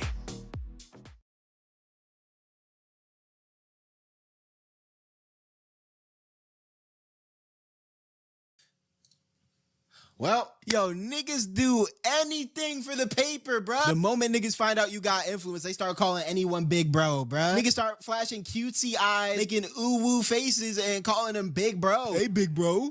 Let's be friends. The next day, the Ziti clan is exterminated. Oh, so the clan wasn't even exterminated yet. Oh, that's hilarious. So Maki done fucked the whole bag up on the low. Big Mock, hey. Oh shit, cullinggames.exe. A player has added a new rule to the culling game. Players shall be able to view the following information. Okay, this happened at the end of last episode. Name, points, number of rules added, current colony, and it was the blue hair nigga who added that shit, if I remember correctly. Why would Itadori be counted as a player already? Good question. And is he counted as 2 players because of the big suit? You know, we gotta open the dialogue. How does that work? He got 2 souls in his body. Sukuna. Oh shit, did I get it right? Hey! Sukuna is registering in his body as one of the sorcerers that was bought in for the game, right? Because I know they bought sorcerers. We know they bought sorcerers from the past, I believe. If I'm remembering this correctly, they basically did some Edo Tensei type shit. Bought niggas from the past to squabble niggas from the present. And so because Sukuna is one of those past niggas, he's already registered as a player in Yuji's body. So the little thing that popped up for Yuji popped up for Sukuna, actually. You swallowed Sukuna's finger of your own free will.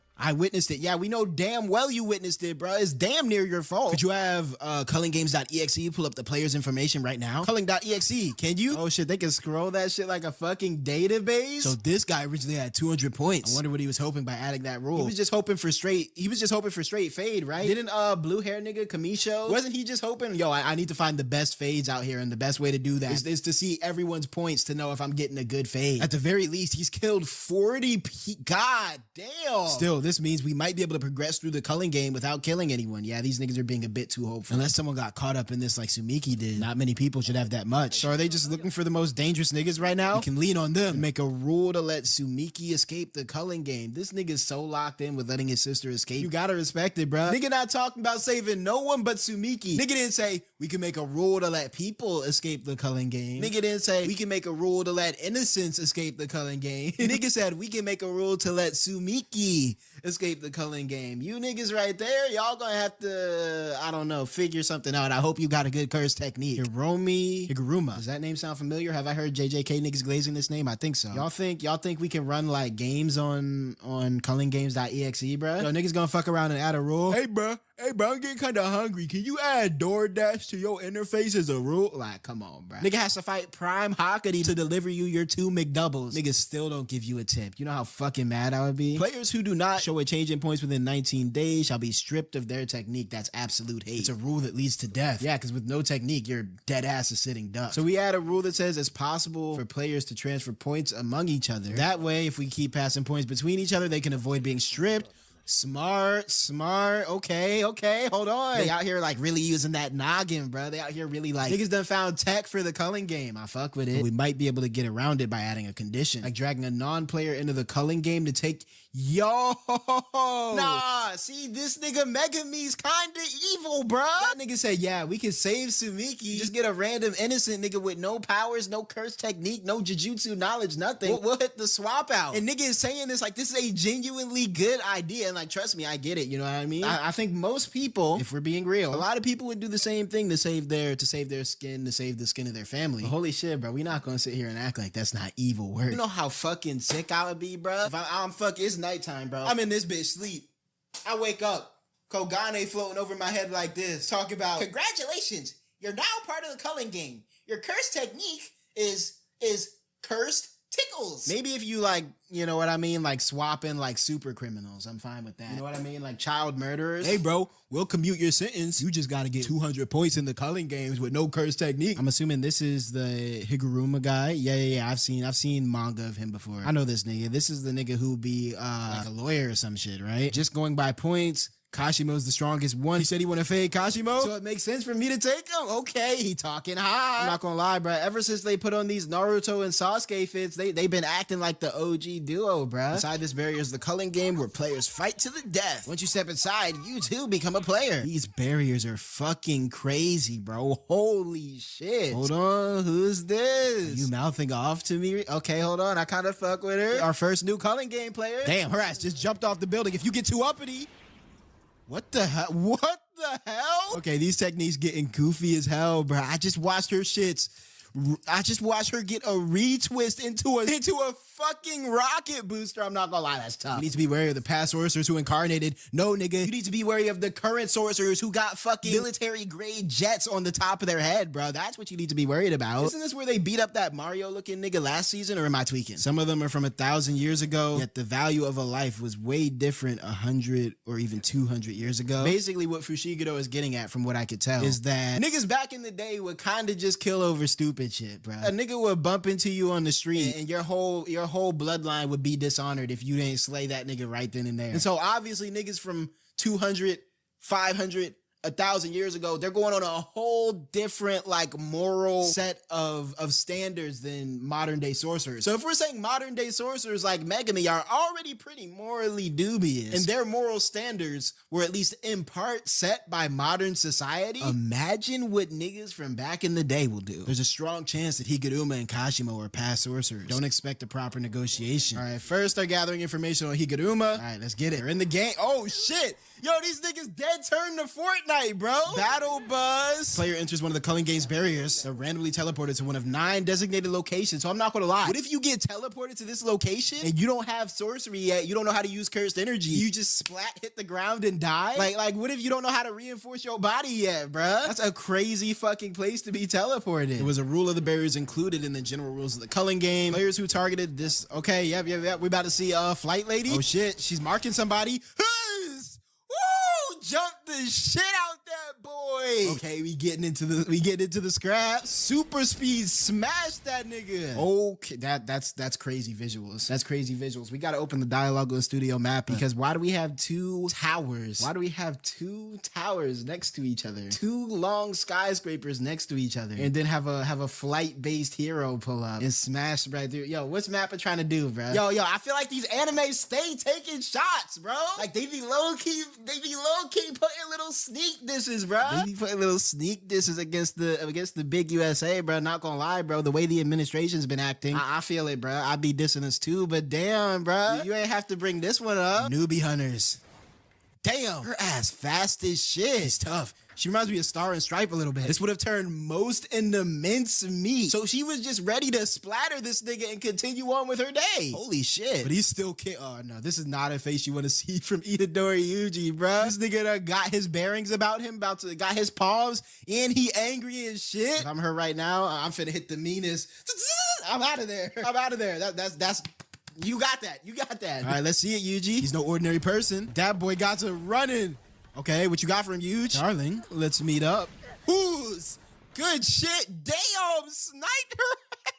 Yo, he sniped her ass mad casual too. Look at him. You can see him down there. Getting ready to do some crazy shit. They animated the throw. No. We got to slow-mo that. We got to frame by frame that. Yo, look at this nigga's aim. All right, he winds back. Boom. Through that shit. Curve that shit. Damn! Folded her yitties over the fucking piece of scrap metal or whatever this shit is, bro. Nah, that's crazy work. Knocked her ass. Got her. Defense, like, what the fuck is this? Lame ass helicopter shit? What did you do to my woman? Yo, this is the goofiest shit I done seen in my life, bro. Nigga got a helicopter on top of his head. And then I guess are all 3 of these part of a gang? They all seem to have some sort of flight-based ability. I've seen him before. Itadori. How the fuck does he know Itadori? Who the fuck is this? Ow, that hurts. Yo, we gotta open the dialogue on Megami, bro. Cause this nigga be too happy to beat down on women, bro. Every time he gotta fight a dude, all of a sudden, I feel like there's a dialogue to be had about this nigga. I didn't expect us to get separated that way. We can't find Yuji. They went to 2 different parts of the city. We're probably over 2 kilometers apart. Okay, I'm guessing. Look. All right. Look at the shape of her bun. I'm feeling like she got scorpion powers. Is that WP pitch? Who knows? Men think they could just beat women in the list. I was just joking. She dead ass started going down the same logic. Yeah, I fuck with it, bro. Open the dialogue on her. Like, Higuruma, you mean that guy, right? Okay. Oh, Yuji is okay, he's flexing. What type of Spider-Man shit was this, and was it necessary? That nigga fucking doing okay, did he have to do the flip there? What did this add to you scaling this building, bro? We know you're tough already. You're literally whooping on fodder right now, bro. Damn! Slid that nigga through the building. Yo, this is unfair, bro. These niggas probably just discovered their powers and Yuji getting dirty with them. With physical prowess. Oh, okay. Okay, how the fuck did he dodge the fucking helicopter blade? No, how is that actually possible, bro? How fast was that fucking slide for him to dodge the helicopter blade, bro? You know how fast that slide has to be? That's anime bullshit if I've ever seen it, bro. Oh shit, okay, backwind. That propeller is his only means of attack. So basically, Yuji got this one in the bag. Okay, we see, ooh, that was a good move. I'm not gonna hold you. That was a good ass move. Yuji, lucky he weaved that too. Unk was waiting for that boy. Unk hit that corner tough as shit.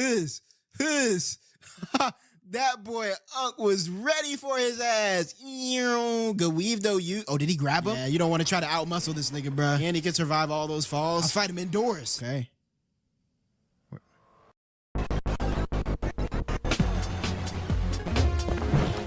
Power on. Face boost.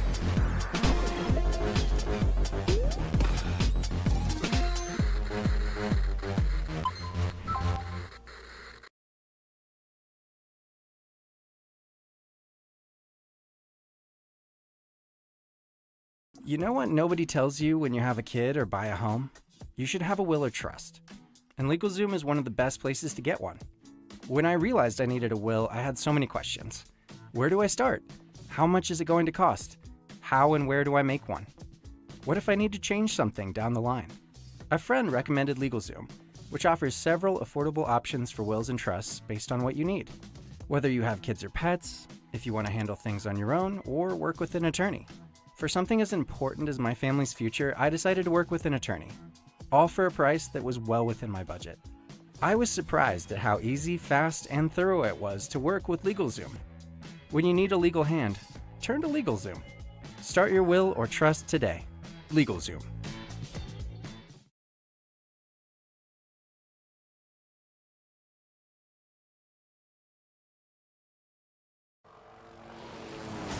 Yo, I'll turn you into a smoothie. Goof ass fight, bro. All right, let's see what you got from Yuge. Okay. Yeah, I don't know why. I don't know why I thought Yuji was going to handle this any other way. We know how bro gets down. He gets down with knuckles, bro. Thought he was going to grab the blades, not going to lie. I thought he was going to grab the blades too, but we got to keep in mind who we're talking about, man. This is Mr. Knuckles Sandwich himself. So at least please don't black flash this nigga, bro. Damn!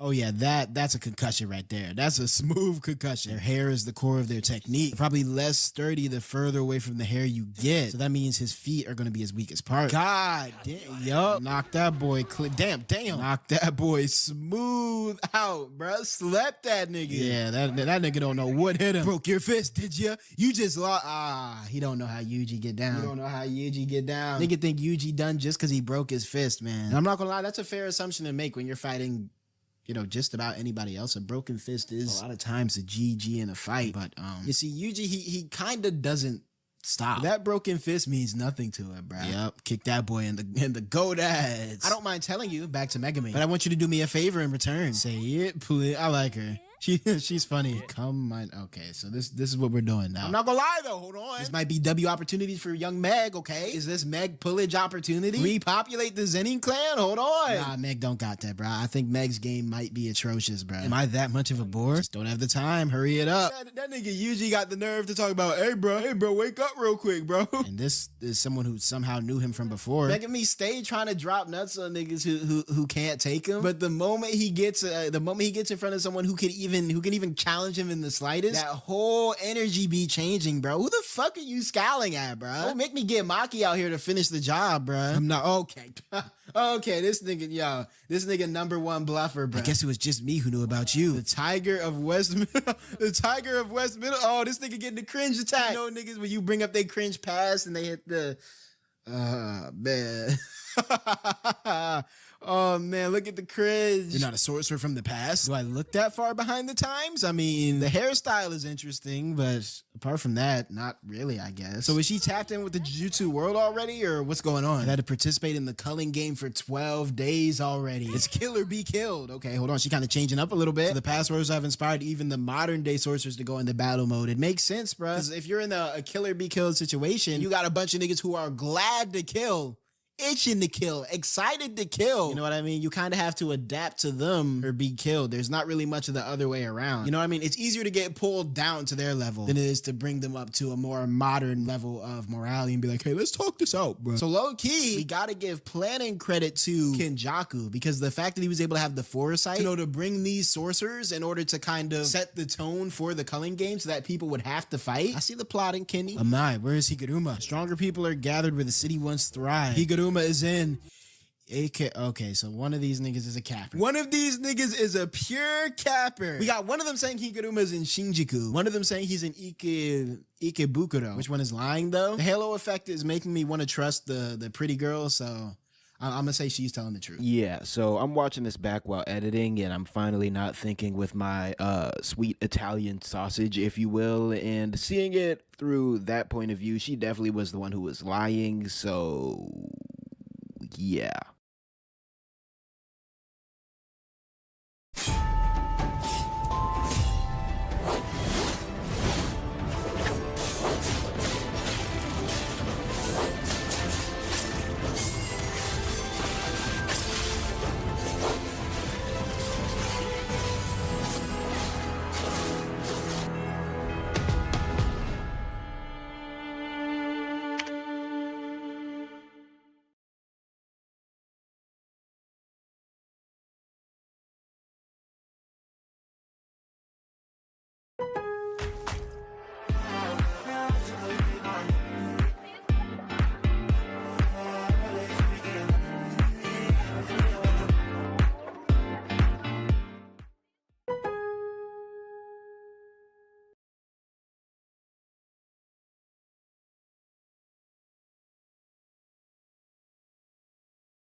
In Japan, 99.9% of criminal trials end in a guilty verdict. I'm pretty sure this is either true or very close to true. And if this is the case, this is evil, bro. Because no way 99.9% of conviction or 99.9% of alleged crimes actually happen, bro. If you...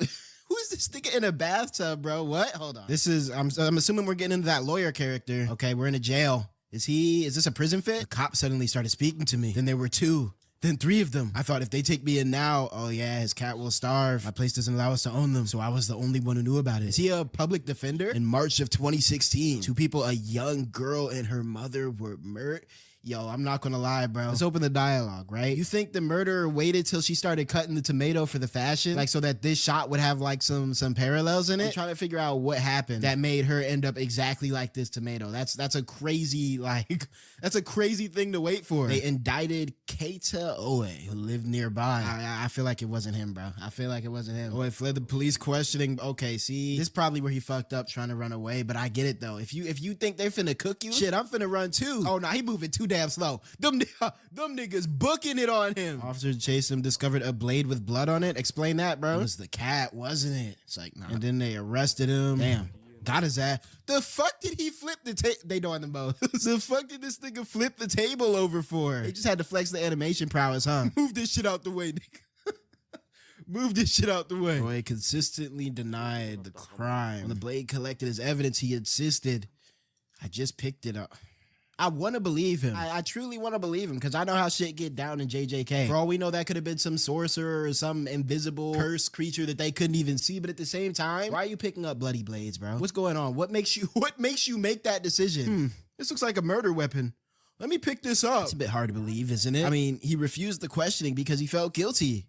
Right? No, he was previously a victim of wrongful questioning. Is this his law office? Because an acquaintance of his was using drugs in the past. So yeah, I know they don't play about the drugs in Japan. Even so, I picked it up? Nah, dead ass. A bloody kitchen knife? Why? He claims he was planning to turn it into the police. Yo, see, that's when you pick up your phone. That's when we see you picking up the wrong shit, bro. First of all, me personally, I'm not even getting involved. All right, you know what I'm saying? I'm not number one hero. I'm not Izuku Midoriya. That's not me. That's not my job. My feet don't move before my brain.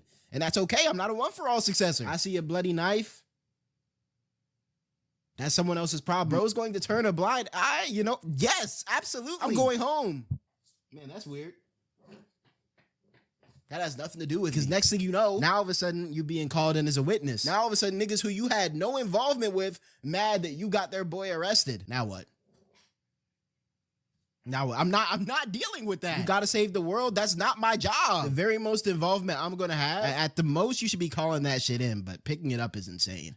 Anywho, his claims are all hard to believe when you consider OA's background. The fact that he works as a living employee at a non-profit organization. Okay, so this dude, he's like a good lawyer, I guess. He tries to give people their fair shot. He's really committed to justice. OA's job was taking care of the elderly there. However, they didn't pay him a wage. Yo, that boy was doing it for the love of the game. Maybe he was a good person. Look at the detail on this eye. This barely looks stylized anymore. I can see like the pink part. They did their big one, bro. You can see the concave of the iris. Okay. They only supplied him with goods like groceries and boxed lunches in the occasional New Year's gift of pocket money. Yo, we convicting the wrong niggas, bro. Send those niggas to jail. They say, yeah, we won't give you a salary, but shit, lunch on us. How about that? If we want to talk about real evil, get those niggas up out of there, because that is insane. They collected 50,000 yen a month from him as rent. Hold on, shit's getting kind of weird. Apparently, quite a few of the residents have prior records, I see. Furthermore, the reason he was delayed in turning over the weapon he found was the rules say we can't call any cop cars or... What type of establishment are they running there? Yo, this is who Higuruma Law Office needs to be getting on, bro. Nigga investigating the wrong people. So it's not surprising the murder weapon was just lying around. There's a good possibility OA's innocent. You gonna have to go crazy, bro. Nigga gonna have to unlock his inner Saul Goodman. I'll focus on getting information out of OA, and you handle the investigation. Damn, was that rotoscope? That spin was clean as hell. Did you take care of his cat too? Okay, that's okay. I see why the manga niggas glaze him. Going on me, he's thinking about the cat. He's a very altruistic individual. Okay, we getting like a little criminal case episode. Jeez, Higuruma-san, why did you go and accept a case like this? Damn, the character acting is fire. Who is she talking to? Ooh, we hitting the jazz. Back when he was with us, he was in charge of a case of reckless driving resulting in injury. The defendant was 19, and his coworkers had coerced him. Okay, hold on. There's nuance. There's nuance. Defendant was 19 and his coworkers had coerced him into both the drinking and driving. And I know that like work drinking culture shit is very big in Japan, right? However, those involved all aligned their stories and he wasn't able to prepare money for a settlement. Or was he able to get a suspended sentence? Damn. Ooh, good transition. Okay. Shit, we might need a little Higuruma spinoff, bro. No curse techniques, no squabbles, no nothing. Just straight like law firm shit, bro. This shit is kind of fire. Hold on.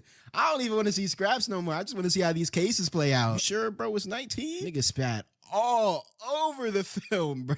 Yo, damn wet mouth ass boy. Quit being a criminal defense lawyer for impossible cases. Okay. So he wants to give everyone a fair shot. Trying to save the weak may be a noble endeavor. There's a limit to what lawyers like us can do. Why'd they have to go so crazy on these background characters in the animation here? What about your mental health? Higuruma. Okay, the investigation. Wait, I just remembered. Higuruma was the dude that they were looking for in the Culling games, right? That's who they were trying to like get points off of. Okay, so low key, hold on. I got too absorbed into the, what is it? What do you call it? It's like the frame narrative and then the inner narrative. I feel like if Higuruma hears Megami's like reasoning, he might like slide them some points real quick to get their shit done. Yo, she gotta chill with these tropical juices, bro. Damn, 5? Find the defendant. And it's, oh, hold on. Hold on. So this part of that 99.9? Damn, they got him clean. They shaved this shit, but they got him clean. Even he's surprised. Everyone is surprised, bro. I bet you Higuruma hooked him up with the lineup too. We actually won this case? Not yet. Why not? They'll appeal right away and then they gotta do it all over again. Former judge comments on crooked lawyers. Y'all not about to do my I was about to say my bae. Whoa. Y'all not about to do my boy Big Higuruma like that, bruh. I mean, of course, it's going to be easy to drum up sympathy on the other side, too, since it was a very grisly murder. The verdict was innocent. Guess even murderers can go free if they pay up. How much did he dump on this? The law is dead. Prosecution has... He must have known he was taking the picture because that boy was posed up. I would have turned around and be like... Watch the FIFA World Cup 2026 live on Fox 1. June 11th through July 19th.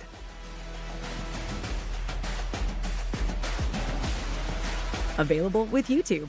Terms apply. Cancel anytime.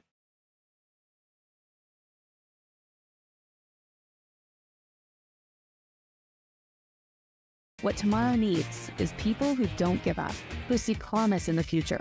WGU can help you earn the bachelor's or master's degree you need for your tomorrow. Hey, send me that real quick, bro.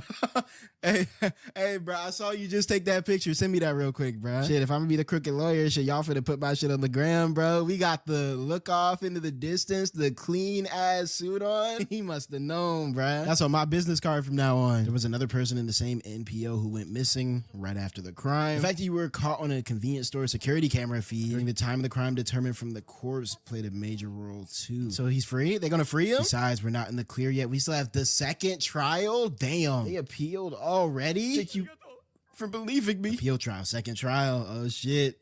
Get what? That's some bull, bro. That damn, we don't even get to see the trial. They just hit us with a guilty life sentence. Damn. I feel like that's even worse because imagine getting your hopes up, thinking you have the slightest iota of hope to make it out. I'd rather be guilty on the first trial and then just, live with that than get my hopes up and have them re-shot down again, bro. That's insanity. Oh man, I would cry, bro. Like, I would,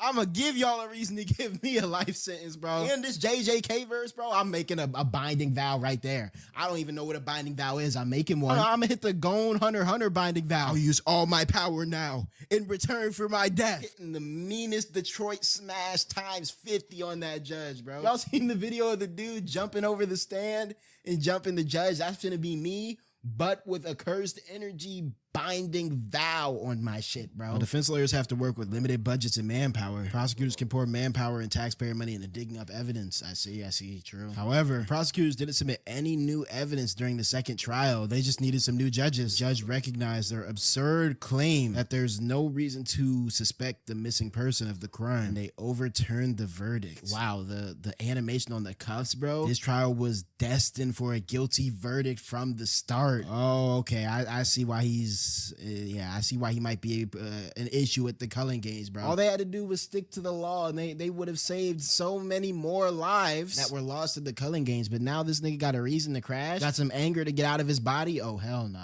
Yo, golly, bro. The SpongeBob ass shot. Yo, the detail. Why can I see the roundness of his eye, bro? I feel like I can poke that shit. Why are you looking at me that way? Nigga said, hey, I tried. Why aren't you looking over there at these two? The goddess of justice blinds her sight to maintain fairness under the law, and people turn a blind eye to all kinds of things to protect themselves. I'll own up to that one. I was just sitting here saying with my full chest, I would have turned a blind eye to that knife if I seen it on the ground to protect myself. And yes, I would. And I wouldn't be the one having to make this face at niggas. So yes, I am walking past that knife and I am turning a blind eye to protect myself in that situation, bro. So I want to keep my eyes open at least.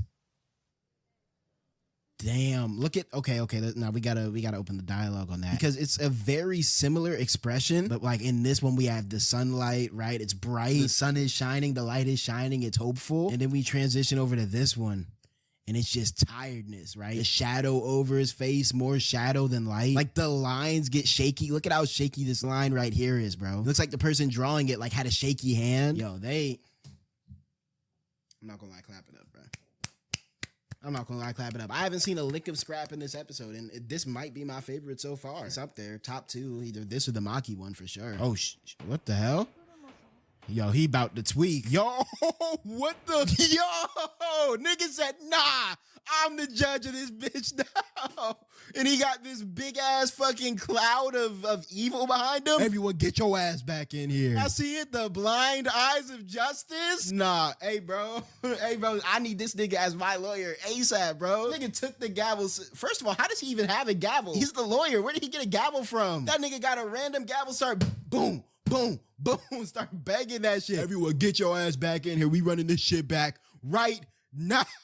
We're having a retrial. Culling game player, Hiromi Higuruma. Okay. And then we're back where we left off. No, I wanted to see what happened. They got to show us, bro. I'm in much more clear a mind than I was last time, right? My tooth isn't hurting anymore. I can think with my brain. I don't have frozen sausages pressed up against my face. And I can now understand pretty thoroughly that this nigga was probably telling the truth and her ass was probably lying. She looks like she's lying, bro. This smile is cap right here. So I'm gonna go with bro right here and say he's the one that's probably telling the truth. They got me last time, bro. My mental faculties weren't all there, okay?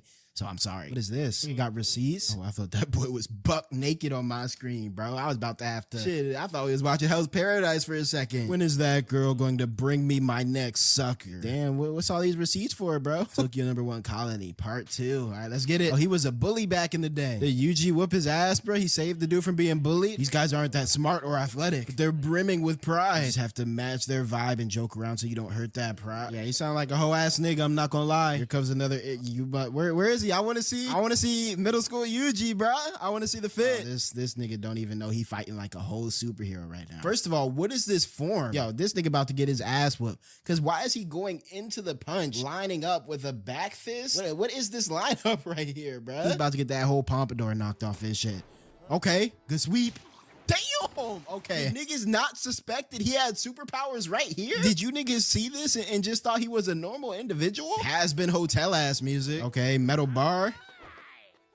Weave. Okay. No one thought this dude was a little strange? No one went to say, you know, middle schoolers shouldn't be able to lift niggas up by their face casual. Okay, this was so unnecessary. Damn. And then he grabs the pole. This was the first nigga to ever witness how it felt to really catch that Yuji stare, bruh. Yuji Itatori ran Amai, and the crazy part is you can't run. He's faster than you. You can't hide. There's nowhere to hide. You damn sure can't try to fight that nigga. He's stronger than you. Higuruma uses this theater as his base. Now that Coursera Plus is 40% off, it's time to go after your goals. With over 10,000 programs from IBM, Microsoft, Google, Meta, and more, you can gain momentum for the rest of your year and beyond. Save 40% on Coursera Plus and make big progress.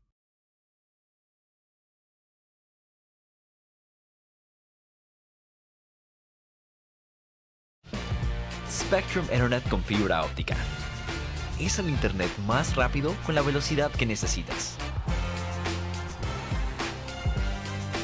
Es todo lo que importa.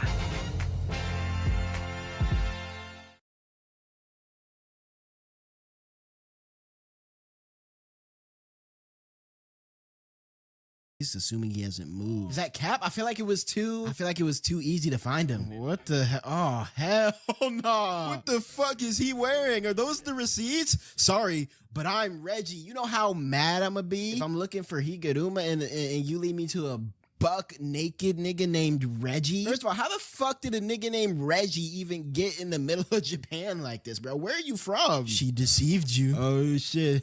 Yo, that's that Fushiguro stare, boy. That boy feeling like his pops right now. Better hope that boy don't start putting one fist over the other on your ass just out of plain anger. Cause okay, Megami. Yup, okay. Demon dogs. What's Reggie got? We're wasting time. Meanwhile, back at the theater, this nigga is actually just sitting here in a bathtub. That boy think he in perfect blue. All right, Higuruma, you had it when you was on the train, looking off to the side. Now you're doing too much. Nigga got himself a strong ass curse technique. Start doing anything, bro. Chilling in a bathtub, full fucking suit on. What are you doing over there? Have you ever taken a bath while in your clothes? Nigga just doing shit to try it out. Yo, let's talk about it, bro. We gotta open the dialogue on anime niggas, bro. Anime niggas will never start the conversation off regular, bro. They'll never be like, what do you want? Hi, I'm Higuruma. What's your name? They always gotta, you know how it feels, get your toes tickled by platypus fur. Bro, what? But then they start trying to tie it into some other shit. Like, watch, he probably about to do some clean shit. Feels better than I expected. So many things have stopped mattering lately. Oh yeah, he feel like he's over the edge. So I've been challenging myself to try things I assumed I shouldn't do. Just start bullshit and doing anything. How do you even get a bathtub in here? I've basically gone off the rails after hitting my mid-30s. I feel like very uncomfortable here, bro. If I walk in here and I see a nigga chilling in a bathtub, just completely unfazed by the fact that I'm walking down on him, I'm probably gonna walk back up those stairs and rethink my plan of approach, bro. I'm a lawyer. Talking to me will incur a consultation fee of 5,000 yen every half hour. Yeah, Yuji don't got that type of bread, bro. No, I'm just playing with you. All right, that's good to hear, bro. I was about to say that was very out of character from what we just saw the whole rest of the episode. He's not a past sorcerer that's been incarnated. He seems like a modern sorcerer whose technique was activated. Meanwhile, Megami out here fighting straight bullshit, bro. Let's work together.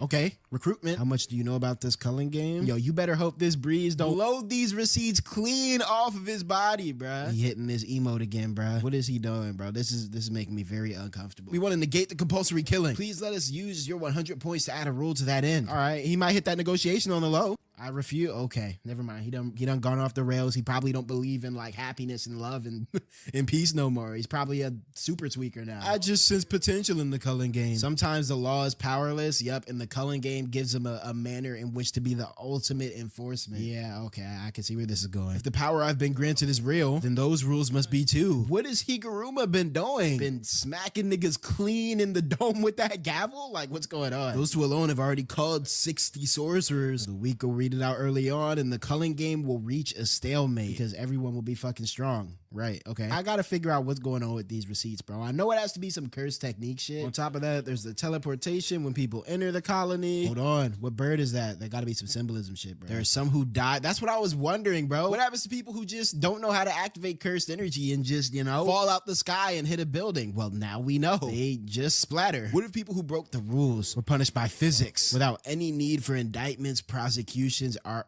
arguments? Okay, see, and now he's going to the other side of justice, bro. There's two sides of justice with a very thin line between them. And one I think is very good, one I think is very evil. Once you start talking about people being punished without any need for indictments, prosecutions, or arguments, or trials,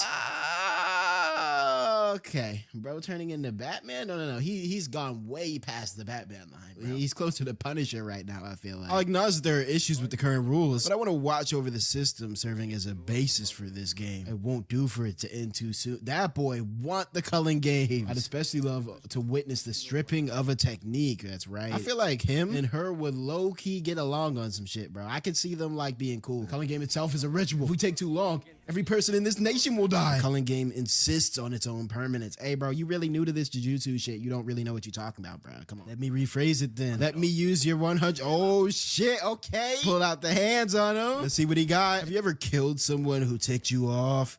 Whoa, okay, so he can just use this shit whenever. It feels much better than I expected. All right, let's see it. Oh, the music. Oh, we seen this lighting before, the red and blue. Hold on, a call back to the Choso phase. You might have killed 20 sorcerers. Yeah, you gotta be careful, bro. You walking up on a mad casual too. Domain how the fuck? Nah, that's broken. Nigga, you just hit these jujutsu. What? No, that's cheating. How does he know how to do this already? That's cheating. He already, okay. Domain expansion. Deadly scent. Whoa. Wait. Is the implication here that he opened a domain on a bunch of niggas? Is the implication here that he popped the domain on those niggas who were in the trial? And he was slamming.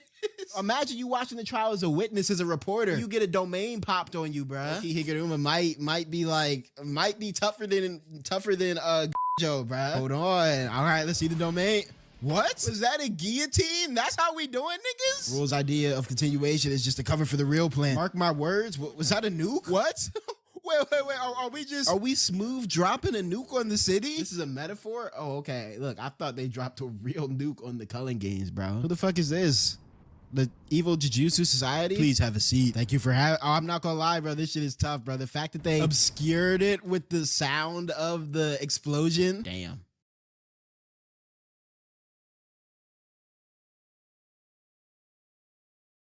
Most people don't know that you can get a domain from Squarespace. Not just a website. But you're not most people, because now you know you can get a domain from Squarespace. Something like velvetchords.com for your music studio. Or kidchords.com for your middle school band camp. Whatever your dream, Squarespace is how you make it happen. All under one roof. Get yours before it's gone with offer code MAKEITREAL for 10% off your domain or website. Terms and conditions apply. It's critical for you to remember to find a moment to hate on Gojo this episode. Thank you, Underdog, for like keeping me on my P's and Q's. I won't let you down, bro.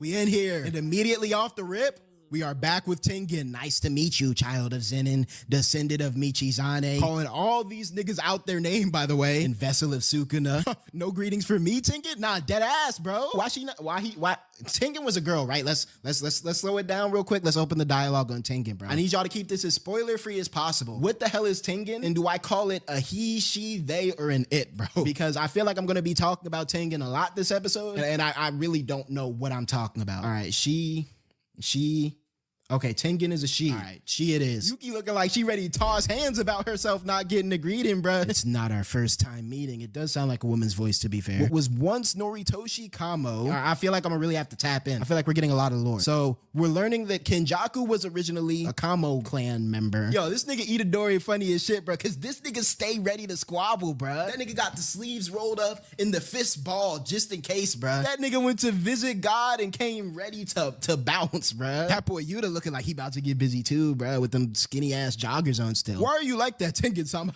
That nigga Yuji said, yo, Tengen, why the fuck are you so ugly, bro? That nigga Megami like, yo, he's about to get us all smoked, bro. I'm immortal, but not ageless. Oh, look at Tengen smiling, bro. I feel like Tengen might be fond of Yuji a little bit. You'd look like this too if you were 500 years old. What the hell? Okay, that's kind of crazy to think about. No, we gotta open the dialogue, bro. I feel like this is gonna be a dialogue heavy episode. I'm over here thinking Tengen is some sort of transcendent being, which to an extent she is. Whole time, bruh, she is aged so far past the point of what we understand as human aging that she looks unrecognizable. And I feel like that's low-key fire. That's fire writing, bro. You know, the idea that we as humans could turn into something that we don't even perceive as human if merely given more time. Okay, gay. Since I failed to assimilate the star plasma vessel 12 years ago, my aging has accelerated. Okay, so that obviously a callback to when what was Shawty name who was supposed to be Tengen's new body? Who told you popped in the dome? Rika. Some shit like that. I want to say Rico. If Tengen had assimilated into Rico, does that make Rico immortal? Or was she still subject to getting her shit blown smooth off, regardless of if she was Tengen or not? Like, I'm trying to understand what Tengen is, bro. Because it seems like Tengen is going to be important moving forward. And so I'm trying to have a firm grasp on what the hell we're dealing with right now. So the world itself is who I am now. Auntie, what does that mean? First of all, bro, her name not Tengen no more. Her name Auntie T, bro. But she's speaking very metaphysical right now. She failed to assimilate into a physical being, and so now she is the world. Is she just aura farming? Okay, yeah, that makes sense, bro. That nigga Megami think they in class. Excuse me, Auntie T. We came here to learn Kenjaku's goal and how to open the prison realm. Could you tell us what you know? I'm not gonna lie, we gotta open the ADHD dialogue on Yuji, bro. I think we're getting confirmed Yuji ADHD, bro. Because this nigga is quite literally witnessing some shit that most niggas on this planet, damn near all niggas on this planet, will never get to see in their life. And this nigga distracted as hell, butting into the conversation, bro. Looking back at the tunnel and shit, like, yo, Yuge, lock in, bro. Of course, but I must impose one condition. I need 2 of you 3 to remain here. What the hell? And guard me. Okay, I feel it, Auntie. Auntie said, yo, this culling game shit about to get wicked. She picked the 3 most OP niggas that they got right now. She said, hey, Yuki, Yuta, or Choso, 2 of y'all gonna have to stay here and tee up for Auntie, bro. And I get it, bro. I get it. If you telling me there's a culling game where we have niggas like Kenjaku just running around the streets, bro, where we have niggas like Mei around every corner, you got it, bro. I'm gonna need a guard too, bro. Oh shit. Okay, she can control her little domain. Okay, Kenjaku's objective. She turned this shit into a whole little computer system. Okay, is to force the evolution of mankind throughout all of Japan. But how does he actually intend to do it? The method of evolution that Kenjaku has chosen is to assimilate all of mankind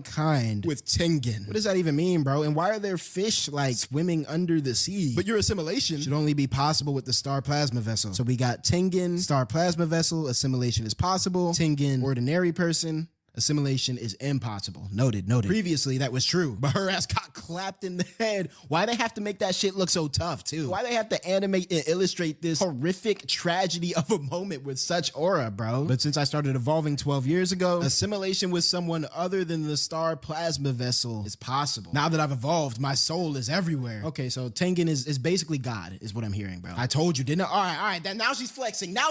She didn't have to do all that. I feel like sometimes in anime, bro, when they start getting really metaphysical, you kind of got to take what they're saying with a grain of salt, because there's no way you're going to be able to filter this through actual physics and logic and math that exists in our verse. So if Tengen says she exists everywhere, and if you assimilate with her, you become some sort of quasi-god being, we're just going to take that at face value and keep it pushing, bro. However, if mankind were to evolve, the world would end. Anime does this thing a lot. I've noticed. The other day, my girlfriend was showing me, I think it was the end of Evangelion movies. And it was another anime where the concept was that the big bad was trying to combine all of humanity into a single hive consciousness that just doesn't exist within the bounds of what we understand right now. And I wonder if this is somewhat of a, let's open the dialogue, let's look at the themes. I wonder if anime being so obsessed with this plot point of humanity combining into one consciousness, I wonder if this plot point is like a reflection of, grander Japanese collectivism. Code Geass, that was another one I was thinking of. I think Full Metal Alchemist does something similar too, I want to say. I think anime in general, they love the idea of, oh yeah, we all gonna turn into one big, consciousness of the world. And normally it's not something that you strive for, right? It's something that the bad guy is doing. It's something that we want to put an end to. It looks like JJK is, continuing that tradition with the Kenjaku plan, I guess. But why wouldn't everything be fine as long as you rejected the assimilation? Now that I've evolved, my nature is closer to that of a cursed spirit than that of a human. So does this mean that that Kenjaku's plan is to use cursed spirit manipulation to try to control Tengen? That would be kind of crazy, I'm not going to hold you. So I can be targeted with cursed spirit manipulation. Let's open the dialogue on Kenjaku, bruh, because that's some big brain shit, bruh. That is some big brain shit if I ever heard it. And now it's time to Gojo. Hey, let's open up the dialogue on how once again this all stems back to being Gojo's fault, and I'm gonna explain to you why. Gojo, Mr. That shit getting me mad just think about it. Let me cool off and drink some water, bro. No, your goat is at fault, bro. Your goat is at fault, and let me explain why. Okay, no. Let's really. I'm about to get on that nigga ass. Pause. Kenjaku wants to control Tengen using cursed spirit manipulation. Kenjaku has cursed spirit manipulation because he has the body of Suguru Geto. The body of Suguru Geto is available because Gojo didn't fling that nigga out of existence when he should have. Right or wrong, Gojo was the last person to tap in with Geto. It was Gojo's job to kill Geto. Right or wrong. Gojo has no problem evaporating other niggas that he fights, but now he wants to leave. So whatever he did to get to Geto was lackluster enough that Kenjaku was able to take the body, fix it up, do whatever, repurpose it, and now a cursed technique he wouldn't have even had access to could be used to destroy the world. So honestly, it all stems back to Gojo being a bum when you really think about it. And where is he now? Where is he now that we're dealing with the fallout of his actions? In a box somewhere. Yeah, but there's no way he will know about someone who can take bodies. Okay, but let's think about this, Venus. If I'm in the JJK verse and I know I have to get someone up out of there, and I know about the existence of cursed techniques, I am making sure not a single molecule of that individual exists when I'm done with them. We all know how, we all know that was his boyfriend, bruh. That's really the only reason that we're having this conversation. That was his boyfriend. He let his emotions get in the way, and now we got to deal with the aftermath. So honestly, if we really think about it, my fault, Free. If we really think about it, this all stems back to Gojo, and I hate this nigga, and he's a bum. Let's get back to it. Considering Kenjaku's strength as a sorcerer, I would likely be absorbed the moment he made contact. Kenjaku is second only to me in his skill with barrier techniques. She said, yeah, I'm still tougher though. So why now? Because I, the Star Plasma Vessel, and the Six Eyes are all connected by fate. Okay, so, we get in a typical anime fate theme again. I feel it. Twice in the past, Kenjaku was stopped by the sorcerer with the Six Eyes. No, let's open the dialogue. What this line of dialogue tells me right here is that Gojo is a bottom tier Six Eyes user. Let's talk about it. Let's open the dialogue on this bum ass nigga. Twice in the past, Kenjaku was stopped by the sorcerer with the Six Eyes. They are tied together by fate. It was Gojo's destiny. His existence served one purpose, and it was to stop Kenjaku. And where is he now? Nigga, I'm the strongest. Among heaven and earth. Nigga was feeling himself, bro. Floating in that chair over killing someone with no cursed technique, no cursed energy. Heaven alone, I'm the strongest. But then it comes time to squabble the actual strongest to use your technique to fulfill what we're learning you're destined to do by fate. And where's your ass at? He was still the best Six Eyes user? Yeah, okay, where's he at? Where are those Six Eyes at? Where's those best Six Eyes at now? Relax, Gojo is the strongest Six Eyes user ever? Okay, so what that tells me is that gives him even less of an excuse. If he's the strongest Six Eyes user, he has no excuse to fail where inferior Six Eyes users has succeeded. I'm on his ass. The second time, Kenjaku was thorough. He killed both the Star Plasma Vessel and the bearer of the Six Eyes within a month of their birth. Damn, that's kind of crazy. That boy Kenjaku said, yeah, we not doing this again. After that, Kenjaku altered his strategy to focus on sealing the Six Eyes instead of killing him. And that's what we have today. Gojo in the prison realm, sealed up played hook, line, and sinker. However, 12 years ago, something unpredictable happened. Toji's in and intervened. Yo, they talking about this nigga Toji like he's like the literal devil, bro. Like he's this overwhelming force of nature that got in between actual destiny. That's hard. That's hard because let's analyze the themes in that, right? Toji, as someone without cursed energy, was always othered by the grander world of cursed energy, or, you know, jujutsu sorcery, right? And so now his mere existence is so other that him being around is an unprecedented event that threw everything out of whack. That's kind of tough, bro. I'm not gonna lie, Toji might be the second most glazed character in this whole series after I almost called Gojo the Big Joe, bro. I would have had the end stream right there. That's the small Joe. That's Juice Box. Look at it, bro. She put this glazed ass. Toji ain't ever even made this pose, bro. This is how Toji appears in Tengen's mind, bro. And why she spawned him in with that nasty ass creature on his shoulders too, bro? Since his heavenly pact placed him outside of fate. Ooh, that's tough. Wait. Okay, but I know I'm stopping the episode a lot, bro, but I'm really trying to lock in. So now we're learning that cursed energy and fate are intertwined. Does that mean Maki is also immune from fate to some degree? Is there something we don't know about Maki, bro? That's what I find myself asking after hearing that. Then a young man with the power of cursed spirit manipulation appeared, and without even trying, he now had all the necessary pieces other than the prison realm. So basically, a lot of things just fell into place for Kenjaku, bro. So low-key, we gotta open a fraudulent dialogue on Kenjaku because it's sounding like he's a fake mastermind. It's sounding like he's a fake demon. It's sounding like a lot of things happen to work out for him, and he just put the pieces together and is acting like a mastermind. You know what I mean? It's kind of like how niggas talk about Light Yagami being a genius, but he had a magical notebook the whole time. That man was no genius, was no legend. Now L, that's a real deal genius. Light Yagami just had things work out for him. What I'm seeing right now, nigga said luck merchant. I'm seeing Kenjaku as a luck merchant, bro. That's not a mastermind, bro. That nigga just waited his turn. That's a gacha player. That nigga's playing gacha IRL. Because really, if he was a mastermind, would it have taken him 1,000 years? Then why is this culling game being hosted? My assimilation with people other than the star plasma vessel is possible, but at the moment, there's a high probability that it will result in something incomplete. The culling game uses the cursed energy of the players and the boundaries formed between the colonies and a ritual to send this nation's people to the other side. He probably plans to use this as a warm-up. Okay, she's talking real crazy again. I'm kind of having a hard time following, but it's looking like the culling game is a necessary ritual to make sure the assimilation happens successfully. However, in order to establish that ritual, Kenjaku should have been forced to accept several pacts, okay? Basically, we know all these rules exist and all these pacts exist so that he can even hold the culling game in the first place. One of them is that Kenjaku cannot be the game master of the culling game himself. Okay, that's balanced. Either all of the players must die or all the players must refuse to participate and die. So that's not happening. Let's act like everyone in this chat right now. Let's open the dialogue, bro. Me and everyone in this chat right now. We're in the culling games. Are we all sacrificing our lives for the betterment of humanity? Let's all agree to refuse the culling game and sacrifice our lives for the betterment of humanity. Balls, no, I'm getting all the points. I'm slamming the whole city. Oh, well, ain't my prop. I'm in a chat full of demons, bro. Tell me someone else in here is sacrificing themselves.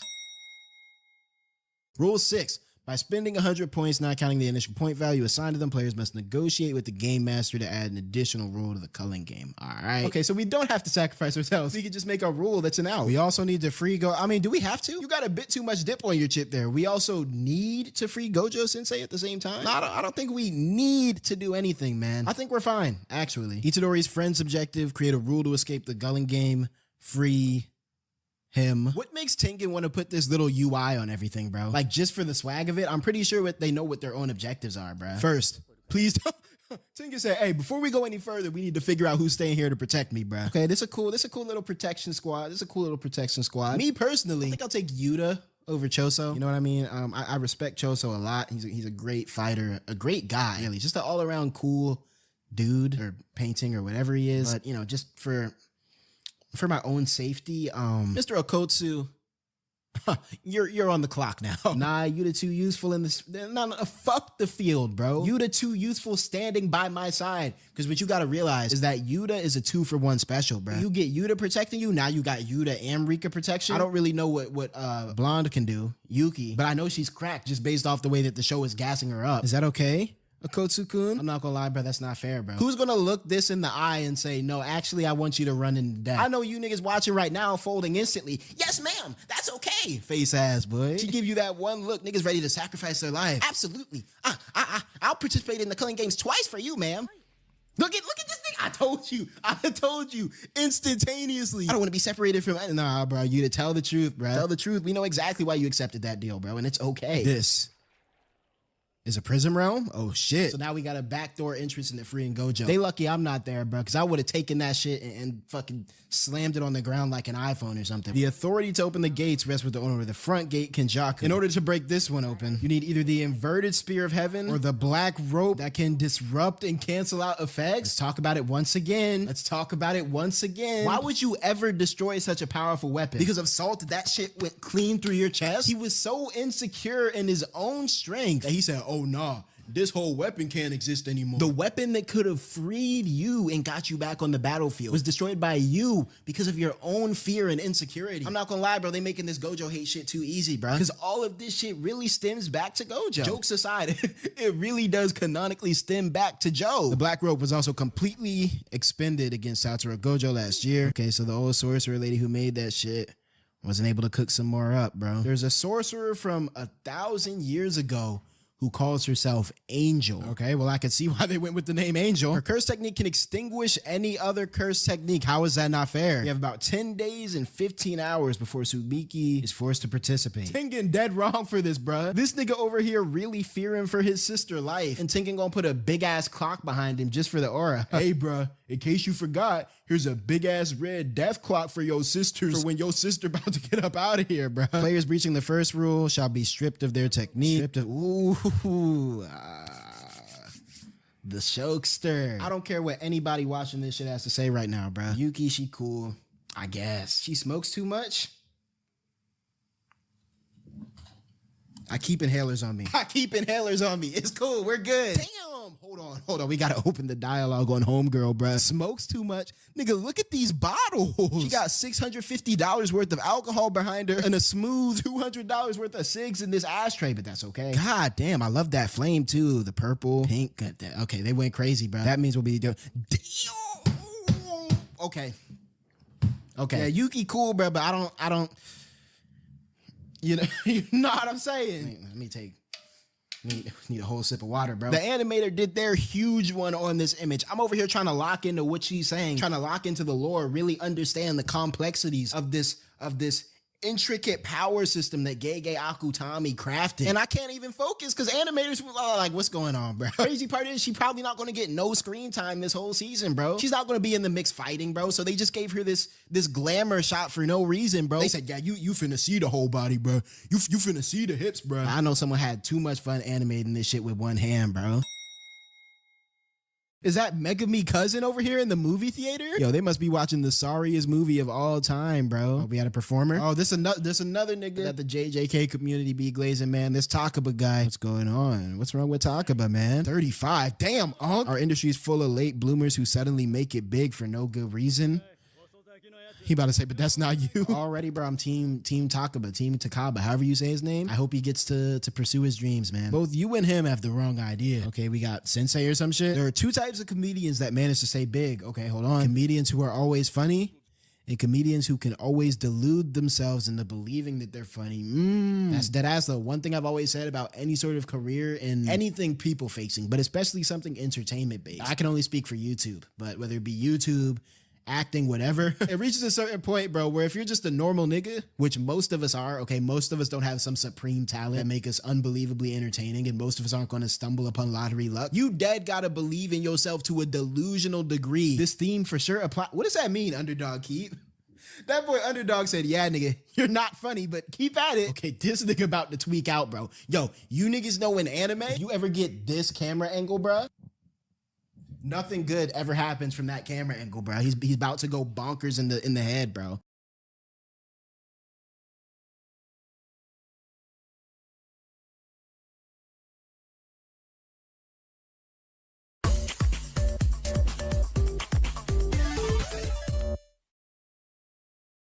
Everyone who watches my content, including you now, has been randomly and permanently assigned to a team thanks to a bot I program that assigns all of my viewers with a tag. You're either a hero or you're a villain. And today, ladies and gentlemen, I'm going to be showing you what happens when you take both of these teams and throw them into Jujutsu Kaisen squabbles. Here's how this works. Each round, one team gets to vote, but you don't vote for a character, you vote for a number.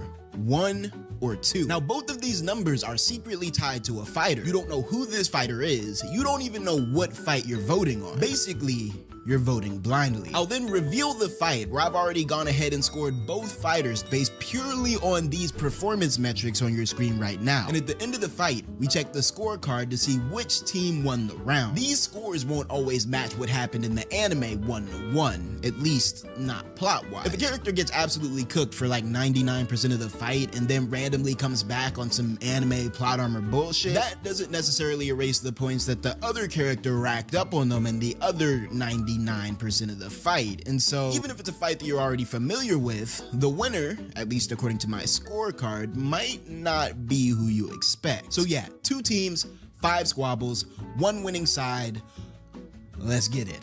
The villains will be voting first. Go ahead and discuss between yourselves now what you're gonna vote for. I'm gonna give y'all 10 seconds while I set up this vote. To start off, since we don't know the commands yet, I'll give y'all a whole 60 seconds to vote. Villains, your 60 seconds starts now.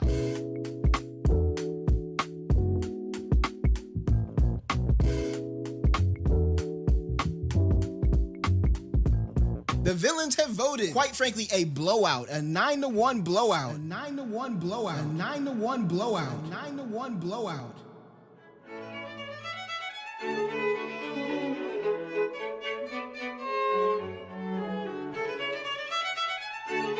Now what I'm gonna do from here, I'm gonna turn on the fight. It's gonna be a random fight from JJK. You don't know what fight it's gonna be. At some point in the beginning of the fight, you'll see one of the characters assigned with the number 1, and the other character will be assigned with the number 2. And we'll see who takes this round. Let's get it. He came up with this plan. There are no cursed tools in here, Maki, so off rip. We already know which fight this is. This is very recent. Ogi versus Maki Zenin. Let's see who got what. Let's see who got assigned this hoe-ass, lame-ass, bitch-ass, bum-ass, traitor-ass, kill his own daughter-ass nigga.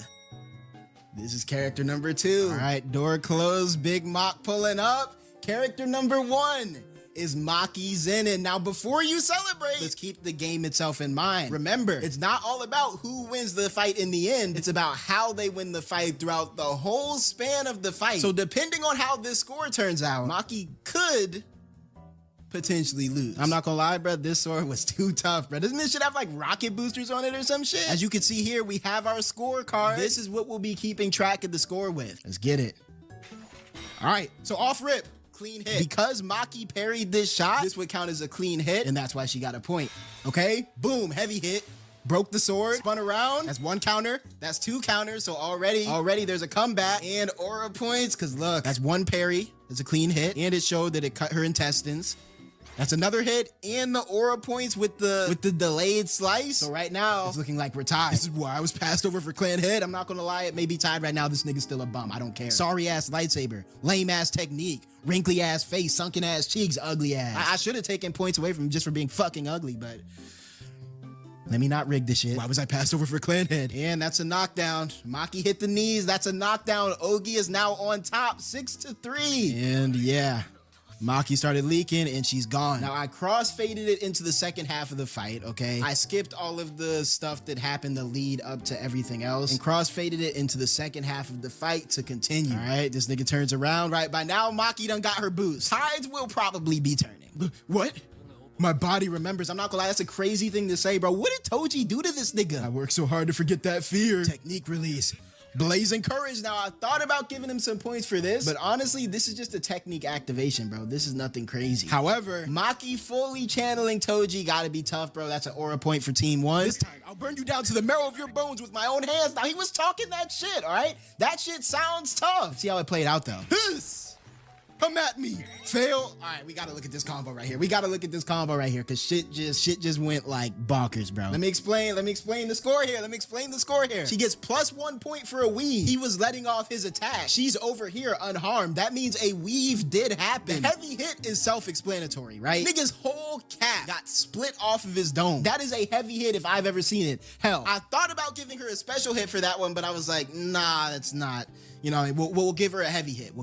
Aura point. Let me explain why she got 2 aura points. All right, first of all, a successful speed blitz is always an aura point, because speed blitzes are fucking tough as hell. But also, she gets an aura point for the walk-off, okay? A successful walk-off is also a very auraful maneuver. And so what we see here, ladies and gentlemen, is Maki coming back from a 6-4 lead with a 1, 2, 3, 4, a 5-point play. Nigga falls out, and now look, what happens next? I need you to watch this, right? Nigga's cap hits the ground. We got a redacted aura point. Run that back. Having the top of your dome hit the ground like salami, that's -1 aura point, bro. Good shit, Big Mach.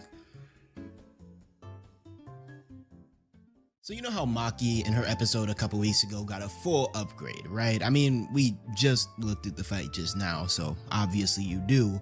But one of the main things that she got upgraded, courtesy of her sister Mai, was her gear. She got like the new remake Toji sword or whatever. And you see, that's the thing. Sometimes to level up, sometimes to go harder, you need to upgrade your gear as well. That's actually where I want to get into the sponsor of today's video, Raycon. Lately, I've been using Raycon's bone conduction headphones when I'm out moving, going on walks, cleaning up, that sort of stuff. They sit on the outside of your ears and the sound vibrates through your bones into your eardrum so that you're not plugging your ears and blocking off the world around you. So let's say you're walking around outside, touching grass for once, on a journey like Big Free over here. With the Raycon bone conduction headphones, you're aware of what's happening. You're not cutting yourself off from the outside world just to listen to music or a podcast or perhaps a Teddy Slump video. They've got 13 hours of battery life, they're waterproof, they're dust proof, and again, because there's no actual bud in your ear, they don't slip around when you're moving. It's just the all-around better setup for if you want to use headphones, the Toji sword of headphones, if you will. The bone conduction headphones are here to help you go for gold. Go to buyraycon.com/slumpbc to get 15% off. Again, buyraycon.com/slumpbc for 15% off. Thanks again to Raycon for sponsoring this video.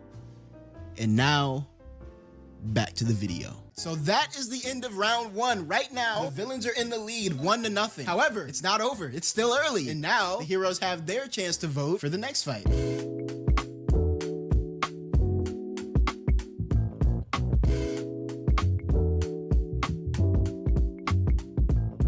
Looks like heroes are going with 2 damn near unanimously. Who did 1? I'm curious to know who did 1. All right, let's see what the next fight is.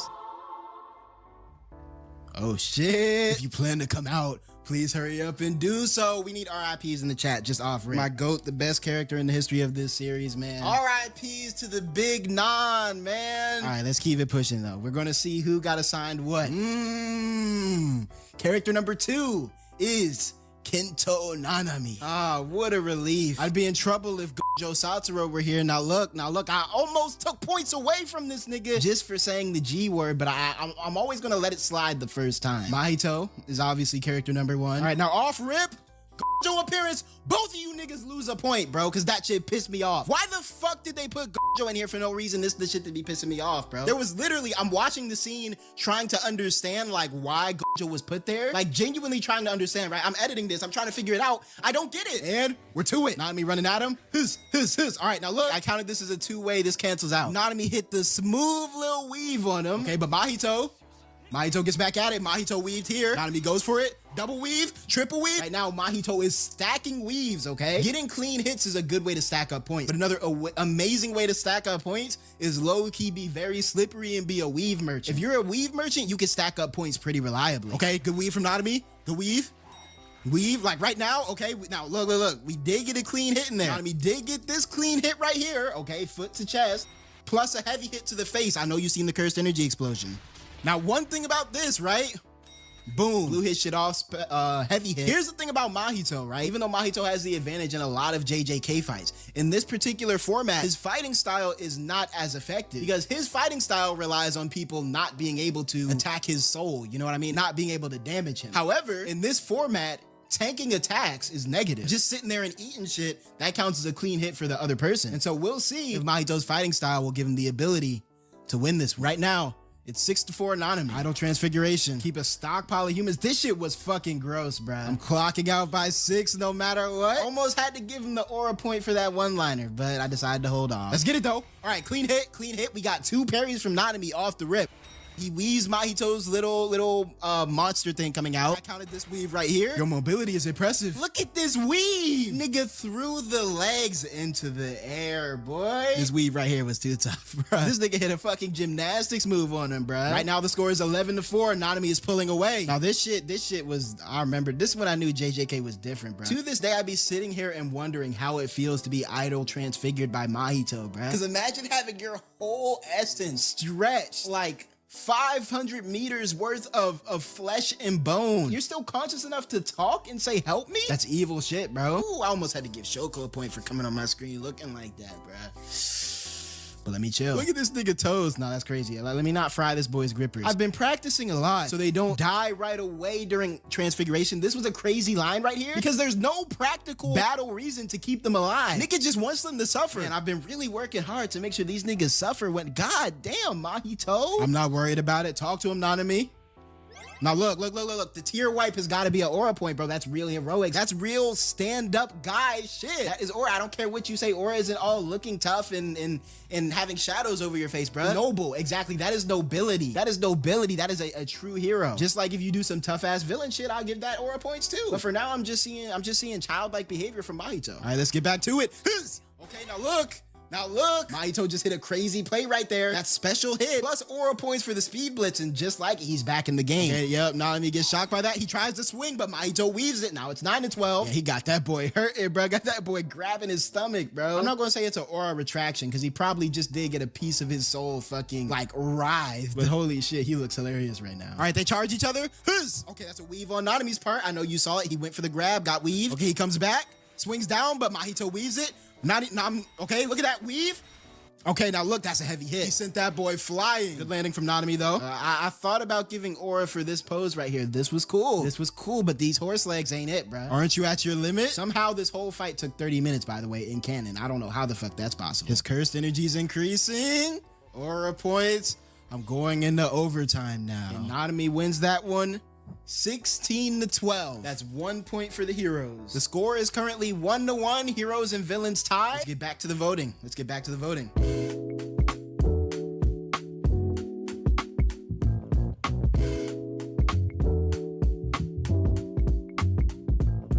Villains have chosen to go with 2. So let's see what that brings them.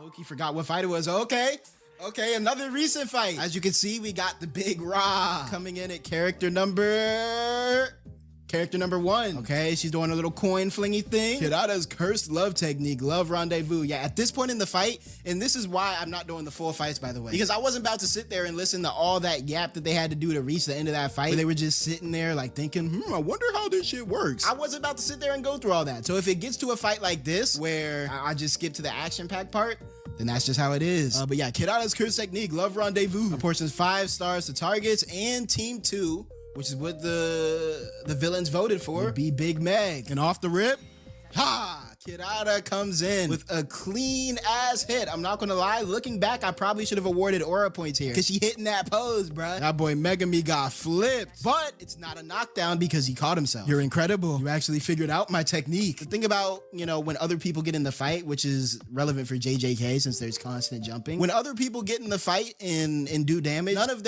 what they do is worth any points. So everything Panda does here, it might as well not have happened. So that might have counted as a point if Megami had done that more directly without the assistance of Panda, but because Panda kind of carried there, y'all don't get the point. Brought that big ass car at him and marked things with the same acrux that's on you. Now look, This is where it gets interesting. Kidada had to watch her back. This right here, clean hit from Megami Shikigami. Because it's a Shikigami, it counts as a clean hit. He never dismissed the doggy Shikigami. So right now, this one's tight, 1-1. This is gonna be a close battle. And he put a small wall between himself and the Shikigami. I still don't get what the fuck Megami really did here. But fuck it. And meanwhile, Megami got hit by a whole fucking car that has to be a heavy hit. That nigga got smashed by a fucking Prius. I would have counted this as a hit right here, but because she canceled her technique, it didn't hit all the way through. So that's not a whole heavy hit. Meanwhile, Megami switches out, gets the knockdown here. That brought him back in the lead. And the animators low-key did their big one, gave him the aura points. They helped him out a lot here because that explosion really solidified this scene right here. Full submission plus the explosion.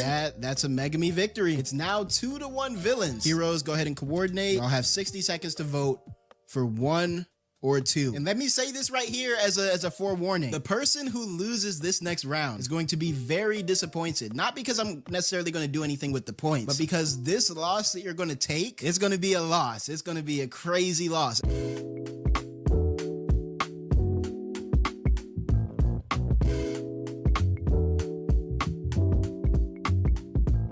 Now, what the heroes have to understand here is that this vote means everything. If you all lose this, there's no way you all could win. This right here is low-key the final countdown for the heroes. The pressure is on. The villains are currently up. Let's see what fight we got.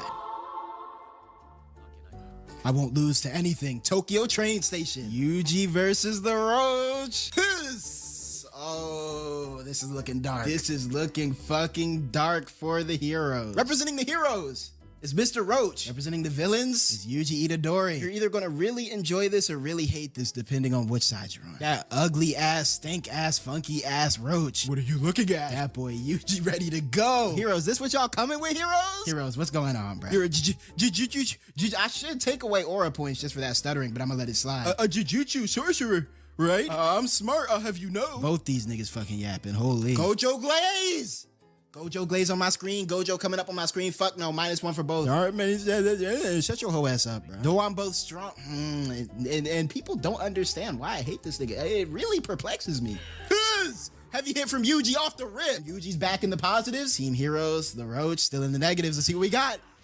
Second heavy hit to the chest. Curses are all the same. One thing you don't want in this game is to get an angry Yuji going against you, bro. Because the way Yuji fights, this game is damn near optimized for Yuji's fighting style, bro. Because he does nothing but straight heavy blows. You need to stop looking down on humans. All right, let's see what the grasshopper got. You don't know what curse I am, do you? Man, I feel bad for this body right here, bro. Just folded like a fucking Family Guy character with no dome while these two get at it. Locust Plague. It's funny hearing Tengen's voice in hindsight and knowing who this is now.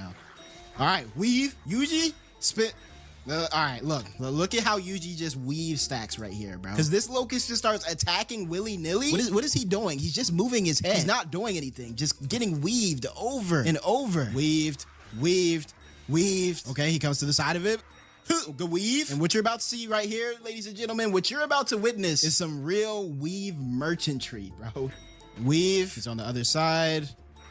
Weave? I could have counted that as a weave right there, but I mean, come on, look at the score, 11 to -1. Yeah, I probably could have counted that as a weave, but decided to chill on y'all. Are you smart?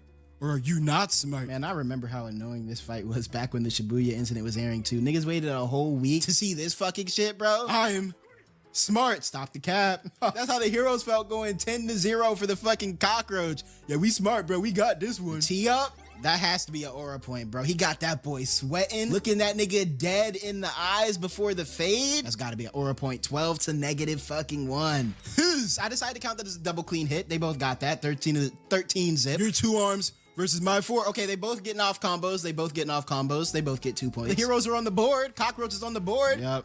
Okay, now look. Cockroach, he did hit a weave. So hey, heroes, it's not over. I mean, y'all got some points. Like, you know, that's good. And immediately got clean hitted. And now Yuji starts cooking this nigga. 5 seconds, that's -3 for the heroes. Got cooked for 5 seconds. You're back down to zip. My arms, my jaw, my eyes, they're all superior to that of a human. How the fuck am I losing? In case you couldn't tell, this also counts as getting cooked. This is another 5-second cookies right here. -3 to 16 plus, come on. You see the pose, bro. The shadow over the face to the evil eyes to the dual cursed energy fist. Y'all see the pose, man. You know what we had to do. It had to be an aura point, bro. You can't even argue with that, bro. That's 100% an aura point. -3 to 17, okay? Spit at him. Okay, this could be good. No, it can't. That's a weave. Locusts lay their eggs underground. Thanks, Tengen. To facilitate this, they're capable of extending their abdomen, which is a hard tip that can stretch. But we know how this ends. Good weave. Into the heavy hit. Punch that nigga shit smooth off. The gap in their strength was one that no trick could overcome, and I think the score embodies that pretty well. So, right now, the villains are up. Villains won 3-1 with 1 round left. There's no way the heroes can bring this back. Y'all got cooked. There's nothing I can do. There's nothing I can do to like even it out, bro. However, y'all can't go out like this, bro. And so we're gonna do this last round. Hopefully the heroes don't have to go home with their tail tucked in between their legs, bro, because this is looking like a wash right now. The villains, pick your number 1 or 2.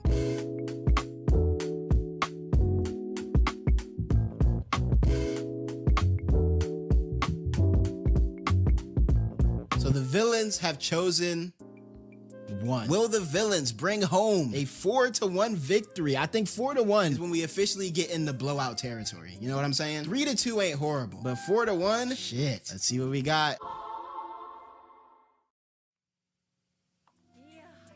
Oh my. Who do we have here? And 1 goes to Mei Mei. For Gojo and Geto out of this whole commotion. Why is this nigga showed up in every off rip? That's a domain hit. That's a special hit. Off rip. That's a domain hit. That's a special hit. 3 points for the curse. Domain expansion. This could be troublesome. Hit her ass with the domain. Trapped her ass in the coffin. That's a clean hit. Smallpox curse up. 4 zip. Clean hit on Mei Mei's part. Broke out of it. And I had to glaze, bro. I'm sorry. If I like, you gotta understand, right? You know what? No, I'm not even explaining myself, bro. It is what it is. I wonder how many years it's been since something actually threatened my life. And she lost the fucking aura point. Just because of Wee Wee's bullshit, bro. This is not heat, bro. Give me that fucking point back, bro. Counted this as a separate hit for the smallpox curse. It ended up being a separate hit for Mei Mei when she broke out of it, so it evens out. All right, she breaks out. Tries to attack it. Boom. Gets got. Clean hit from the smallpox curse. If I don't break out of the coffin, and they got another hit right there. The disease did activate. I'll contract the disease and die. And Mei Mei broke out. Right now it's 3-7. The villains are with Mei Mei, so they are pretty far behind right now. All right, she grabs Wee Wee. Hides. Looks like it's reflexively targeting the person with the strongest cursed energy inside the domain. In order to take it down, I'll have to make Wee Wee its target so that he can buy me the time I need. She was ready to sacrifice her whole brother, huh? And I didn't count that as a hit because that was on Wee Wee and not her. Speed Blitz again. Into the heavy hit. Surprised the stone didn't come kill her. All right. Pops up behind him. Nope. Unsuccessful Speed Blitz. So, yeah, we got +3 for the special hit, the special crow attack, plus the aura points that look off in the distance. Mei Mei now in the lead, 10-7. And, yep, at the finish line, the villains, at the finish line, the villains pulled the victory back out. Meaning that the villains have won today's video 4-1, putting them in blowout territory.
Can it be your faith in.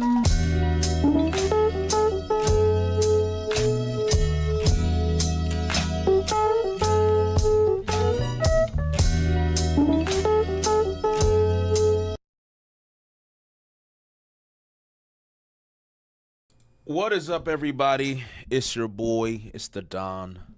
It's the Godfather. It is the future and current Hall of Famers, the Saint himself, no relation, JD Legend, back again, bringing you guys and gals a live reaction to One Piece chapter 1186. And on the last chapter of One Piece, we had the very tragic scene of Prince I think it's Luverne? I don't know if I said his name correctly. Well, it was basically the fact that they couldn't pay the, what is it called, man? Oh my God, it's been a long day, y'all. What is the thing that the Celestial Dragons need? Heavenly Tribute. They couldn't afford the Heavenly Tribute, so it's like, give us 1,000 slaves. And they're like, nah, because the king is noble. But also, Candle died, right? I mean, we thought Candle was evil, and it wasn't Candle at all. She was just sick, and there's a bunch of theories around it. But, you know, just darkness fell upon the land, and eventually the world government came, and the final scene we see is of Gunko, right? God, it's been a long time, guys. What is going on, bro? I'm tired. I ain't gonna lie, I'm just gonna be frank. I'm tired today. It's been a busy weekend, but you know, the show must go on. The show must go on. But either way, who is basically about to be Gunko? Wait, Jay, you got to post the mural episode as soon as... Oh, there's an episode of One Piece today, too. I completely forgot about that. So we'll have to do that. But yeah, shout out to the chat. How you guys doing? Either way, we're going to get a continuation on everything that happened. Whoever that mysterious Holy Knight is, the fact that the king was also Domi Reversied, and also the fact that Princess Shuri was also Domi Reversied. So there's just a lot, bro. There's a lot. There's a lot going on. So I've heard this chapter's pretty good though. So let's tap in. So hopefully you guys can hear the music. Hopefully it's not too loud. It feels like it's too loud, but the World Cup's been great. The World Cup's been great. So I've been able to enjoy the World Cup. So let's read One Piece. One Piece chapter 1186. Definitely pray for Venezuela. 2 big earthquakes. It's been very tragic. The death toll is really high. So definitely prayers for all my Venezuelans out there.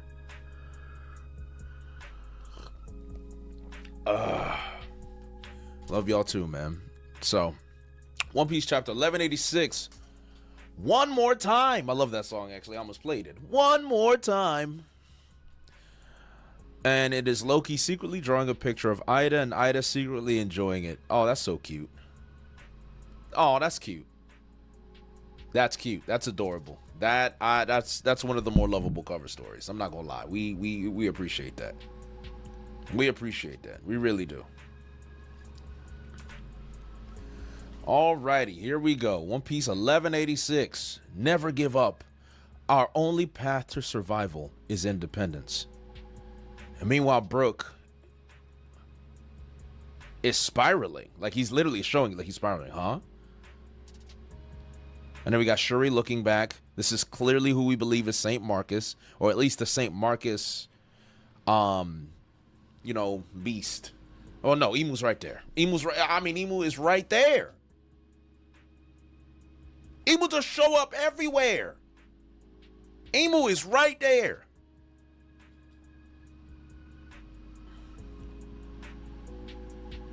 Someone call the medic. His Majesty is in critical condition.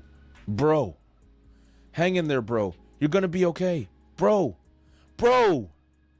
Are you a fan of mine, old man? Hey. I'm not that old, huff huff. Yo-ho-ho. I guess I'll call you bro instead. Well, basically anarchy. Walt Disney's everywhere, okay. Bro. Bro. Yo, he's just yelling bro. Like, yo, he's got a name, cuz. That's funny. Imagine him being from the ends. Instead of saying bro, he's brev. Hey, bruv. Bruv. Bruv. Wake up, bruv. Come on, man. But nah, this is sad. This is actually really sad. Imu just watching an ore farming. Hey, didn't anyone hear me call for a damn medic? This was an inconvenient time. Slam. This was an inconvenient time for an interruption. Brooke, that man is already dead. Huff huff. You there. Who are you? What have you done to Princess Shuri?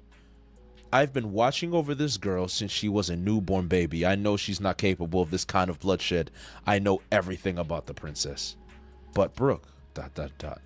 Did you know that I was a celestial dragon? Okay. Did you know that this man was not my real father?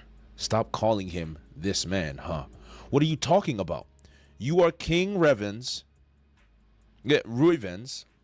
legitimate daughter and heir, of course. Where's the proof? Proof. You don't need proof between parents and their children. Yes, you do. It would have made a huge difference in my life. I've now wasted 16 years of my life. I've now wasted 16 years I could have spent as a celestial dragon. Do you not understand how angry I am?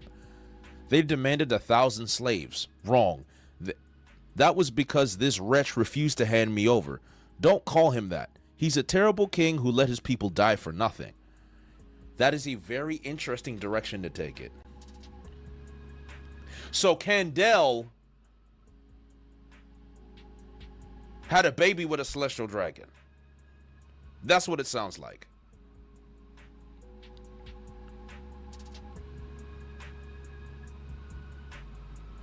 The celestial dragon that washed up ashore had a baby with Candel. That's my guess, but let's keep reading. That's why he had to pay the price. If the king dies, the war is over. But if we lose, then this country becomes a lawless wasteland. That doesn't matter to me anymore. ... I remember you, Candel Squire. The boy with the poofy hair. Knight of the gods, Saint Manmeyer Guro. Okay, Manmeyer. Not that you were ever allowed to get close to me. And he's got the multicolored eyes. That's literally her dad. Okay. All right. So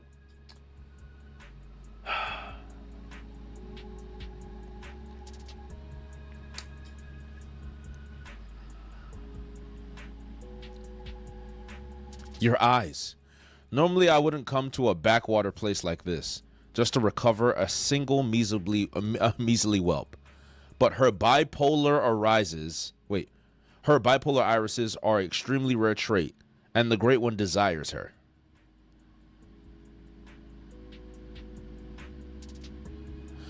While it may not have awakened for me, perhaps she can. Thou speakest too much, Guru. Oh, my apologies, Great One. Make it quick, Shuri. So the bipolar irises in her eye are something Emu wants. So we're getting into eyeball gimmicks now.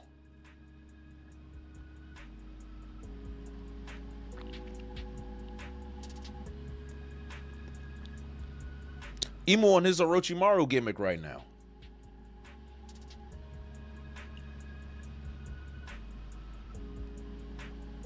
Emu's on his Orochimaru gimmick now. This is Orochimaru 101.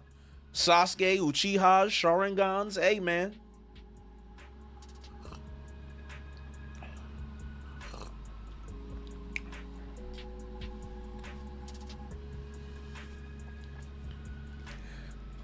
Well, whatever that means, we obviously don't know, but it has something to do with it. But Manmeyer has it, so it means that she has the trait, but just because you have the trait doesn't necessarily mean that you can activate what it's meant for. So that's what my assumption is, but again, let's keep reading. This can't be real. I must be dreaming. I changed your diapers. I know everything about you, Princess Shuri. Don't act like I owe you anything. And stop that pathetic sniveling. Wow, that's actually very hurtful. I want the protection of people stronger than you. And if I go, And if I get to go to the Holy Land, then I no longer have need of you. You are always the perfect little angel. But now you look more like a devil. Gavonte. I failed to protect my bro, the man who saved my life. And he dropped it. What? Bon en avant. Oh, cows and frogs and slaves and kings, we're all bones when we die. We're all bones in the end. That's all there is to say. He stabbed her in the head. No. She stabbed him in the head. Or is this an Afro gimmick?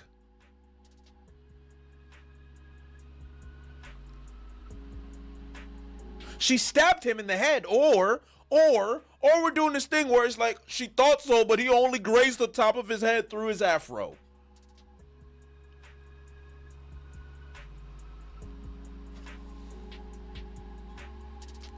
We see blood. You know what? Hold on. I'm gonna keep reading because if we do this again, I'm gonna have some words. And he's still alive. Okay, hold on. Captain Brooke, he's awake. Oh, it's a miracle. I've never seen anyone survive a sword stuck through his head. The sword somehow managed to avoid all the major arteries and your brainstem.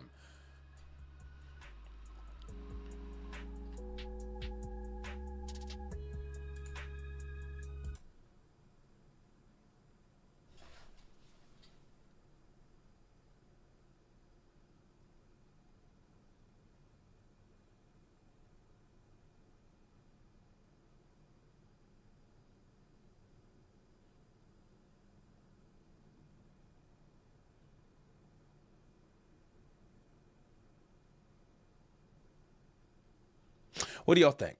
What do y'all think of that? What do y'all think about that? I just want to know what you think. That's it. Chat, what do you think?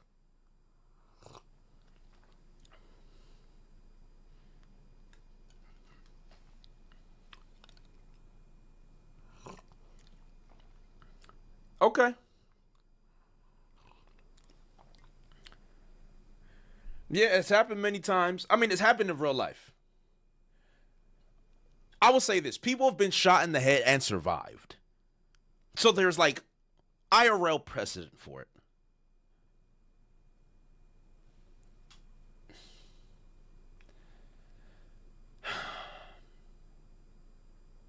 And I know and that's what I was thinking. I'm like, he's alive. So obviously he's not dying from this. Right? And that's my thing. It's just like, he's not dying from this. So I'm like, unless Brooke came back to life twice, why go for the head? I don't know, man. We'll talk about that later. That's not important. There's still a lot more of the chapter to read. That's not important. All right. Anywho, Brooke is alive.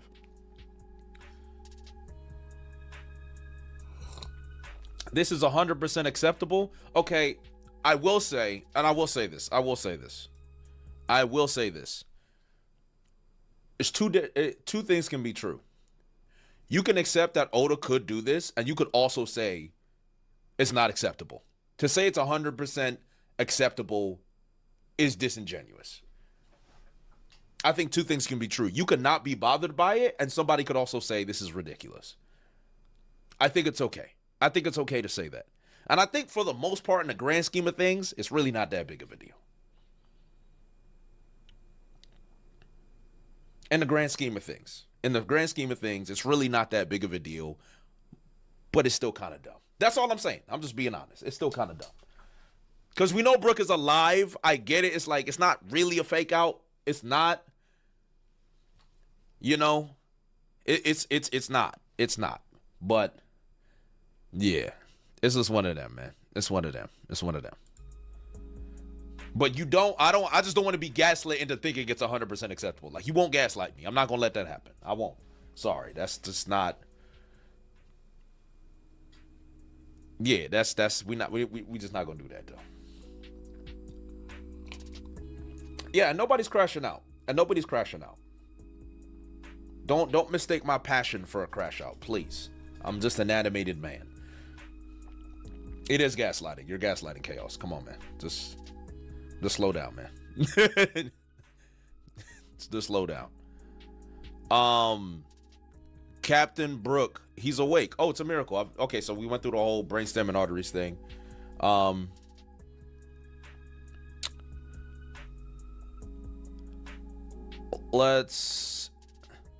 I've never seen anyone survive with a sword stuck through his head. Oh, I don't remember much. Wait, I don't know how much you remember, Captain. Look, we shouldn't tell him too much. It might rattle him. Ouch. No, tell me the truth. We lost, Captain. The king's death is sealed. Someone witnessed Princess Shuri being put into a government ship. Many civilians have already fled the country, but what country will take in all those refugees? Okay, so he's remembering everything now. Captain, oh no, he's bleeding again. Hold on. Captain, stay still. That's traumatic. Hey man, Brooke has had it bad. Out of all the traumatic stories of the Straw Hats, more people normally put like Robin probably top one up there. I don't know, man. Brooke, I don't know, man.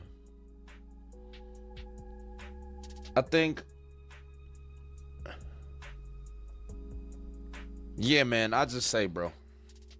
Hey, back then, I didn't even know about the existence of devil fruits. I always thought that I had hallucinated what happened.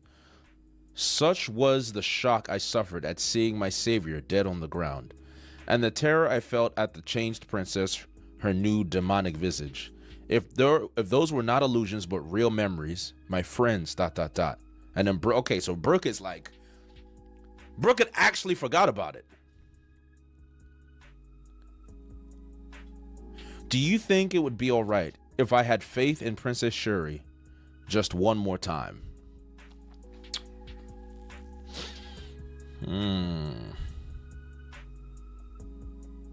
If she happens to be a victim in all of this, run, Brooke, because I'm Papa and Mama's daughter. I want to save Princess Shuri. May I ask for your help in achieving this goal?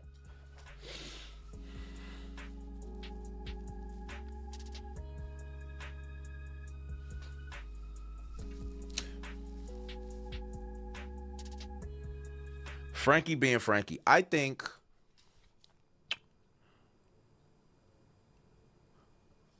I like this. I like this one for Brooke.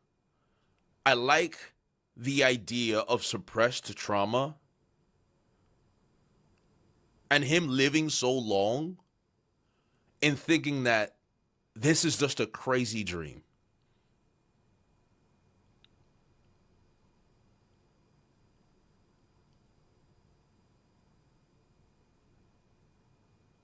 And then for it to come up now and to be tied in now, I like it. I think it's like the emotional investment that you're looking for in a Straw Hat that's not Luffy, if the arc is about him. Because now you've already seen because like Oda's already built up Gunko loving Soul King and loving that type of music, right? And then you have the sudden flash into reality, and then it's like the real Princess Shuri appears out of nowhere and recognizes Brooke instantly. But then the nature of Domi Reversi bringing out, because I do think there's probably a bad side of her that Domi Reversi just plays on and brings out. But for this now to turn into kind of a little side plot for Brooke, and for it to be written well enough where the viewer and the reader is like emotionally invested in there being a payoff for it, I think I'm okay with this.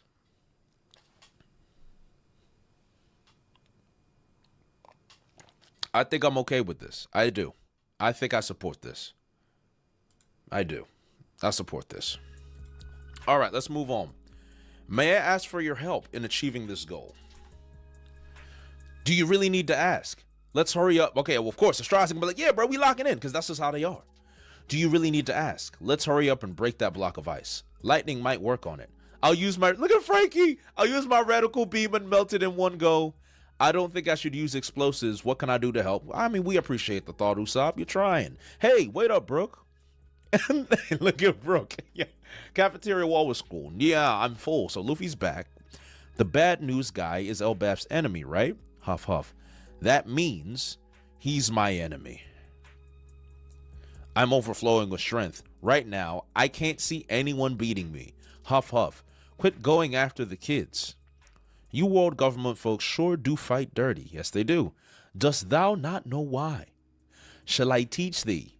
800 years ago, thy kind suffered defeat in order to save thy children. Excuse me?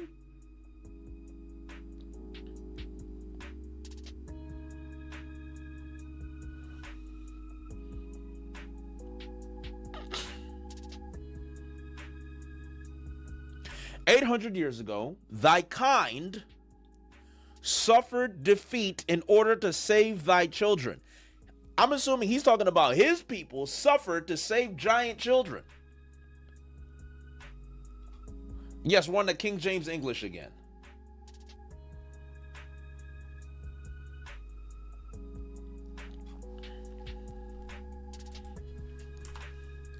What do you mean 800 years ago? The nature of a race does not change in mere centuries. Simply abduct thy children, and I control thee at will. Thou might not know what is happening to thee, but history repeats regardless. It's already too late. Thou art my slaves. What is he talking about? You get out of here. Wait, you get out of Elbaf right now. Okay, and then Luffy just...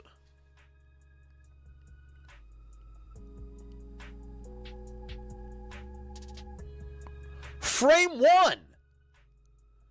No gear 5th.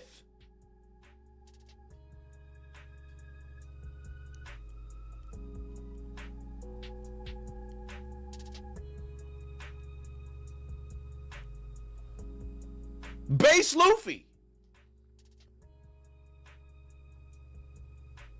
Base.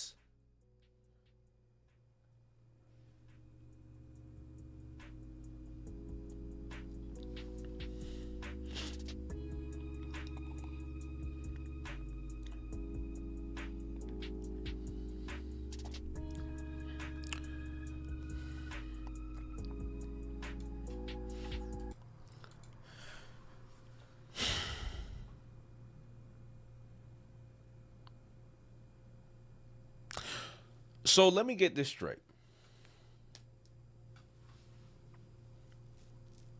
Bandana King of Hell Zoro, Ifrit Janbei Sanji. Frame 1, one tapped by Emu. Couldn't even land an attack, landed damage, nothing.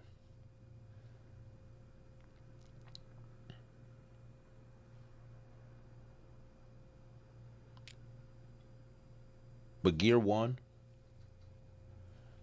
Base Luffy is not only punching Emu, but drawing blood.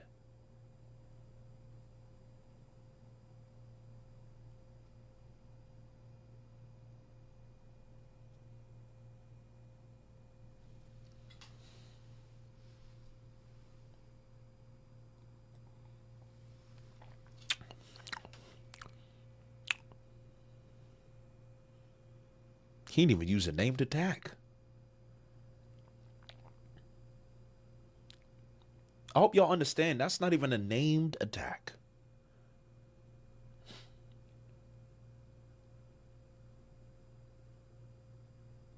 Advanced armament? I mean, there's armament. Is it advanced? I don't think you can say it's advanced. I think that's just a regular strike, sir.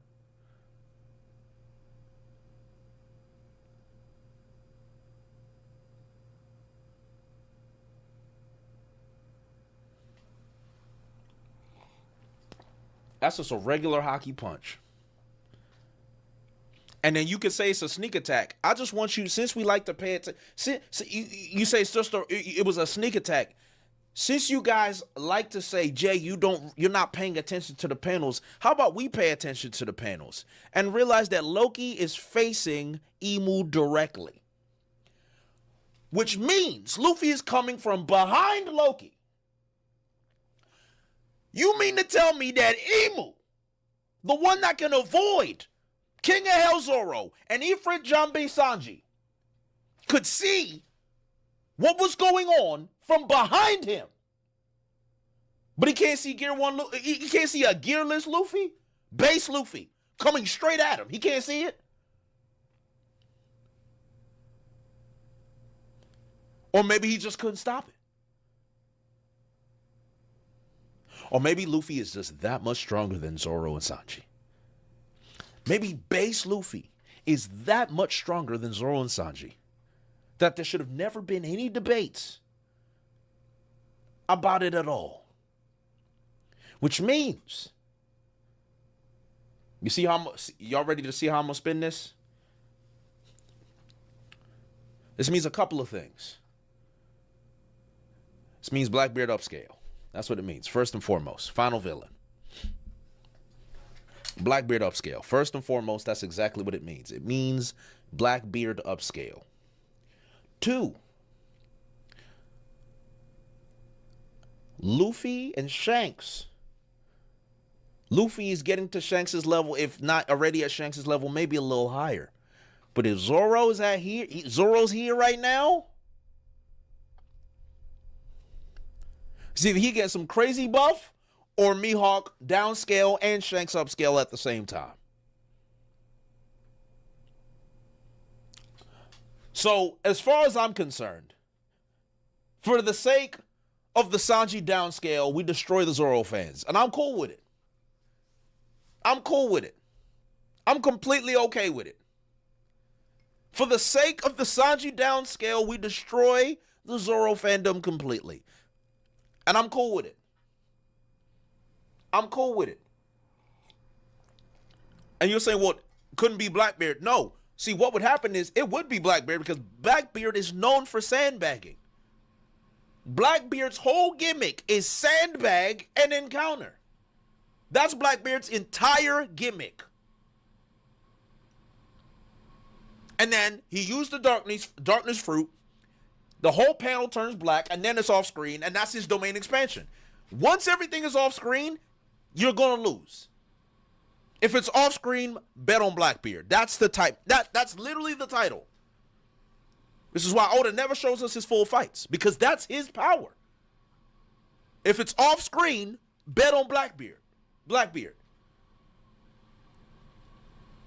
That's it. So as far as I'm concerned,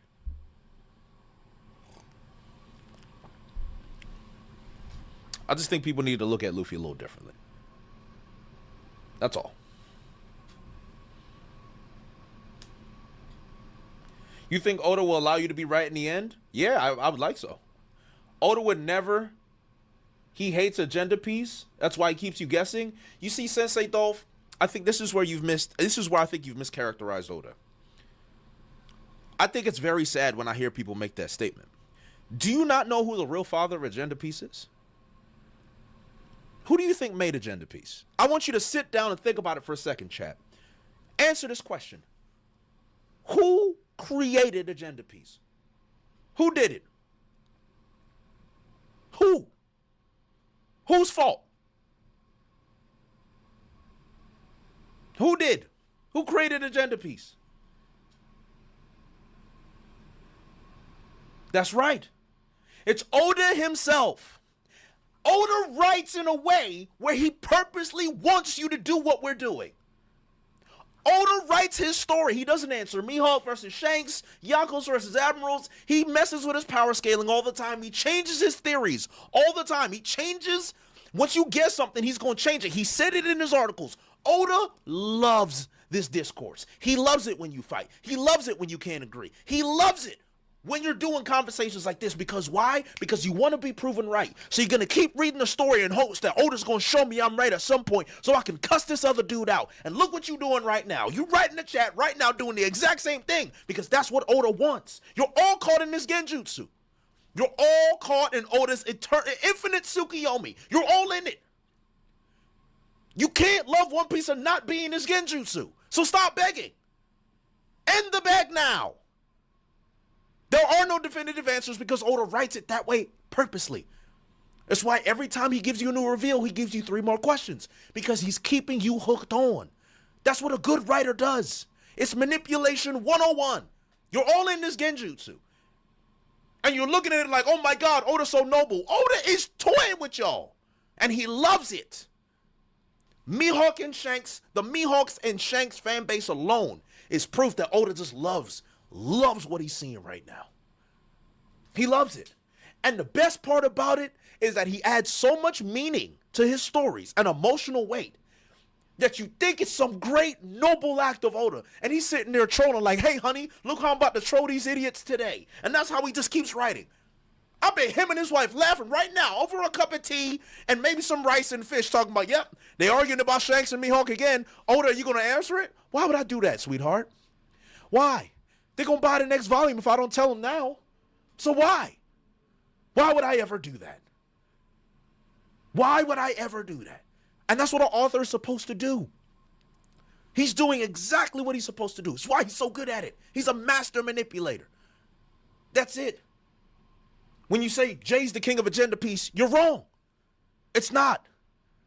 It's Ichiro Oda. He built this brick by brick. Look what he's doing. That's why he makes the movies. He threw Douglas Bullet out there. He didn't even need to make Bullet. Why is Bullet there? Why? Why do we have Douglas Bullet? Why do you have an idea that Crocodile fought Douglas Bullet? So idiots like me and you can go online and say, well, Crocodile fought Douglas Bullet, so low-key he might be stronger than we actually think he is. Why do you think he did that? So sooner or later, I just want you guys to realize that the real world that we live in, we're all in cocoons. And Oda just there living his life, focusing on the One Piece live action, while you're all in infinite Tsukiyomi. You're not real people. You're not deep thinkers. We're just all in this genjutsu, and that's fine. Just be happy in the genjutsu. Just enjoy One Piece. That's it. You're in a genjutsu. That's it. It's the truth. You said don't bring Naruto in this. It's the perfect analogy. I could say the Matrix. It could be the Matrix. I could use the Matrix. We in the Matrix. The moment you decided to read One Piece, I would argue up until Baratier, you ate the pill. You took the pill that kept you in the Matrix. That's it. And it's beautiful, right? It's beautiful because I think it's actually genius. It's genius from Oda to put so much meaning, so much emotional weight, such characters that really drive a lot of emotional weight, and there's some deep political themes for the liberals and the socialists and the leftists that love One Piece with everything that they have. He throws it in there, and he just grabs all the other guys with agenda and brain rot conversations and inconsistent power scaling and just the ideas of Shanks versus Mihawk and Yonkos versus Admirals, and can Luffy beat a Yonko, and what about Gold Roger? Oh my god, yeah. So he gets all of y'all in there. And then he'll just do a little adjacent romances when you start shipping Zoro and Sanji. Sanji and Pudding. What about Luffy and Nami? Boa Hancock and Luffy. He just gets you all. You're all in the genjutsu every single time. Oh my god, Sanji, he's so pathetic. I love him. Oh, Zoro's so toxic. I want him. It's all the gimmick. It's still the same genjutsu. But he just knows. He knows every single corner. The whole Yamato thing. Yamato. We don't know. Is Yamato trans? I don't know. No, of course. Look at the pronouns. You're still in the genjutsu. You're still there. You got Bon Clay, you got Kiku, but it was Yamato that got y'all. Why? Because Oda wanted you. That's what you. Why wouldn't Oda explain? Why would he clarify? Why would Oda waste his time doing that when he could just have you argue about it and keep reading this series? Why would he do that? See, my third eye is opening. My third eye has finally started to open. I finally figured out what he's doing. My third eye finally opened. I finally see what you're doing, Oda. You're a master at what you do. I thought I was a rat, but you were the greatest rat we ever lived. He's the first rat. I think Oda actually might be the originator of he's the originator of Agenda Piece. He's the originator of the rats. He's a master manipulator. He's a masterful manipulator. I can't believe it. He wastes time just to get me riled up. Look what he's doing to me. He's got me. He's got me, Chad. He's got me here. I'm tired. My social battery's at like 5. And here he's got me yelling. If y'all knew how tired I was when I started this reaction to where I'm at now, he did it again. Oda manipulated me again. So I keep covering the series because he just keeps doing it. And you know what I sound like now? I sound like one of them random dudes in the street just yelling at people. Got a man with his kids. Look away, honey. I don't know what that guy's talking about. It's like that meme, that Squidward meme, where Squidward's looking all crazy, and it's the woman with her 2 kids. That's me right now. I'm the crazy Squidward. That's me. he said now at least Leslie had. Hey man. But that's what it's all about. Yo, Alex J. Jones, yeah. I went full Alex Jones. My third eye, I can say it. Oh, Oda, I know what you're doing, Oda. Yo, I said, yeah. Oh my God. Oh my God, man. He did it again, man. He did it again. And you know what? That's probably why he don't even be killing people. Not because he doesn't like to kill people, because he knows somebody's going to get upset about it. But he knows his passionate fans are going to defend him. And the more people argue, the more people are like, man, why? People really care about One Piece. Maybe I should rate it.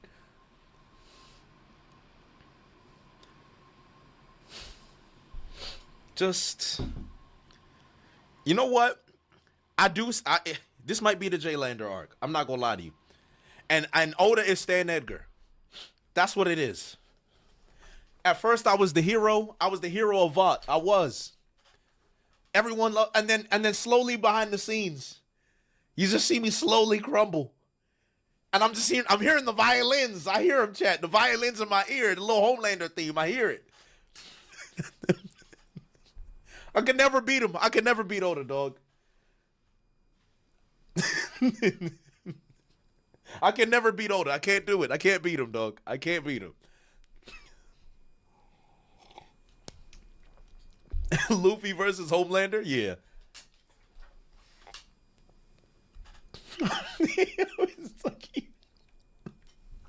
It's just crazy. We've had stages of J's. We've had stages of J's where it's like there was like the Godfather version, and then there was the Zoro hater, and then there was the kid hater, and then there was the agenda. There was the Agenda King. Was it the Rat King or the Agenda King? I think it was the Agenda King. Then it was the Rat King, and then so slowly, then we got to Saint J, and then after Saint J, I don't know what J was after Saint J. There was some J. There was some J. I don't know what that J was.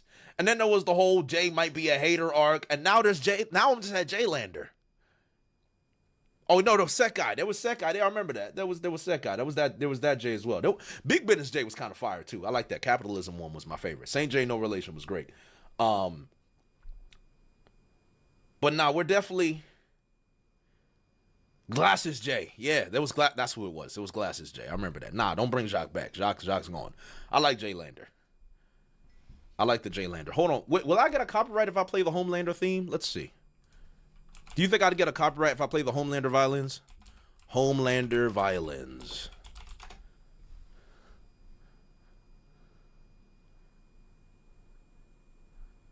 I wonder.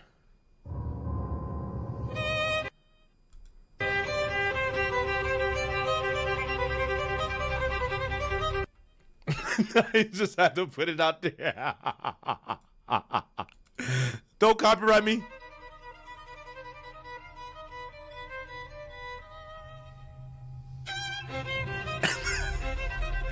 He said do a hard mix one? Yeah, I do. I need a hard mix one. I do. On the soundboard. Don't nuke your stream, monk. Talk over it. Nah.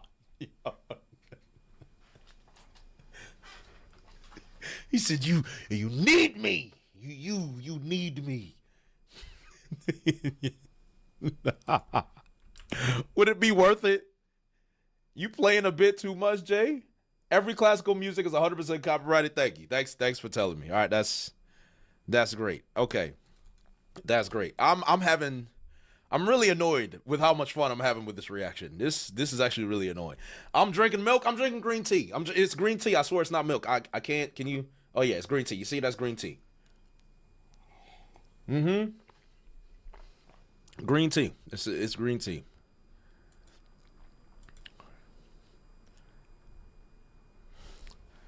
Dabble in milk? Nah. No Hunter x Hunter react today. I don't react to Hunter x Hunter. Hunter x Hunter is a series not to react to, but it's more to discuss and chat. All right, I literally have to go. Did you notice that O'Hara, God Valley, and the Spirit Kingdom were all destroyed by the world government and they were all in the West Blue? Is this a coincidence? I'm not sure. Could be, but I'm not sure. Brazil or Japan? I'm going for Brazil for my twin. For my cousin Vinicius Jr. So, yeah, no, okay, this was fun. Hey, just, if there's any message that we should learn from today, is that whether you like it or not, you're in his genjutsu. And the sooner you realize that we're all in Oda's genjutsu, the sooner you can just love where you're at and just appreciate Oda for the master manipulator he is. This is probably one of my favorite reactions in a while. I'm not gonna lie. This is great. This is great. I feel like I'm a little washed, but I feel like I still got my fastball, and I think I had a fastball today. I think we hit 105. I think we hit 105 miles an hour today, chat. I think I found my fastball again. I think we found it. So we're in Genjutsu Piece now. That's it. That's it. We're in Genjutsu. See, Oda had it all planned. He knew it. Oda had it all planned. Great chapter. 8 out of 10. That was a solid chapter. I'm cool with it. I'd give it an 8 out of 10. It was cool. It's good little vibes. Good little vibes. If there's no break next week, you guys are not going to see me next week. I'm going to be in LA. I'll be there for Anime Expo. I'll be doing a panel talking about Aoashi, an amazing series. So if you guys are going to be there, it's July 3rd at 10 a.m. So yeah. Outside of that, I'll be on vacation for the week. So you probably won't hear much from me. But yes, we should definitely update the Genjutsu segment should be a short. I will make sure it is one. There's no way it's not going to be.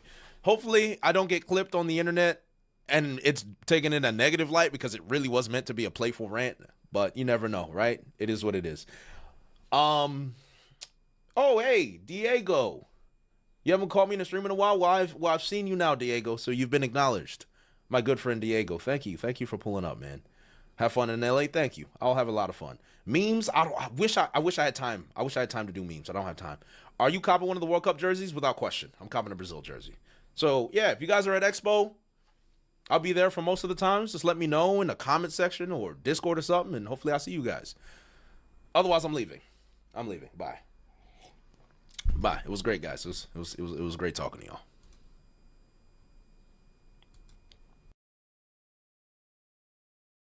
But all that, bruh. I'm not gonna hold you. I don't think Higuruma's all that. Personally, like, if I went that way, I'm more of a Nanami guy myself. I feel like Nanami takes every good aspect of what people glaze Higuruma for and just do it better. He just does it better. I feel like he's more locked in. Like, I feel like Nanami probably more about his. Nah, Higuruma definitely gets more paper, huh? I don't know. Do Japanese lawyers be getting paid like that? Cause Nanami was working at like an investment firm, right? I think Nanami might get more paper. I think Nanami dresses better. I think Nanami, like, you know what I'm saying? Like, that's just a very good looking fellow. Higuruma, it's like, I don't know, man. I feel like he just gets like, season 3 JJK anime glaze. You pause the video, because see, this is the problem. Yes, I paused the video to attractiveness scale. I'm engaging with the video. Bro said Higuruma's hot. I said I'm not into to grown men who wear their clothes in the bathtub. And then your second thought is, damn, there is something I do like the editing, wrong though. with this guy. I A lot. wonder how he ended up so jaded and apathetic. Well, back in the day, Higuruma was a defense attorney that took on really hard cases, not because he particularly wants to save people, but because he wishes to uphold justice, to not close his eyes in the face of injustice. Which, again, not to keep pausing, but I did like that aspect of Higuruma's story. I did like the way they built up his character. They did the beginning part. Even as I'm watching him like scroll back through the scenes, like the office scenes and all that shit, it's just reminding me of how well that episode was made. Eyes in the face of injustice. However, with these impossible cases in a society with an overwhelming amount of guilty verdicts, 99.9%. never looking away meant staring into the eyes of every person he had failed. Time after time, trial after trial, guilty verdict after guilty verdict. And that wore down at him. Emotions, the cursed energy just building up inside. Oh, is that what happened? Is that what happened? Was Higuruma low-key flowing cursed energy because he was salty about all the cases he lost?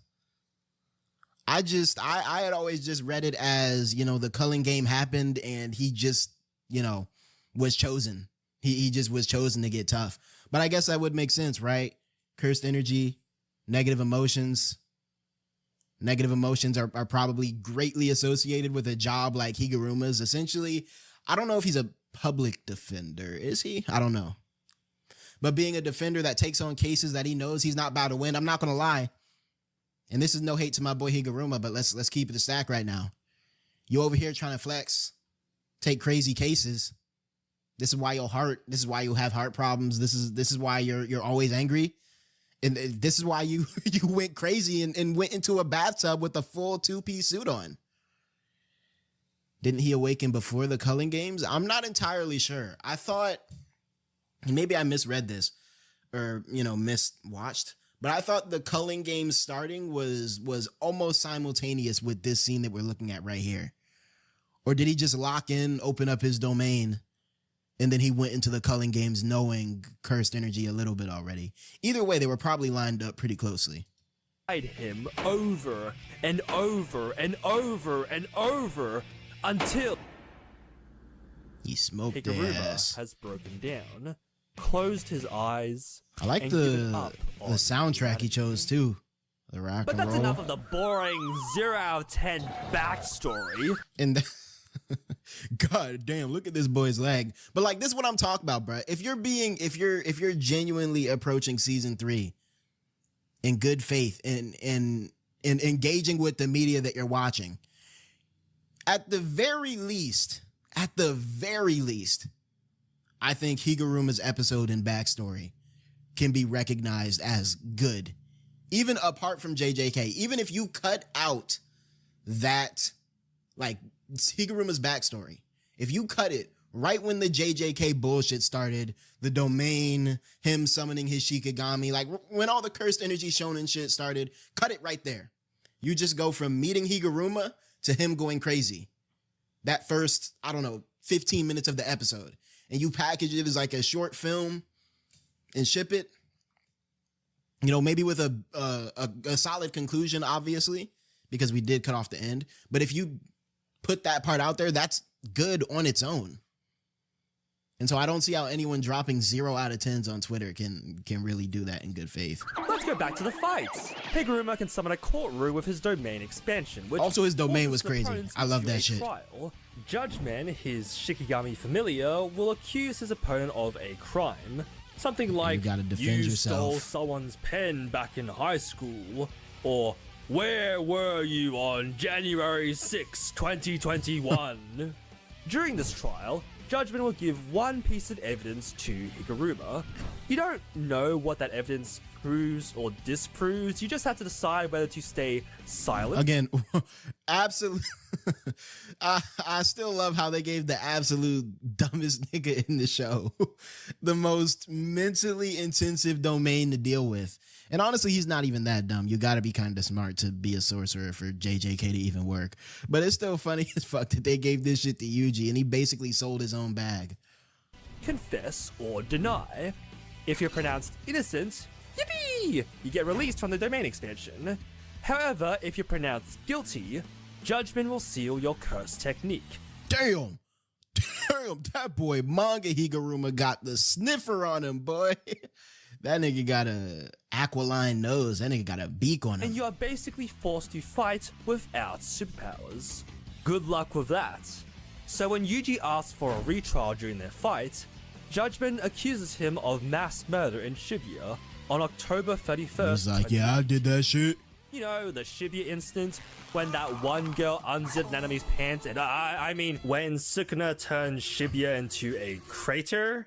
Yuji, overwhelmed by the guilt of letting Sukuna take over his body, confesses to the crime and Judgment gives him the death penalty. I read, and I don't know how y'all read this, right? I don't know how y'all read this scene, but I've read an interpretation of this particular Judgment scene where they're saying that Judgment cried these tears of blood because it was sad that, yo, why is Judgment's gum so big? But I've read somewhere that Judgment cried these tears of blood because it knew that Yuji basically making himself guilty was unjust, quote unquote. But like the rules of the domain dictated that it still went forward, and you know what I mean? They still had to go through with the trial. Granting Higuruma an executioner's sword that can kill. Also, this fucking sword was broken, bro. A one-tap sword? How is that fair, bro? That's dead ass smoking almost anybody in this whole show. Anyone with just one cut. However, Higuruma. Do we ever get to see why that sword do anything? Well, the evidence that Higuruma received from Judgment revealed to him the Don't spoil existence that, of actually. Sukuna, the one that took over Yuji and committed the mass murder. This jaded and apathetic man who has given up on humanity sees a young boy shoulder a crime he did not commit. Okay. And for the first time in a while, is forced to open his eyes again. So far, I see that, you know, the creator of this video is building up the story part of JJK very well, right? We're going a lot into the narrative elements. I mean, sort of recapping it, you know, telling us what happened. But the title of the video was Fights and Story Are the Same Thing. I'm interested to see. Let me go ahead and drop that like, because this shit is flames. I love the editing. I'm interested to see how he tries to. One, I'm interested to see how he tries to tie it together in this particular case. I think I know the angle he might take, but I'm also curious if that he tries to make this a broader statement about, you know what I mean, storytelling in general, battle shonen in general, or if this is just, you know, he's just focusing on JJK season 3 and this instance. In a world full of injustice, why did this boy confess to something he didn't do? Why did he admit guilt knowing that it would put him at a disadvantage in this fight? Why is Higuruma lost in the darkness of his own mind, now being blinded by this shining individual standing before him? I didn't even peep that. That's a good peep out. That's a good peep out. Like if you look at the footage, right? Shining individual. He's literally being blinded, bro. That dude was squinting.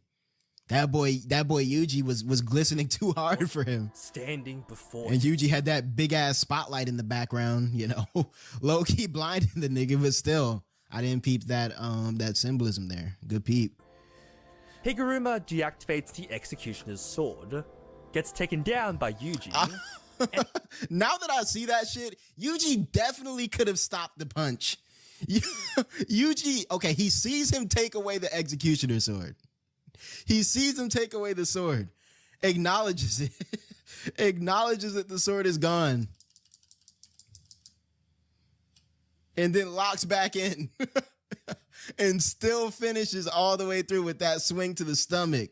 And Higuruma knew that shit was coming too. Look at him closing his eyes, bracing for it. Gets taken down by Yuji and decides to help him, having once again opened his eyes and decided to stare into the abyss of justice. Okay, and then they had their conversation. He asks again. Yo, the reveal that Yuji shit was a fucking double hoodie all along had me sick, bro. I know he's out here sweating. Have you ever killed someone of your own volition? Yuji answers, I have. In which Higuruma responds with, it felt absolutely awful, didn't it? Okay, that crazy part is though, I don't think Yuji has ever killed maliciously of his own volition. You know what I mean? He'll kill, all of his kills have been more or less that I can think of righteous or not him at all, Sukuna. I'm led to believe that boy Higuruma was having a crash moment. It was just like, oh yeah, you who just got your curse technique and has the ability to summon inhalers out of nowhere. Yeah, come get this executioner sword, nigga. And like, honestly, I don't even know if he was popping domain on niggas or if he was just hammering niggas with that gavel, bro. Because at least in his domain, you get the chance to, argue. You get the chance to argue your case, bro. But he was also strong as hell with the fisticuffs. So I'm led to believe he was just going around with a gavel, crunching niggas' dome skeleton skull fragments into their frontal cortex. And so, like, again, the more I think about it, Higuruma was, I don't want to say he was a bad person, but at the very least, he was tweaking.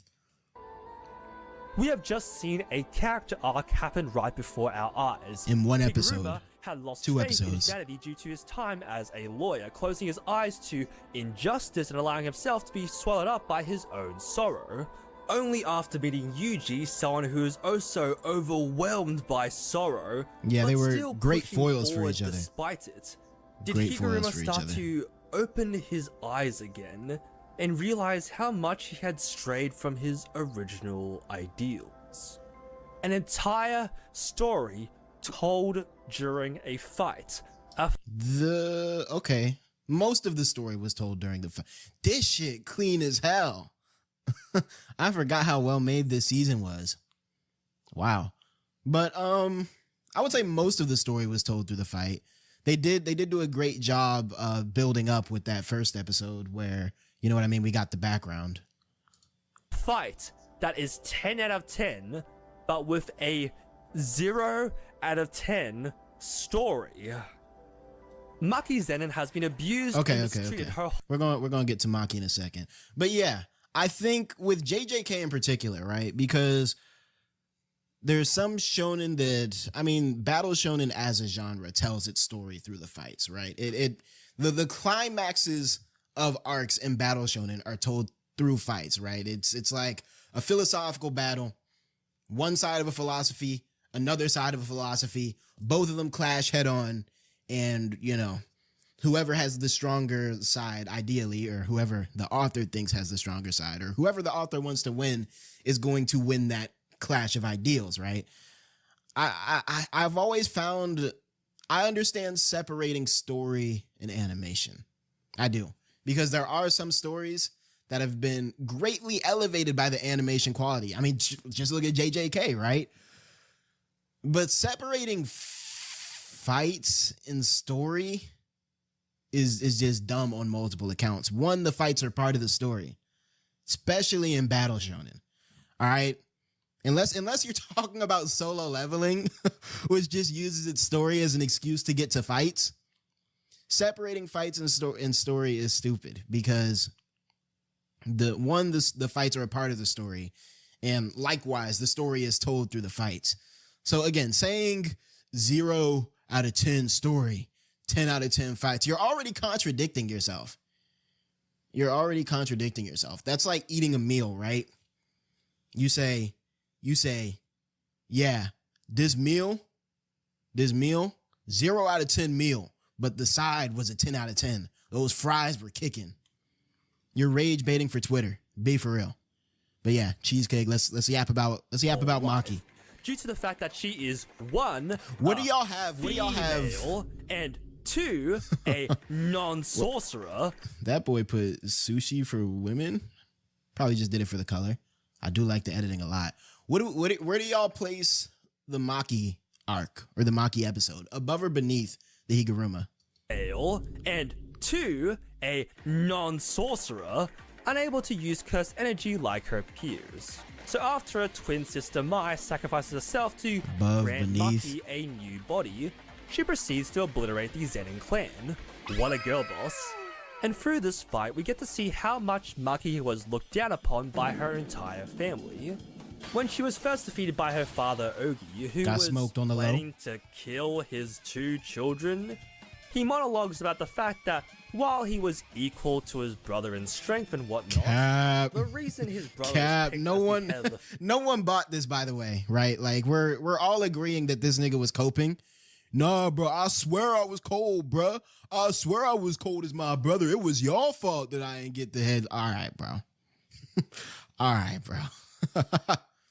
family over him was because of how disappointing his offspring was, disparaging Maki for underestimating him just because she broke. Do we even know what his ability actually plays on a was? different field to Oh, I her. like the little can wiggle use he has burst with the energy manga to cut animation. without a Good blade, shit.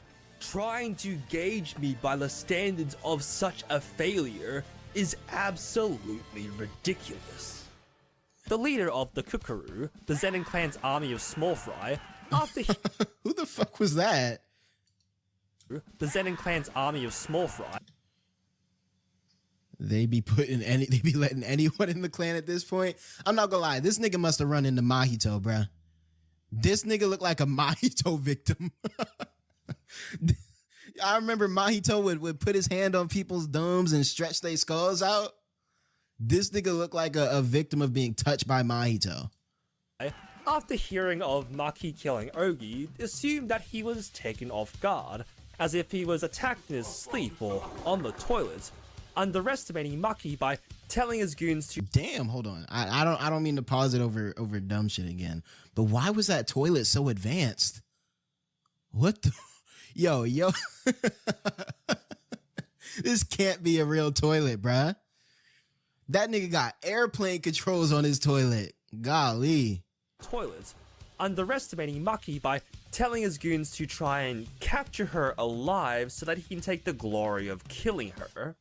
Jinichi, an elite Zenin sorcerer, after seeing Big Maki body. decimate everyone before him, decides to also underestimate her by walking slowly towards I've read her. that I've read certain reads on this scene that Unk knew he was gonna die and he was reluctantly walking into the fade.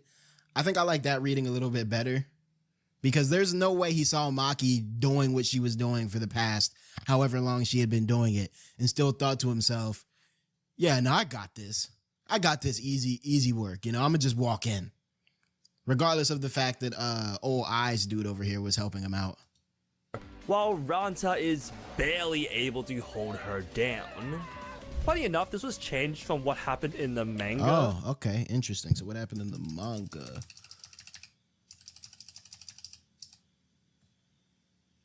Don't mind me. It looks like he runs in.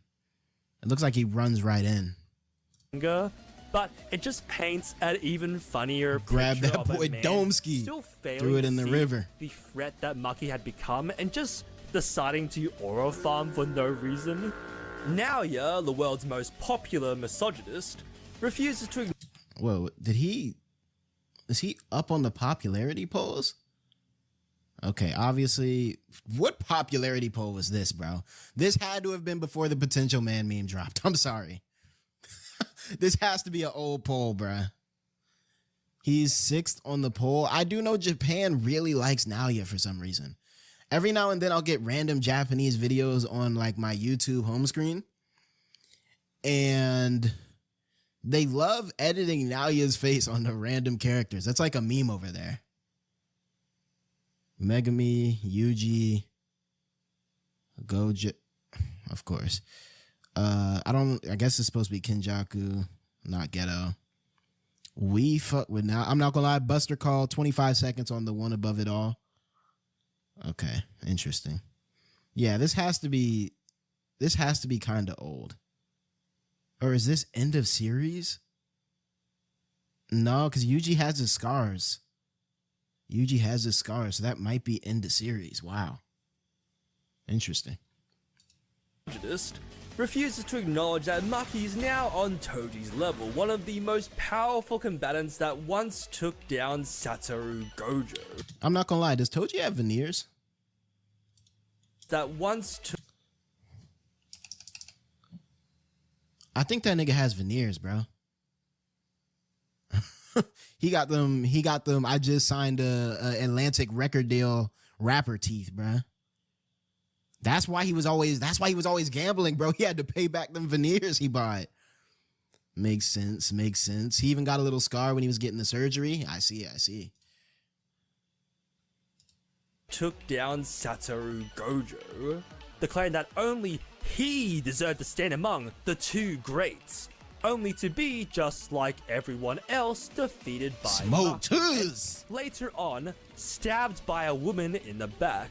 Some poetic irony, as Naya had once said, that was Maki's mom, wasn't it? A woman who can't walk or no, paces was behind it? A man should be or I'm tweaking. Stabbed in the back. An entire clan of sexist, evil-ass classist eugenics clan. elites obliterated overnight because they cannot fathom that the idea of a female, a non-sorcerer, could ever harm them, let alone defeat them. And she smoked Once them all. again, a story of years of prejudice and abuse, all falling victim to their own hubris, told during a fight scene. A well-written fight Okay, tells so a story. I agree with about 85 to 90% of what Gang is saying. The one place where I would kind of diverge on that assertion he just made right there is that I think, broadly speaking, especially in a series like JJK, a fight tells a story, but I think in JJK in particular, fights tend to cap off stories or almost like recap them, right? Like you look at, he talked about, I'm blanking, Higuruma. He talked about Higuruma. He talked about Maki. Both of those fights were structured in a way where it's like, okay, we have sort of an exposition lore sort of build up into the fight. Most of the heavy lifting of the story is done, most of the heavy lifting of the story is done in sort of an expositional manner, right? And the thing that was great about season 3 was that the exposition was done so let's keep it a sack. Over the top. They didn't have to go that hard. And I don't mean over the top in a bad way. I mean over the top in they outdid themselves. We get exposition going into the fight, which builds up the stakes for the fight. And then the fight simultaneously embodies and concludes what we learned in the exposition. And so I wouldn't say fights and story are one and the same in the case of JJK. In the case of most battle shonen, I mean, you really can't put much exposition in a fight without having your characters yap at each other, and no one wants to see that. But I will say those two, in battle shonen in particular, are interlinked to an inseparable degree. So yeah, I agree with the majority of what bro is saying. It does not make sense to separate the two, to rate the fight a 10 out of 10 and the story a 0. I think you can separate the two. But I don't think it's, and I keep saying good faith, right? I don't think it's in good faith to separate the two and have them be this distant. Yeah, 10 out of 10, 0 out of 10. Nah, that doesn't make any sense. The two are so interlinked that, like, if we're doing a 10-point scale, personally, I'm a 0 to 5-star type nigga myself. But if we're doing a 10-point scale, story and fights, like, at best, can be like plus or minus 3 points. You know what I mean? Like, Solo Leveling. I always got to bring up Solo Leveling because it's probably the most pronounced example. Solo Leveling.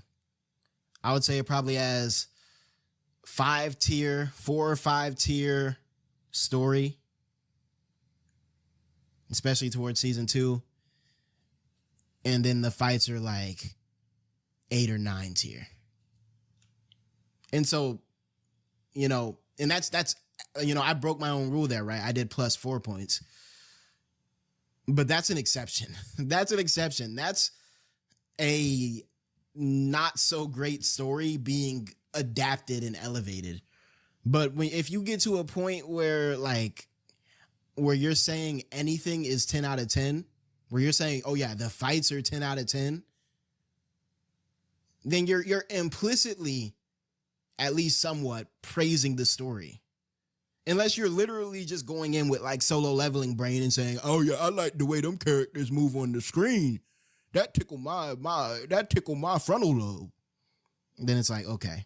But again, we're the whole argument is kind of based off Twitter discourse, where it's more important to get people growling at you than, actually make your point. So I don't expect logic from Twitter users anyway.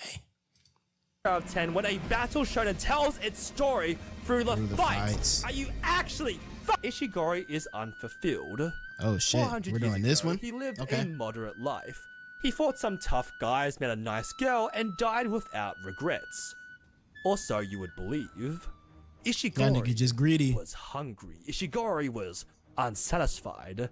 Ishigori lived full of fight. And okay, so I actually think Udo and Ishigori are probably the most, like, unlike the Higuruma and Maki aspects or fights, their stories were told almost entirely through their fights, right? And it was done through a lot of this, a lot of exposition, talking back and forth with Yuta. And I actually think because of that, it's their overall arcs, and they are still side characters, right? But I do think because of that, their overall arcs are slightly weaker. You know what I mean? Because the fight did carry heavily, and they told the story through the fight, but again, there was a lot of it kind of was carried by yap and exposition. Of course, it was a beautiful fight, decent story, but I do think these are the weakest because they didn't do that typical JJK formula or that JJK season 3 formula of take some time for exposition, do it real well, have the fight cap it off. Battle was unsatiated, which brings us to today. It's honestly a pretty simple story. Ishigori wants to have an all-out fight with a strong opponent and meets Yuta. They're throwing hands, unleashing techniques, cursed energy blast versus cursed energy blast. Or throwing fucking trains at each other and shit. Yuta seemingly run out of cursed energy, likening it to seeing a high-end dessert shop with empty displays at the end of the day. He makes this comparison a lot, his past life being the main course and his current one, the dessert that he is passionately pursuing. He is hungry for a fight so sweet, so decadent, one that can fill the hole inside him. Oh yeah, he's also one big dick joke. His cannon pompadour going flaccid whenever he shoots out too much. His dialogue about I ain't even peeped. I ain't even peeped that. What the hell? How he had no idea there was even more after wringing everything out. When did that boy watching JJK 2? I don't remember those words. Hold on. Was that in the manga?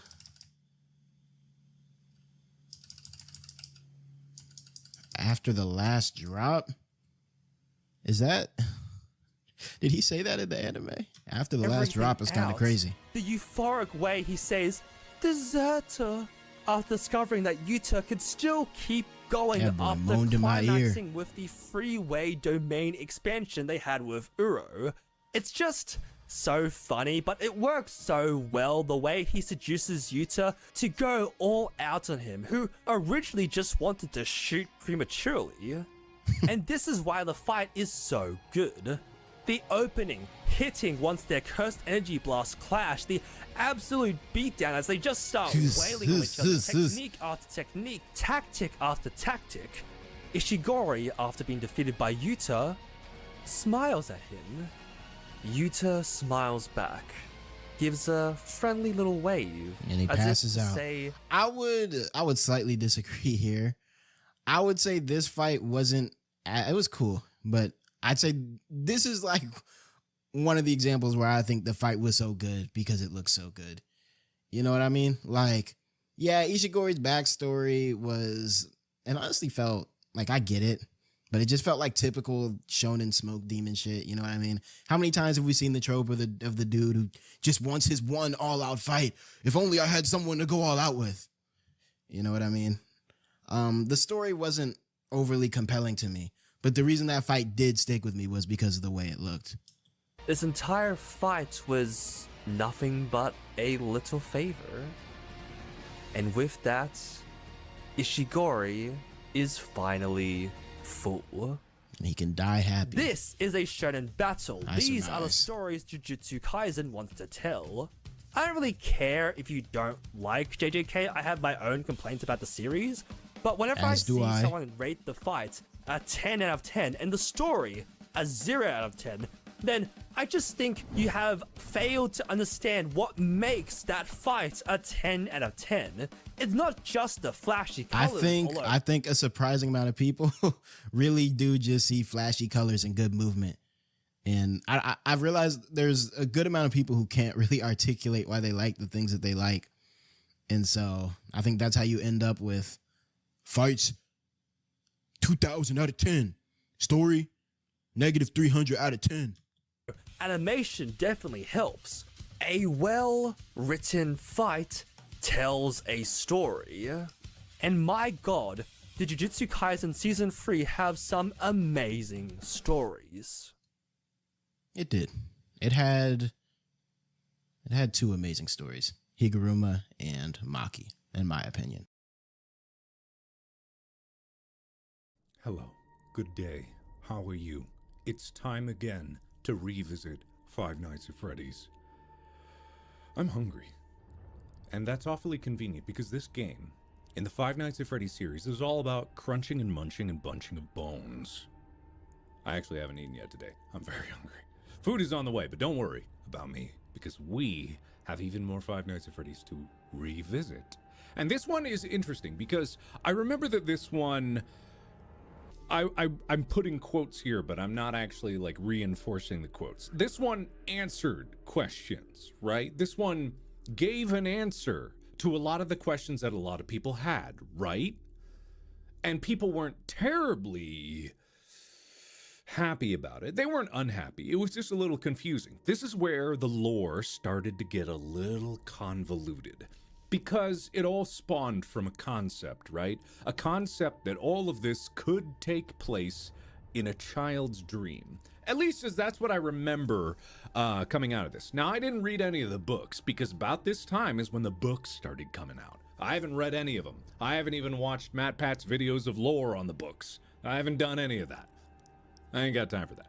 What I do have time for is to play this game and revisit the memories of what was trying to be the scary version of it. Not really like scary in that the others weren't scary, they were scary, but this one actually had a more horrific design of the animatronics. They had huge teeth. They had like all this like crazy aggressive features. Whereas like Five Nights at Freddy's 2, you look at the toy versions, they're clearly like toys. You look at Five Nights at Freddy's 1, they're not made horrifically. Like none of the animatronics up until I'd say 3 were made to be any sort of horrific. This one was trying to be horrific. Effective, I think so. But the question is like, does that make it scarier? And also, is that even the point of these games? But anyway, let me get into this. It has been a while since I played this. It has been quite a while. 5 days until the party of what I thought was the Bite of 87. But it turns out it might not have been that. People have been kicking around the concept of the Bite of 83. I don't know what the Bite of 83 is. I don't even remember hearing about the Bite of 83 when I was talking about the Bite of 87. I just got an answer about the Bite of 87. Why am I going to consider the Bite of 83? Because I don't know the difference between either of them. Was that the Bite of 87? Might have been. It might have been. I think that quote is from my video of this game. I do believe it's some like... Was that the Bite of 87? I'm pretty sure that was this one. I'm not 100% sure, but this is the Bite of 87. Or not. Or maybe it's not. Anyway, what did he do this time? I don't know. He locked you in your room again. Don't be scared. I'm here with you. Oh, right. This is all about the crying child. The whole concept of the crying child. These are my friends. This is my dresser. This is my bed. That's my other friend. Let me out, please. Please. Please. Yeah. So, this one actually, because I just got done playing Five Nights at Freddy's 3, right? So that one was super interesting because it had this different mechanic of just trying to lure an animatronic away from you. And I was getting back into the mechanics of it. Now this one is more of a return to form, but this one takes a lot of listening. And that was potentially bad for my ears at a point because you have to like listen to a super quiet sound, and then if you get it wrong, big loud roar in your ear, which was very loud. I forget if I'm supposed to do something here. There you go. I needed to knock 3 more times, and then I would fall into a ball and cry. Tomorrow is another day. I feel like I've seen this scene before, but only because other indie horror games have kind of emulated that. And not saying that this is the first one to ever do that. Sure, there but tons of retro stuff. Okay. Flick mouse downward to look behind you. That's right. Close doors, hold shift. Flashlight this. Okay, I need these tips up right now because I don't remember a goddamn thing of how to do this.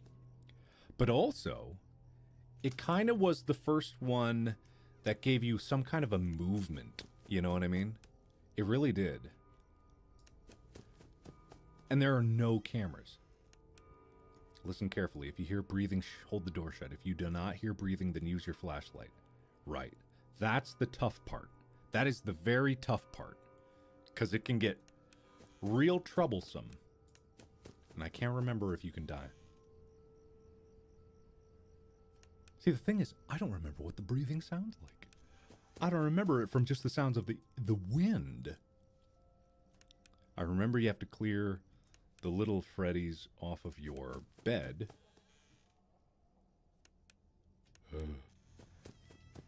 It is terrifying. This one in particular. Did I used to do that? I think I used to do that when I played this before. I would run to a...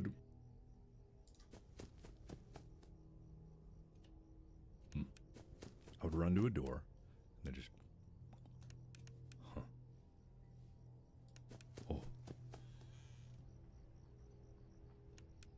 So you got the sounds of like the road and car sounds outside. And I don't necessarily remember what...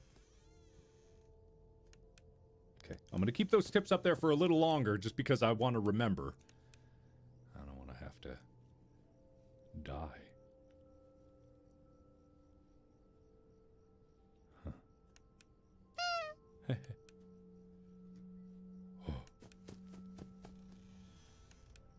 It's like you would think that as a kid you would just keep the doors shut, not open them ever again,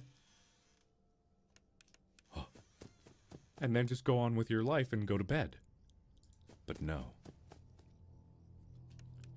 I forget what all the signs are. I forget what everything that I need to do is. I mean, I think it's just this, right? Oof.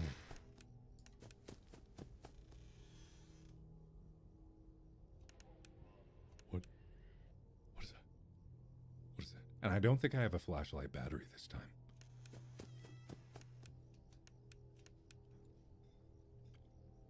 Mom?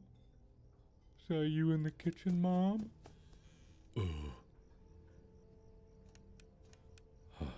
I think they did, Scott did a patch later on after the release that increased the sound of the breathing.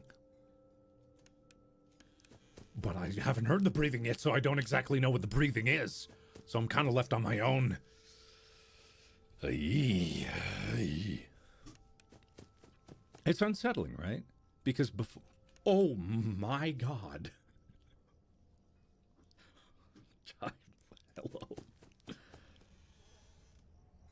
Because I haven't heard the breathing yet, and it's been so long since I played this that I don't necessarily know exactly what I'm looking for. Oh, wait. There were flowers there. Did you just see that? There were flowers there. I think I've seen that before.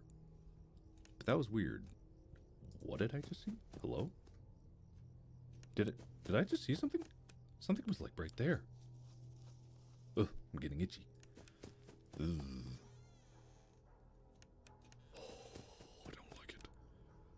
Yeah, because I remember that this is... Oh, they are here on the first night. Oh, good. Hi. Okay, that's not good.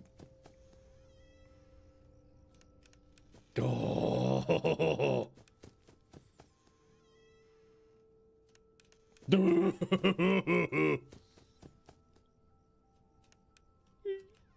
Okay. I don't like it. I don't like that. I don't like this. It's just that they can get you, you know? That's it. That's all it ever is. It's just the thinking that something's under your bed at night. This is literally what it is. Oh, yeah, it's been a while. Oh, my God. Okay, all right. We're good. We're good.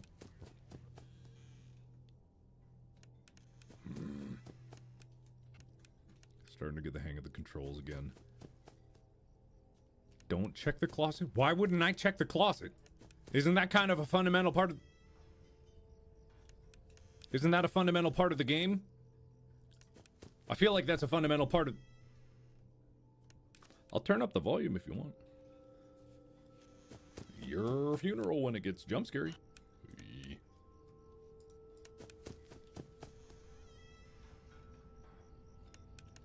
I can't tell if it's the wind or the breathing.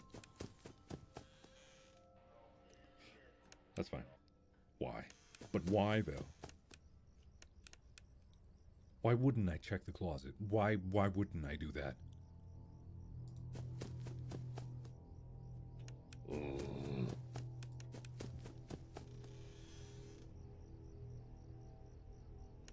I physically can't turn up the volume anymore. That's got to be on your end.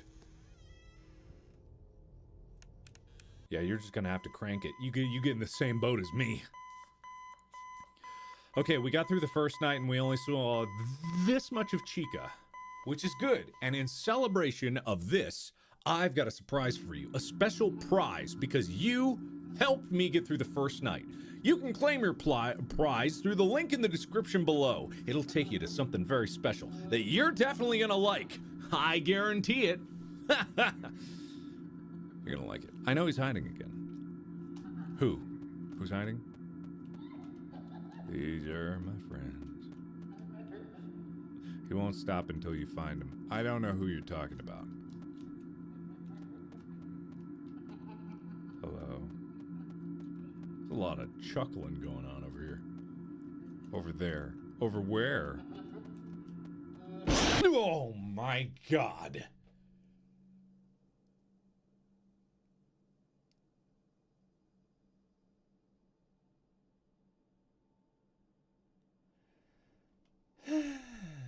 Well, such is life, I suppose. Such is life.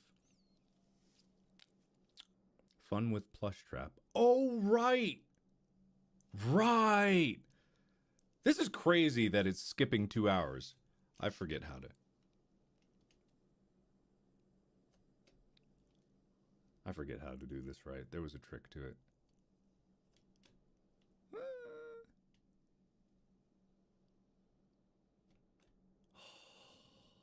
I'm not being spicy enough.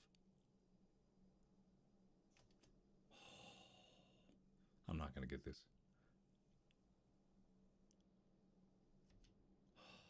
He's not moving. I forget if he makes a sound when he moves. He's not gonna move.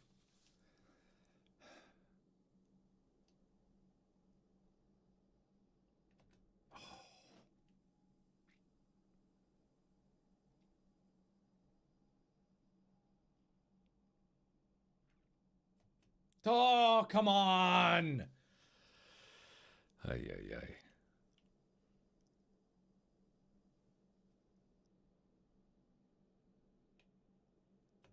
Okay, he moved. Okay, he moved. He moved. Okay, I'm not gonna get it.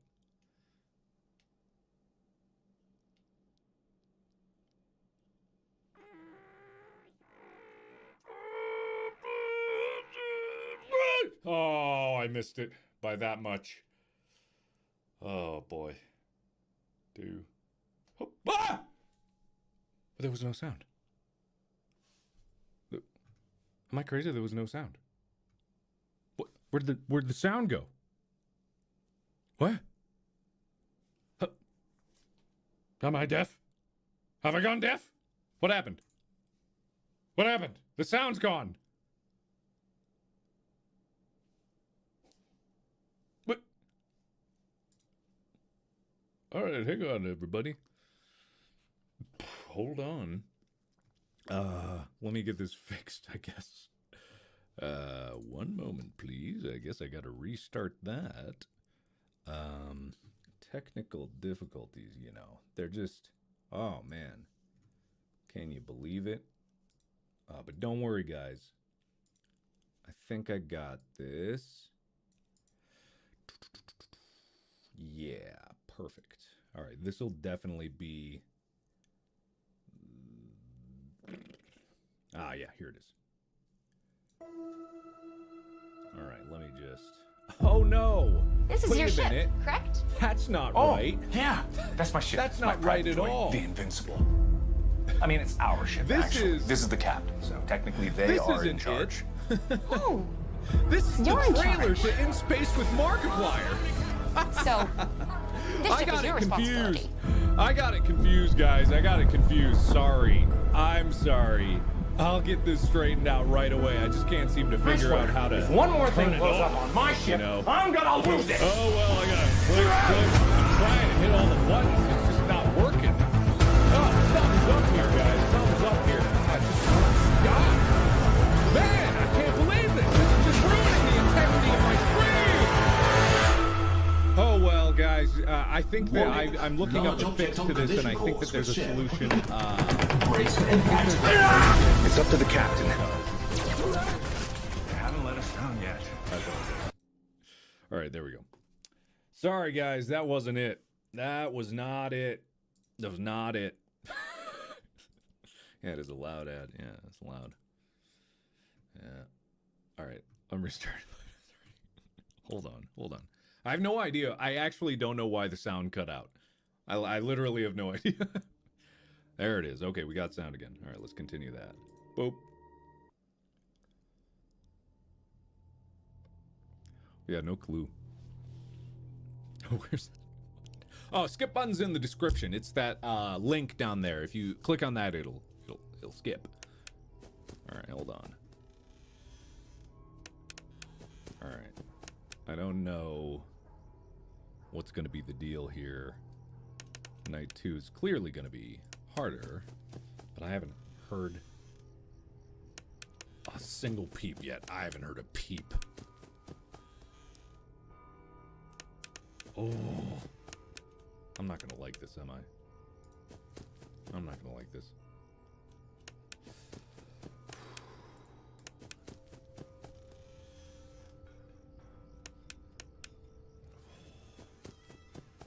I'm assuming the clanging of plates is Chica, much like before. Much like before, it must just be Chica, right?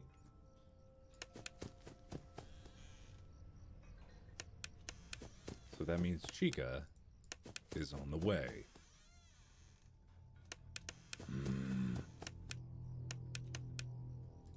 It's weird not having a camera, right? I do find that uncomfortable. I don't know.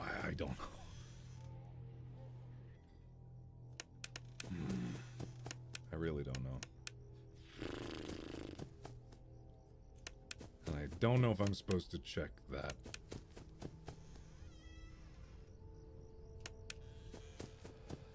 Right. This is actually... It's actually nerve-wracking. Coming back to this one more than the other... Oh my god! Is nerve-wracking. It's... Especially 3. 3 was like, ooh, kind of creepy. This one's just... nerve-wracking. Because it entirely hinges on the idea of the unknown, right? And darkness. And waiting for something to jump out at you. Which is like, you know...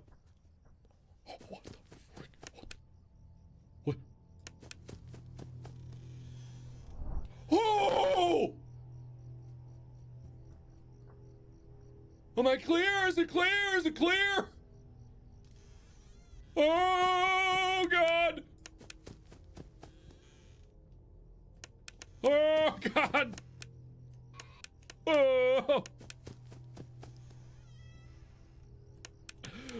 Oh, my God. Yeah, sniff. Yeah. Good God. Oh, hey. Oh!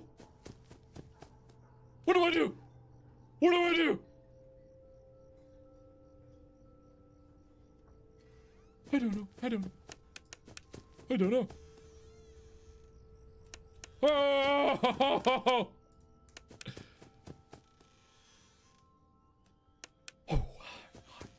Oh. So what just happened in the closet? Because something happened. Oh! What do I do about that? What do I do about that? Oh, no! Okay. Oh, this is bad. I don't like it. Oh.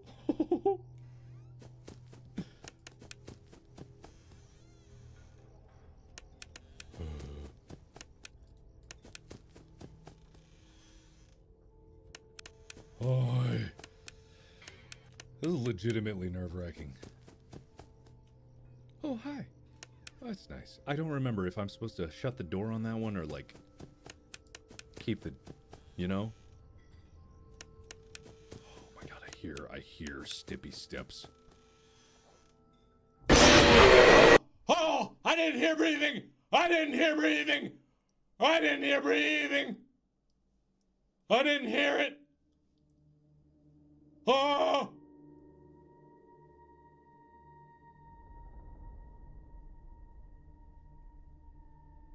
Oh!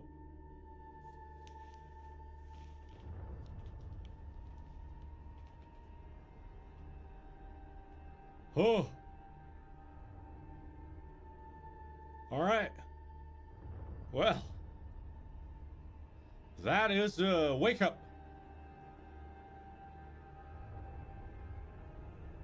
Listen, I told you, you all were like, oh, it's so quiet, and then, oh, it's so loud, and then, oh, it's so quiet. I told you, this is just the way it be, man. That's just the way it be. Anyway, let's try that again. I mean, it's kind of crazy. Just I'm gonna turn the volume back down because that was loud. Just a little bit though, because I need to be able to hear it. That's the thing, right? I just got to be able to hear it. I just have to. There's no other way. And what's with? Is it? My gut is telling me that I need to shut the door. They are prowling.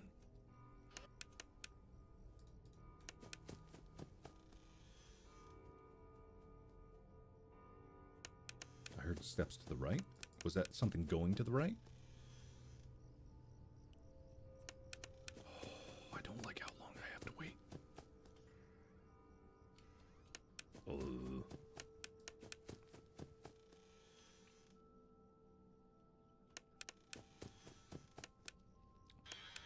Okay, I just have to be patient at the door. I can't panic.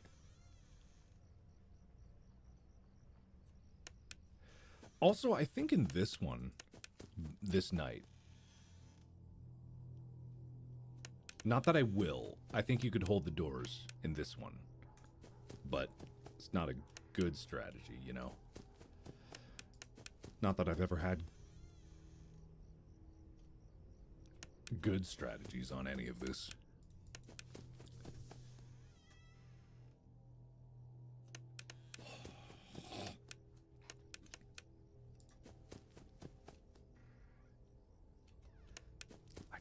I don't know what I'm doing with the closet. I don't know.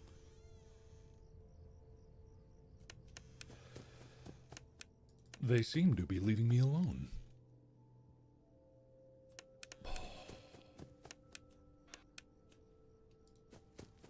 God, I I'm getting my exercise in tonight. I'm freaking fleet-footed. I just don't know. What? I don't know. I'm gonna assume I'm good there. I'm not even gonna check. I'm not gonna look.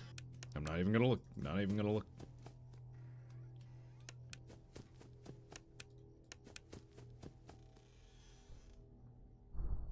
Oh, okay, you do gotta wait. Oh, God.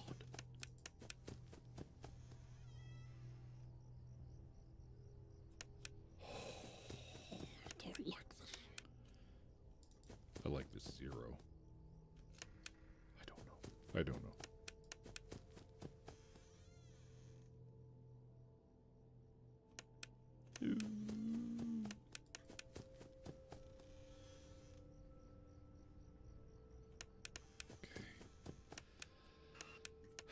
Uncomfy. Say the line. Oh, I know what line you're talking about. In Space with Markiplier launches April 4th. That's a Monday. Check out the trailer in the link in the description below. I know you guys love that one. I know you guys love that one, and I'm here to deliver. You know what? You walked up to me on the street, and you go say the line. I will say that every time to you guys. I'll say that every time.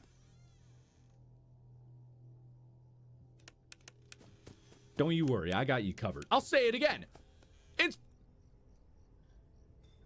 Space with Markiplier launches April 4th. Go check it out. Go check out the trailer through the link in the description below. Totally free. You're gonna love it. God, guys. You're embarrassing me. Come on. Say it again. Oh, God. Later. Later, guys.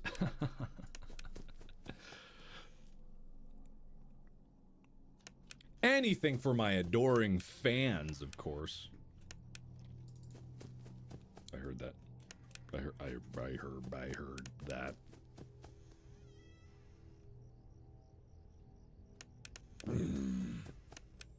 Say it again. All right, guys. I can hear you. I can hear you. In Space with Markiplier launches April 4th. Go check it out. The trailer in the description below. Link is down there.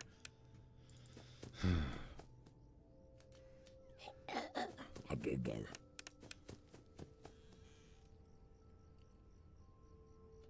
If you don't click it, Freddy's gonna be in your closet. You're gonna be the bite of 22.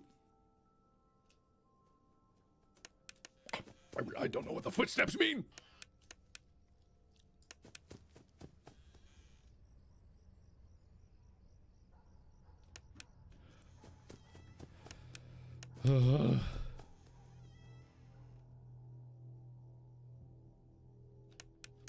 Oh, the other line. Oh, the other line. If you don't watch the trailer, I'm gonna put you in jailer. Guys, come on. You're too much, guys. You know, whatever. I love you guys. I'll say whatever you want me to say, anytime, any place. 3 days until the party. Night 2. God, that was legitimately terrifying. Like, I know that's the whole point of these games, but I forgot just how unsettling, and I hesitate to say scary, this game actually was. He knows that you hate it here. You're right beside the exit. If you run, you can make it. Can I run? Hurry, run towards the exit. Well, what if I don't? No, don't you remember what you saw? The exit is the other way. Hurry and leave. I don't remember. remember. Oh, God. It's too late. Hurry the other way and find someone who will help. You know what will happen if he catches you. I don't necessarily. Oh. You can find help if you get past him. You have to be strong.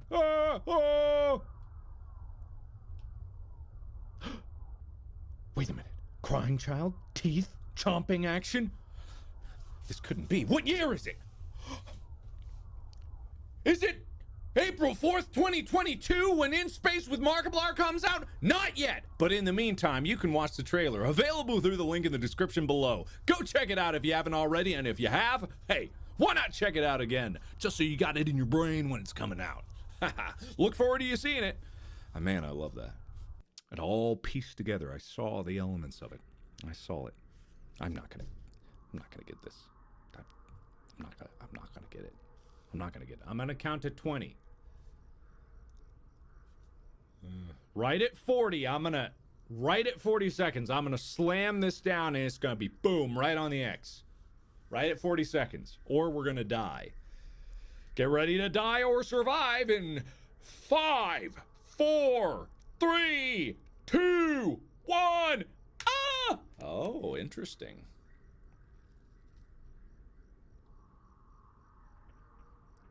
Oh, hey! Look at that! I did it, and now I'm gonna waste my advantage. God, like this video if you're shaking and crying, RN. Oh, was that the line you were talking about? Oh, absolutely. Whew, Stippy stepping out there. I got a 2 a.m. head start. I saw you. That's a problem with me playing these. I always talk. Why?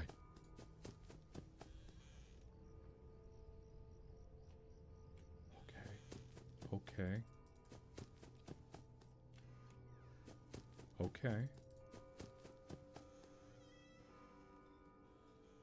What? Oh, wait, what? Hey, stop. Who? Stop. Don't. I'm fine. My headphones are gone. Good.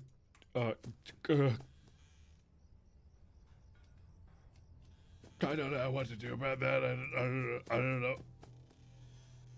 Oh God, I didn't mean to. I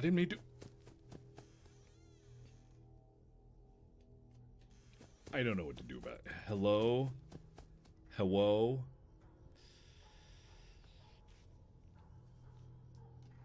Okay, that's not good.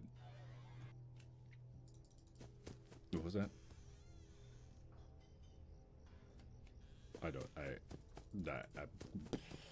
I think you shut the door and he starts to calm down. Isn't that the story of this one? This Foxy? I heard Stippy steps. Okay. I gotta calm. Go to sleep.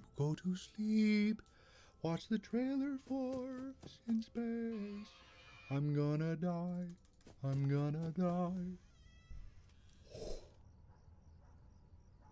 When the light flickers, is that them going?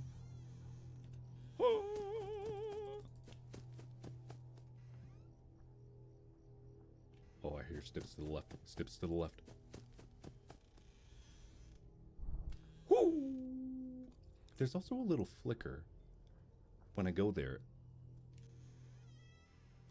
And, you know, there's a little flicker of the lights.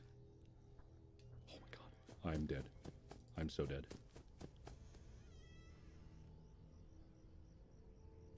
Oh, I don't like that. Oh, hi, be nice to me.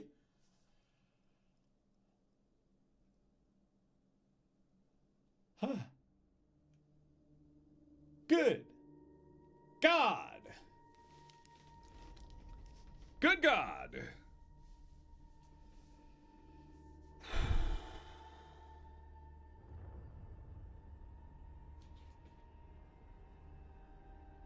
That's actually got my heart going.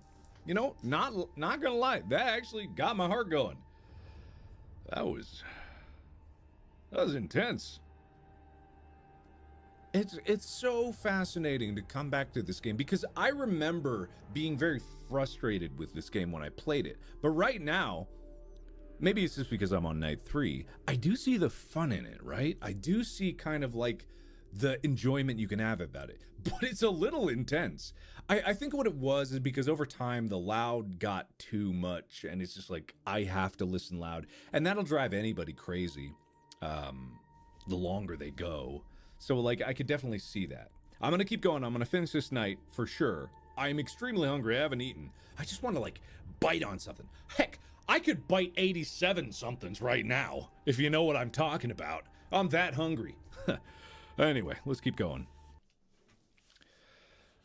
Hey, I can already feel a bit of a headache coming on just from like the sheer sudden surge of blood pressure to my brain. It's like an explosion.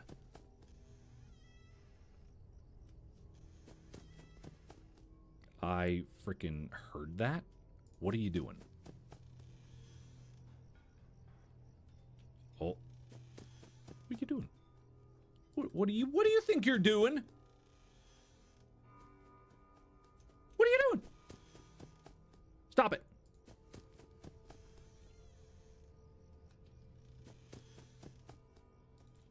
Oh God. Don't go. He really wants in there. I'm pretty sure it's holding that down, right? Oh God. That's what it is, right? I think it is, right? I don't know, man.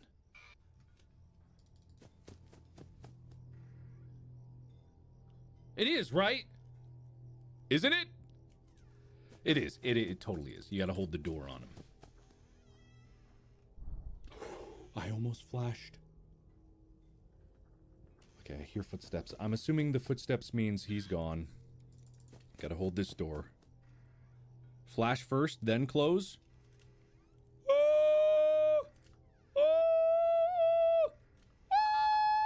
Oh, flash for... Okay, got it. Understood. I don't think I ever... Did I know that before? I don't know if I knew that before. I think that might be new news to me.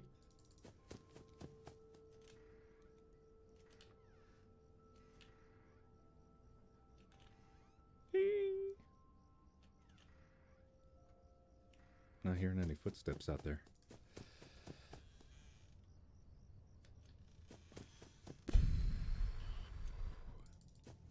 Did I hear footsteps to the right? I might have heard footsteps to the left. Nope, I was wrong. Okay, so Foxy's the real issue in this one. What did I just hear?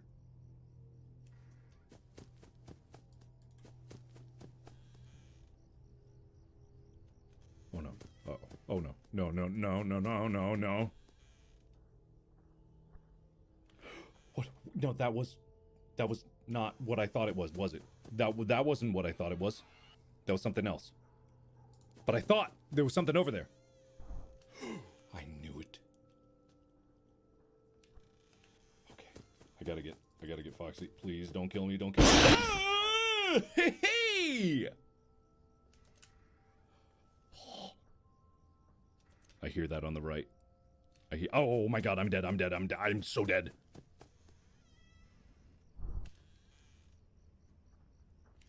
Okay, I'm trusting that you're gone.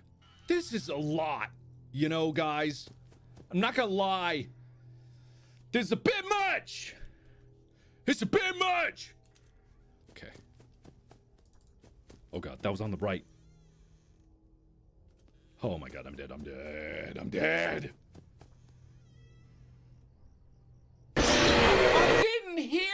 I didn't hear it. Oh. Jesus Christ. Jesus. All right, I'm going back in. I might be subjecting myself to the repeated bites of 87, but, I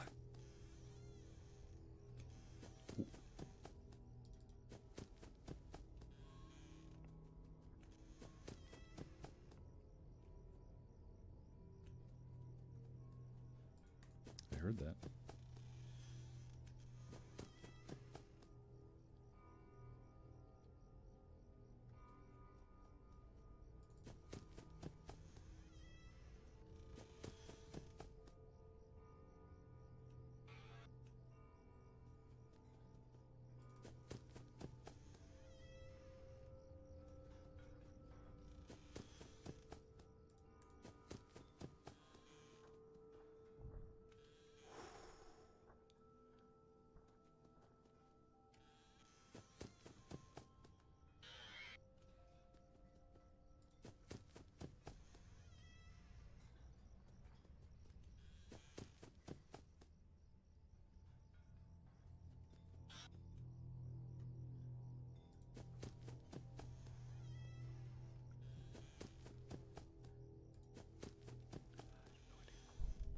Whoo!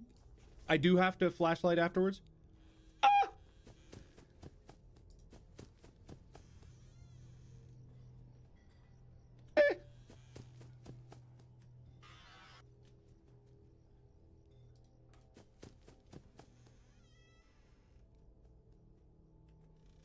Foxy's not in yet.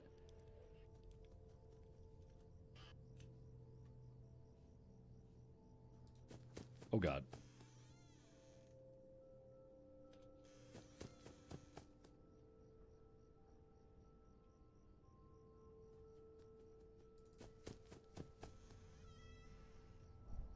Whoo!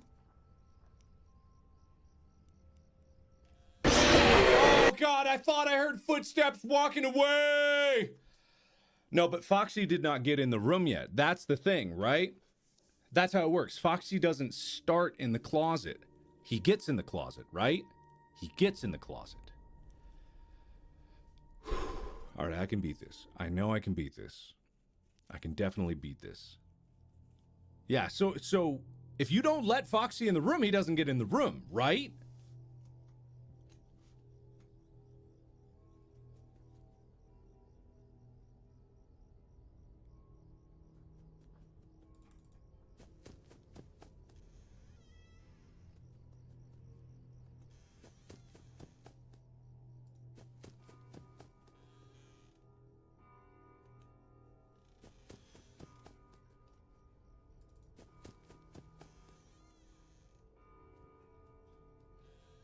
Did I hear breathing? Was that breathing? What the hell? What? I'm sorry. I'm sorry. Excuse me. Excuse me? My excuse? What happened? I heard breathing and what? Huh?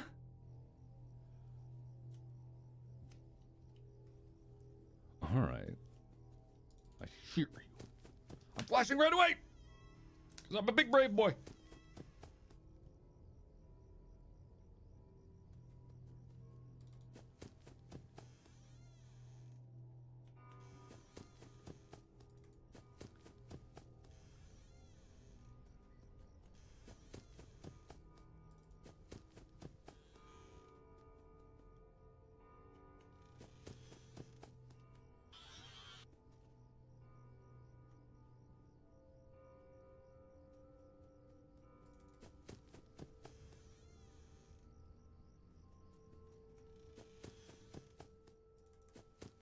I have to listen. I have to listen.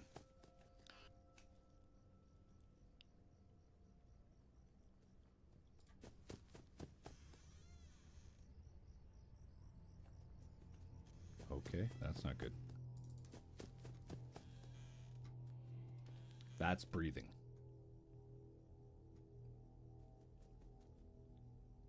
How do I know when he's gone?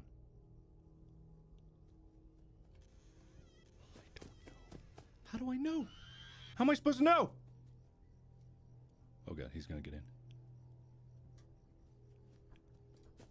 Oh god, I heard steps on the right, left. I heard steps on the left.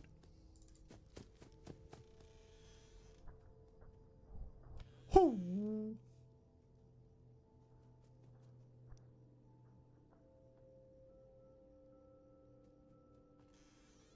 I'm telling you, Foxy's not in the closet. Not yet, anyway.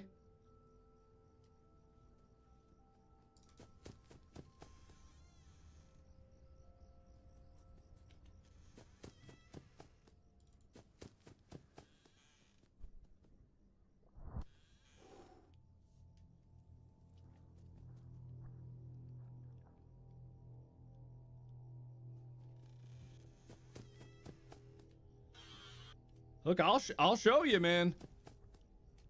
He's not there because I didn't let him in yet. Oh god, I've lost Foxy. Oh no, well, he's gonna get in now.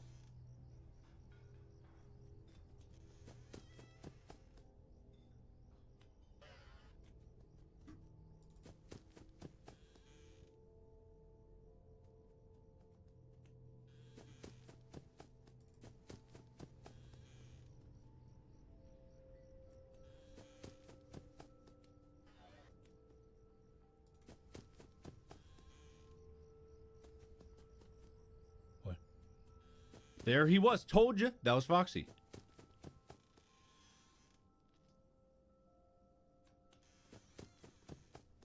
Told you. Told you.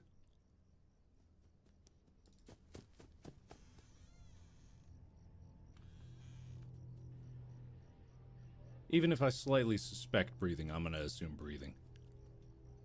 God damn it! What the hell? What the hell? I heard breathing. I heard stippy steps. How long I gotta hold that goddamn door? Maybe I just gotta, like, count. It's probably, like, a certain amount of time that I just gotta, like, count in my head, and that's what that is. All right, we got this, guys. We got this. What? Hold on. Foxy's trying to tell me something. There's a trailer for an upcoming show in space with, hang on, Markiplier! Wow. Who would have thought? And where is it, Foxy? Where is it? In the link in the description. He's really giving me the secrets. He's really giving me the secrets. Thank you, Foxy. I really appreciate that. Where are you? What? Ooh, I heard that.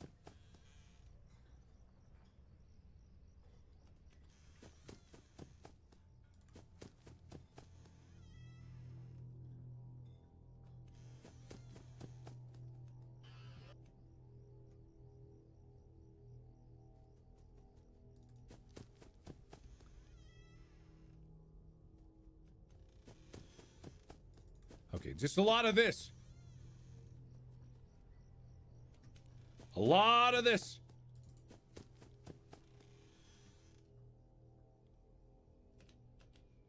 Uh-huh. Heard something right here. Yep. Okay. 10, 9, 8, 7, 6, 5, 4, 3, 2, 1. Okay, that was excessive.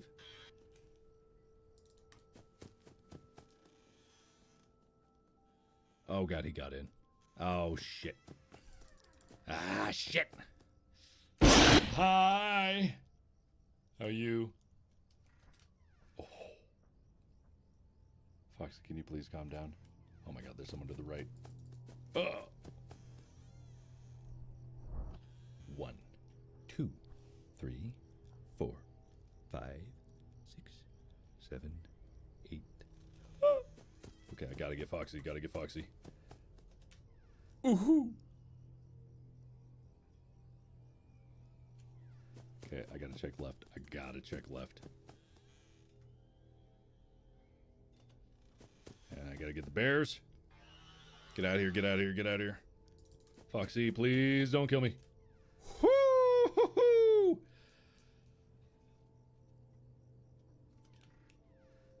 Heard something to the right.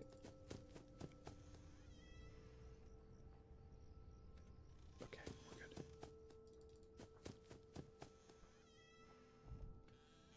One, 2, 3, 4, 5, 6. Oh, I don't know.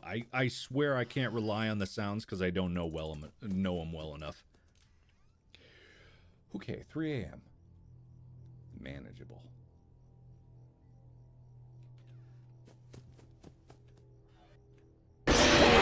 Oh, hey, what? Oh.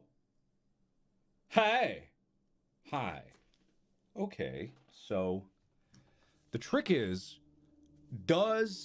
when not letting Foxy in, I don't know, could not, whatever. Does, when you turn around, the sound reverse? So if I'm this way, but I'm looking that way, technically speaking, the right would be left and the left would be right. In this game, does the sound flip when you turn around? Because logically, that makes sense, but it's an important detail, you know what I mean? I don't think it would, but who knows? I have no idea. Oh God, where am I?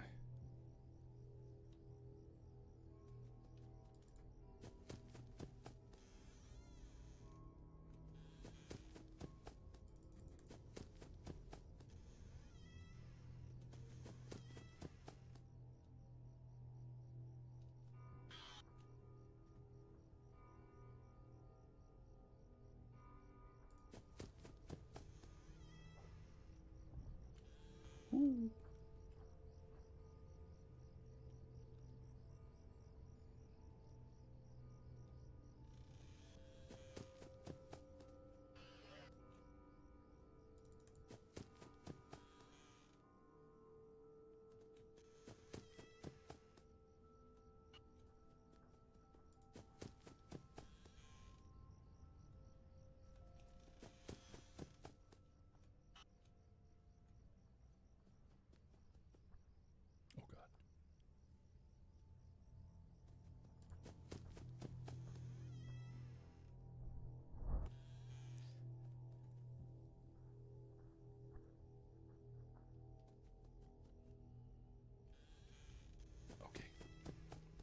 I just can't let Foxy in. I can't. I must not. Oh God, wait. But if you're over there, wait.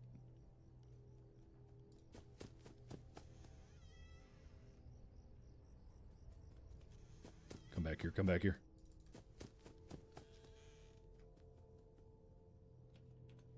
Okay, we're good. We're okay. I think it does.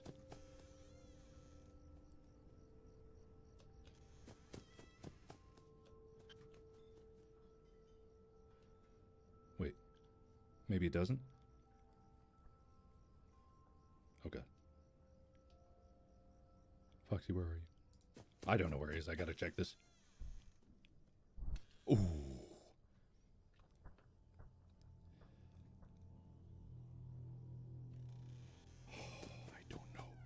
Oh, God, he's in. Okay, well, we're in trouble now, guys. I hear you on the right there. I'm going for it. I'm going for it. I just gotta go.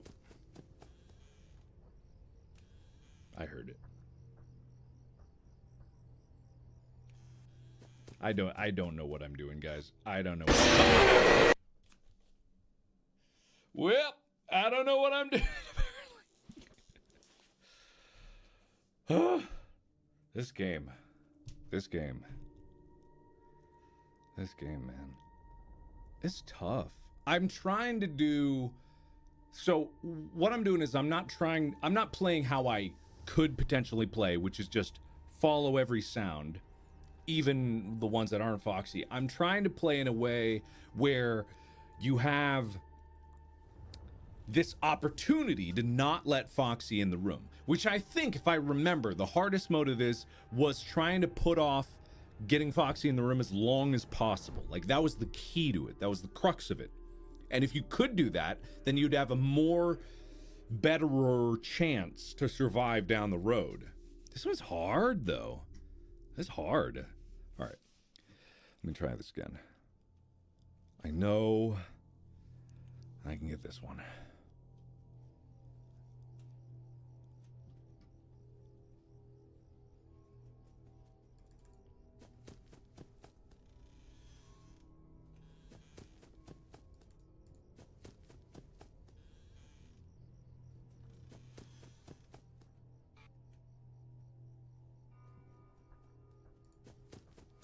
I heard that.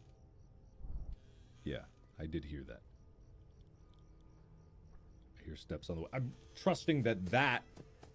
Oh, God damn it. He's in. How did you get in already? All right, whatever. Oh, he didn't. Wait, what? What? What's happening? What's happening? What? I don't know. What? How'd you get over there? Oh, God. What is it? Oh, no, I'm dead. I'm dead. I'm so dead. I'm so dead. What was the sound?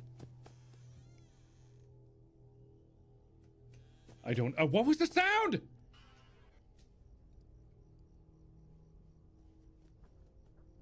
Oh, God, I just heard that. Oh, my God, I'm dead. I'm dead. I'm dead. I'm dead. I'm dead. I'm so dead. I'm not dead, apparently.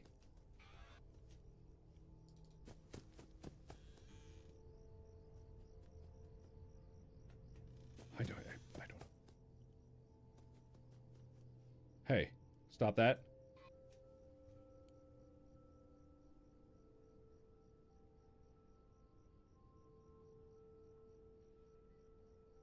What's going on? I hear nothing. I don't know. Okay.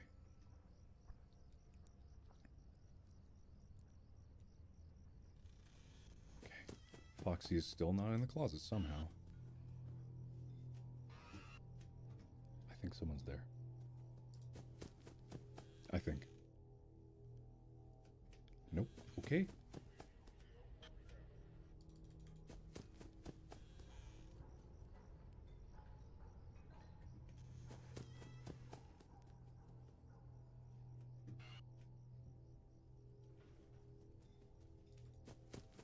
Hey.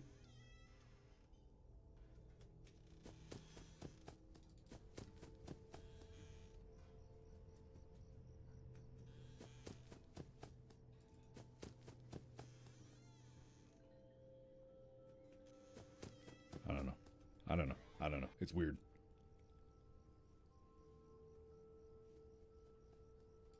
This is a weird one. Come here, you bitch.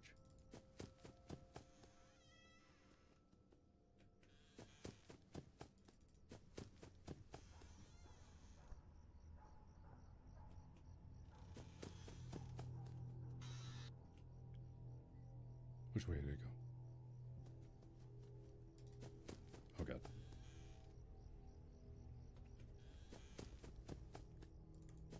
Huh. Whew, heard that. I heard that. Definitely heard that. I think the flicker might be at the tell. Oh, God, I didn't mean to do that. Oh, God, I'm dead. Oh, God. Oh, shit. Oh, shit. Oh, shit. I'm dead. I'm dead. I'm so dead. Oh, did he get in? I don't know. Apparently not. Ooh!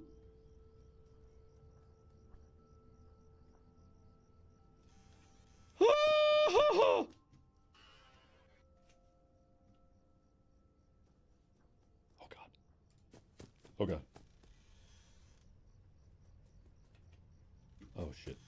Oh shit. Oh shit. Oh shit. Okay, we're fine apparently. Where did that go? I don't. Okay. So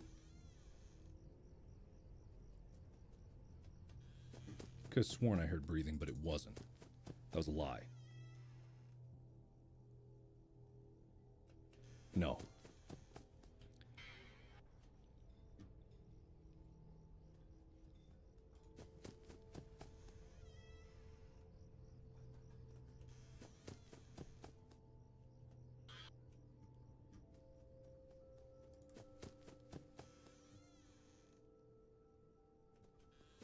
He's still there. I hear that on the right. I hear that. Yep. Not today, buddy. Not today. Not today, buddy. Oh, God damn it. No!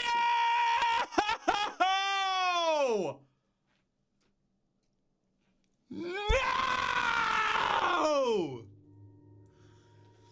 No! I thought I heard. I heard one set of footsteps beforehand, and I was like, "That's Foxy." And then I heard another set of footsteps. I was like, "Okay, that means clear, right?" Ah! Ah, damn. Well, this game is hard. I gotta say, Five Nights at Freddy's 4 is definitely the most stressful so far. Besides super hard mode Five Nights at Freddy's 2, it's definitely the most stressful. It keeps your nerves going. It keeps like this anticipation flowing. Like, I don't recall it being this terrifying. Oh,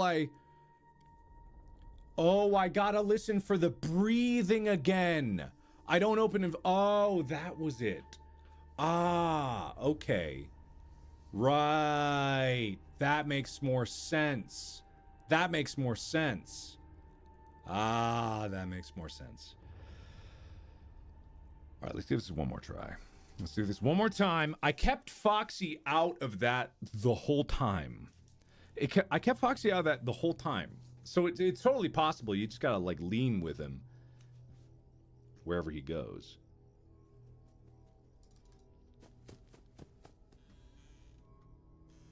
What? Ah, oh, God damn it.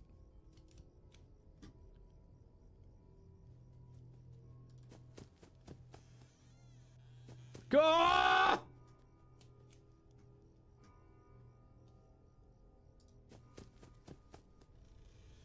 Damn it. Okay. Hang on. I'm gonna just...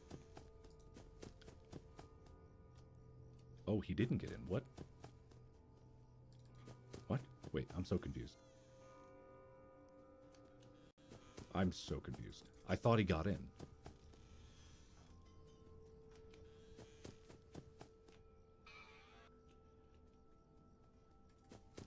I thought he did.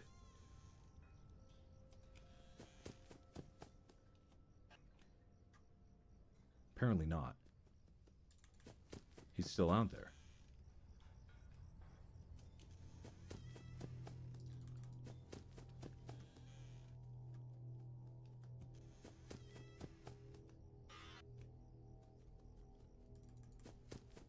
Huh. Uh-huh. So there he is. He's out there. I hear you. There's a fake breathing. It's not real breathing. There he is. Peekaboo.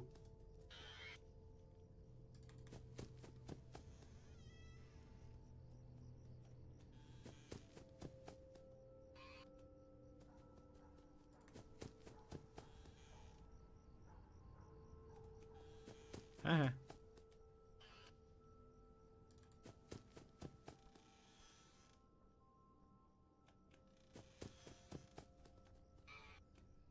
Damn it, I don't know which way he went. I hear you. So I gotta wait. Okay, that's much more helpful. I get it now. I totally get it now.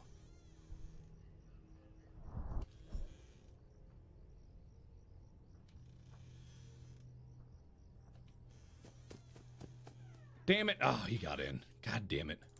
Well, shit.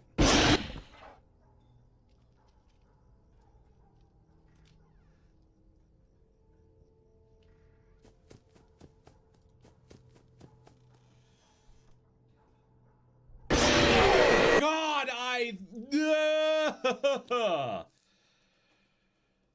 All right, Ben. All right, Ben. Well, that's all the time I got. Unfortunately. I guess I'll just have to leave this one lie. Back in 2015? Good God, that was that long ago? If you want to see the rest of this that I played way back in the day when I was actually good at these games, you can look at my Five Nights at Freddy's playlist.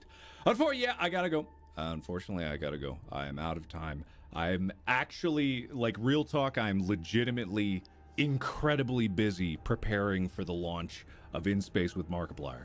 It's literally all I've been doing. So I really, truly mean it when I say I really hope you enjoy it. It's been a labor of love for the past, like, 2 years. I've been working on this one project. And obviously I've been working on other projects, but the reason I talk about it so much is because I am so incredibly proud of it. And I'm so incredibly proud of all the people that have put their faith in me and made this idea of mine come to life. It does come out April 4th, 2022, which is very soon. It is alarmingly soon. If you have not seen the trailer, and I know I've been pushing it very hard, but I really, truly, honestly think you'll enjoy it. There's a link in the description. It'll take you to the trailer. It's 2 minutes. I've been streaming for 1 hour and 5. All I ask is that if you haven't seen it, check it out. I think you'll enjoy it. I mean, I think at this point, for as long as you know me, you can trust when I say I actually think you will enjoy something, and I mean it from the bottom of my heart. When the show comes out, it is totally free. I made this all for you. I legitimately poured my heart and soul into this project for you because I know you'll enjoy it. So check out the trailer. Links in the description. Thank you, everyone, so much for watching. And as always, I will see you in the next video. Bye-bye! Bye, guys. I gotta go. I'm starving. I haven't eaten all day, and it is currently 7:27. That's how busy I've been. So I'm gonna go have dinner. All right. Have a good night, everybody. Link in the description. Thank you. Farewell.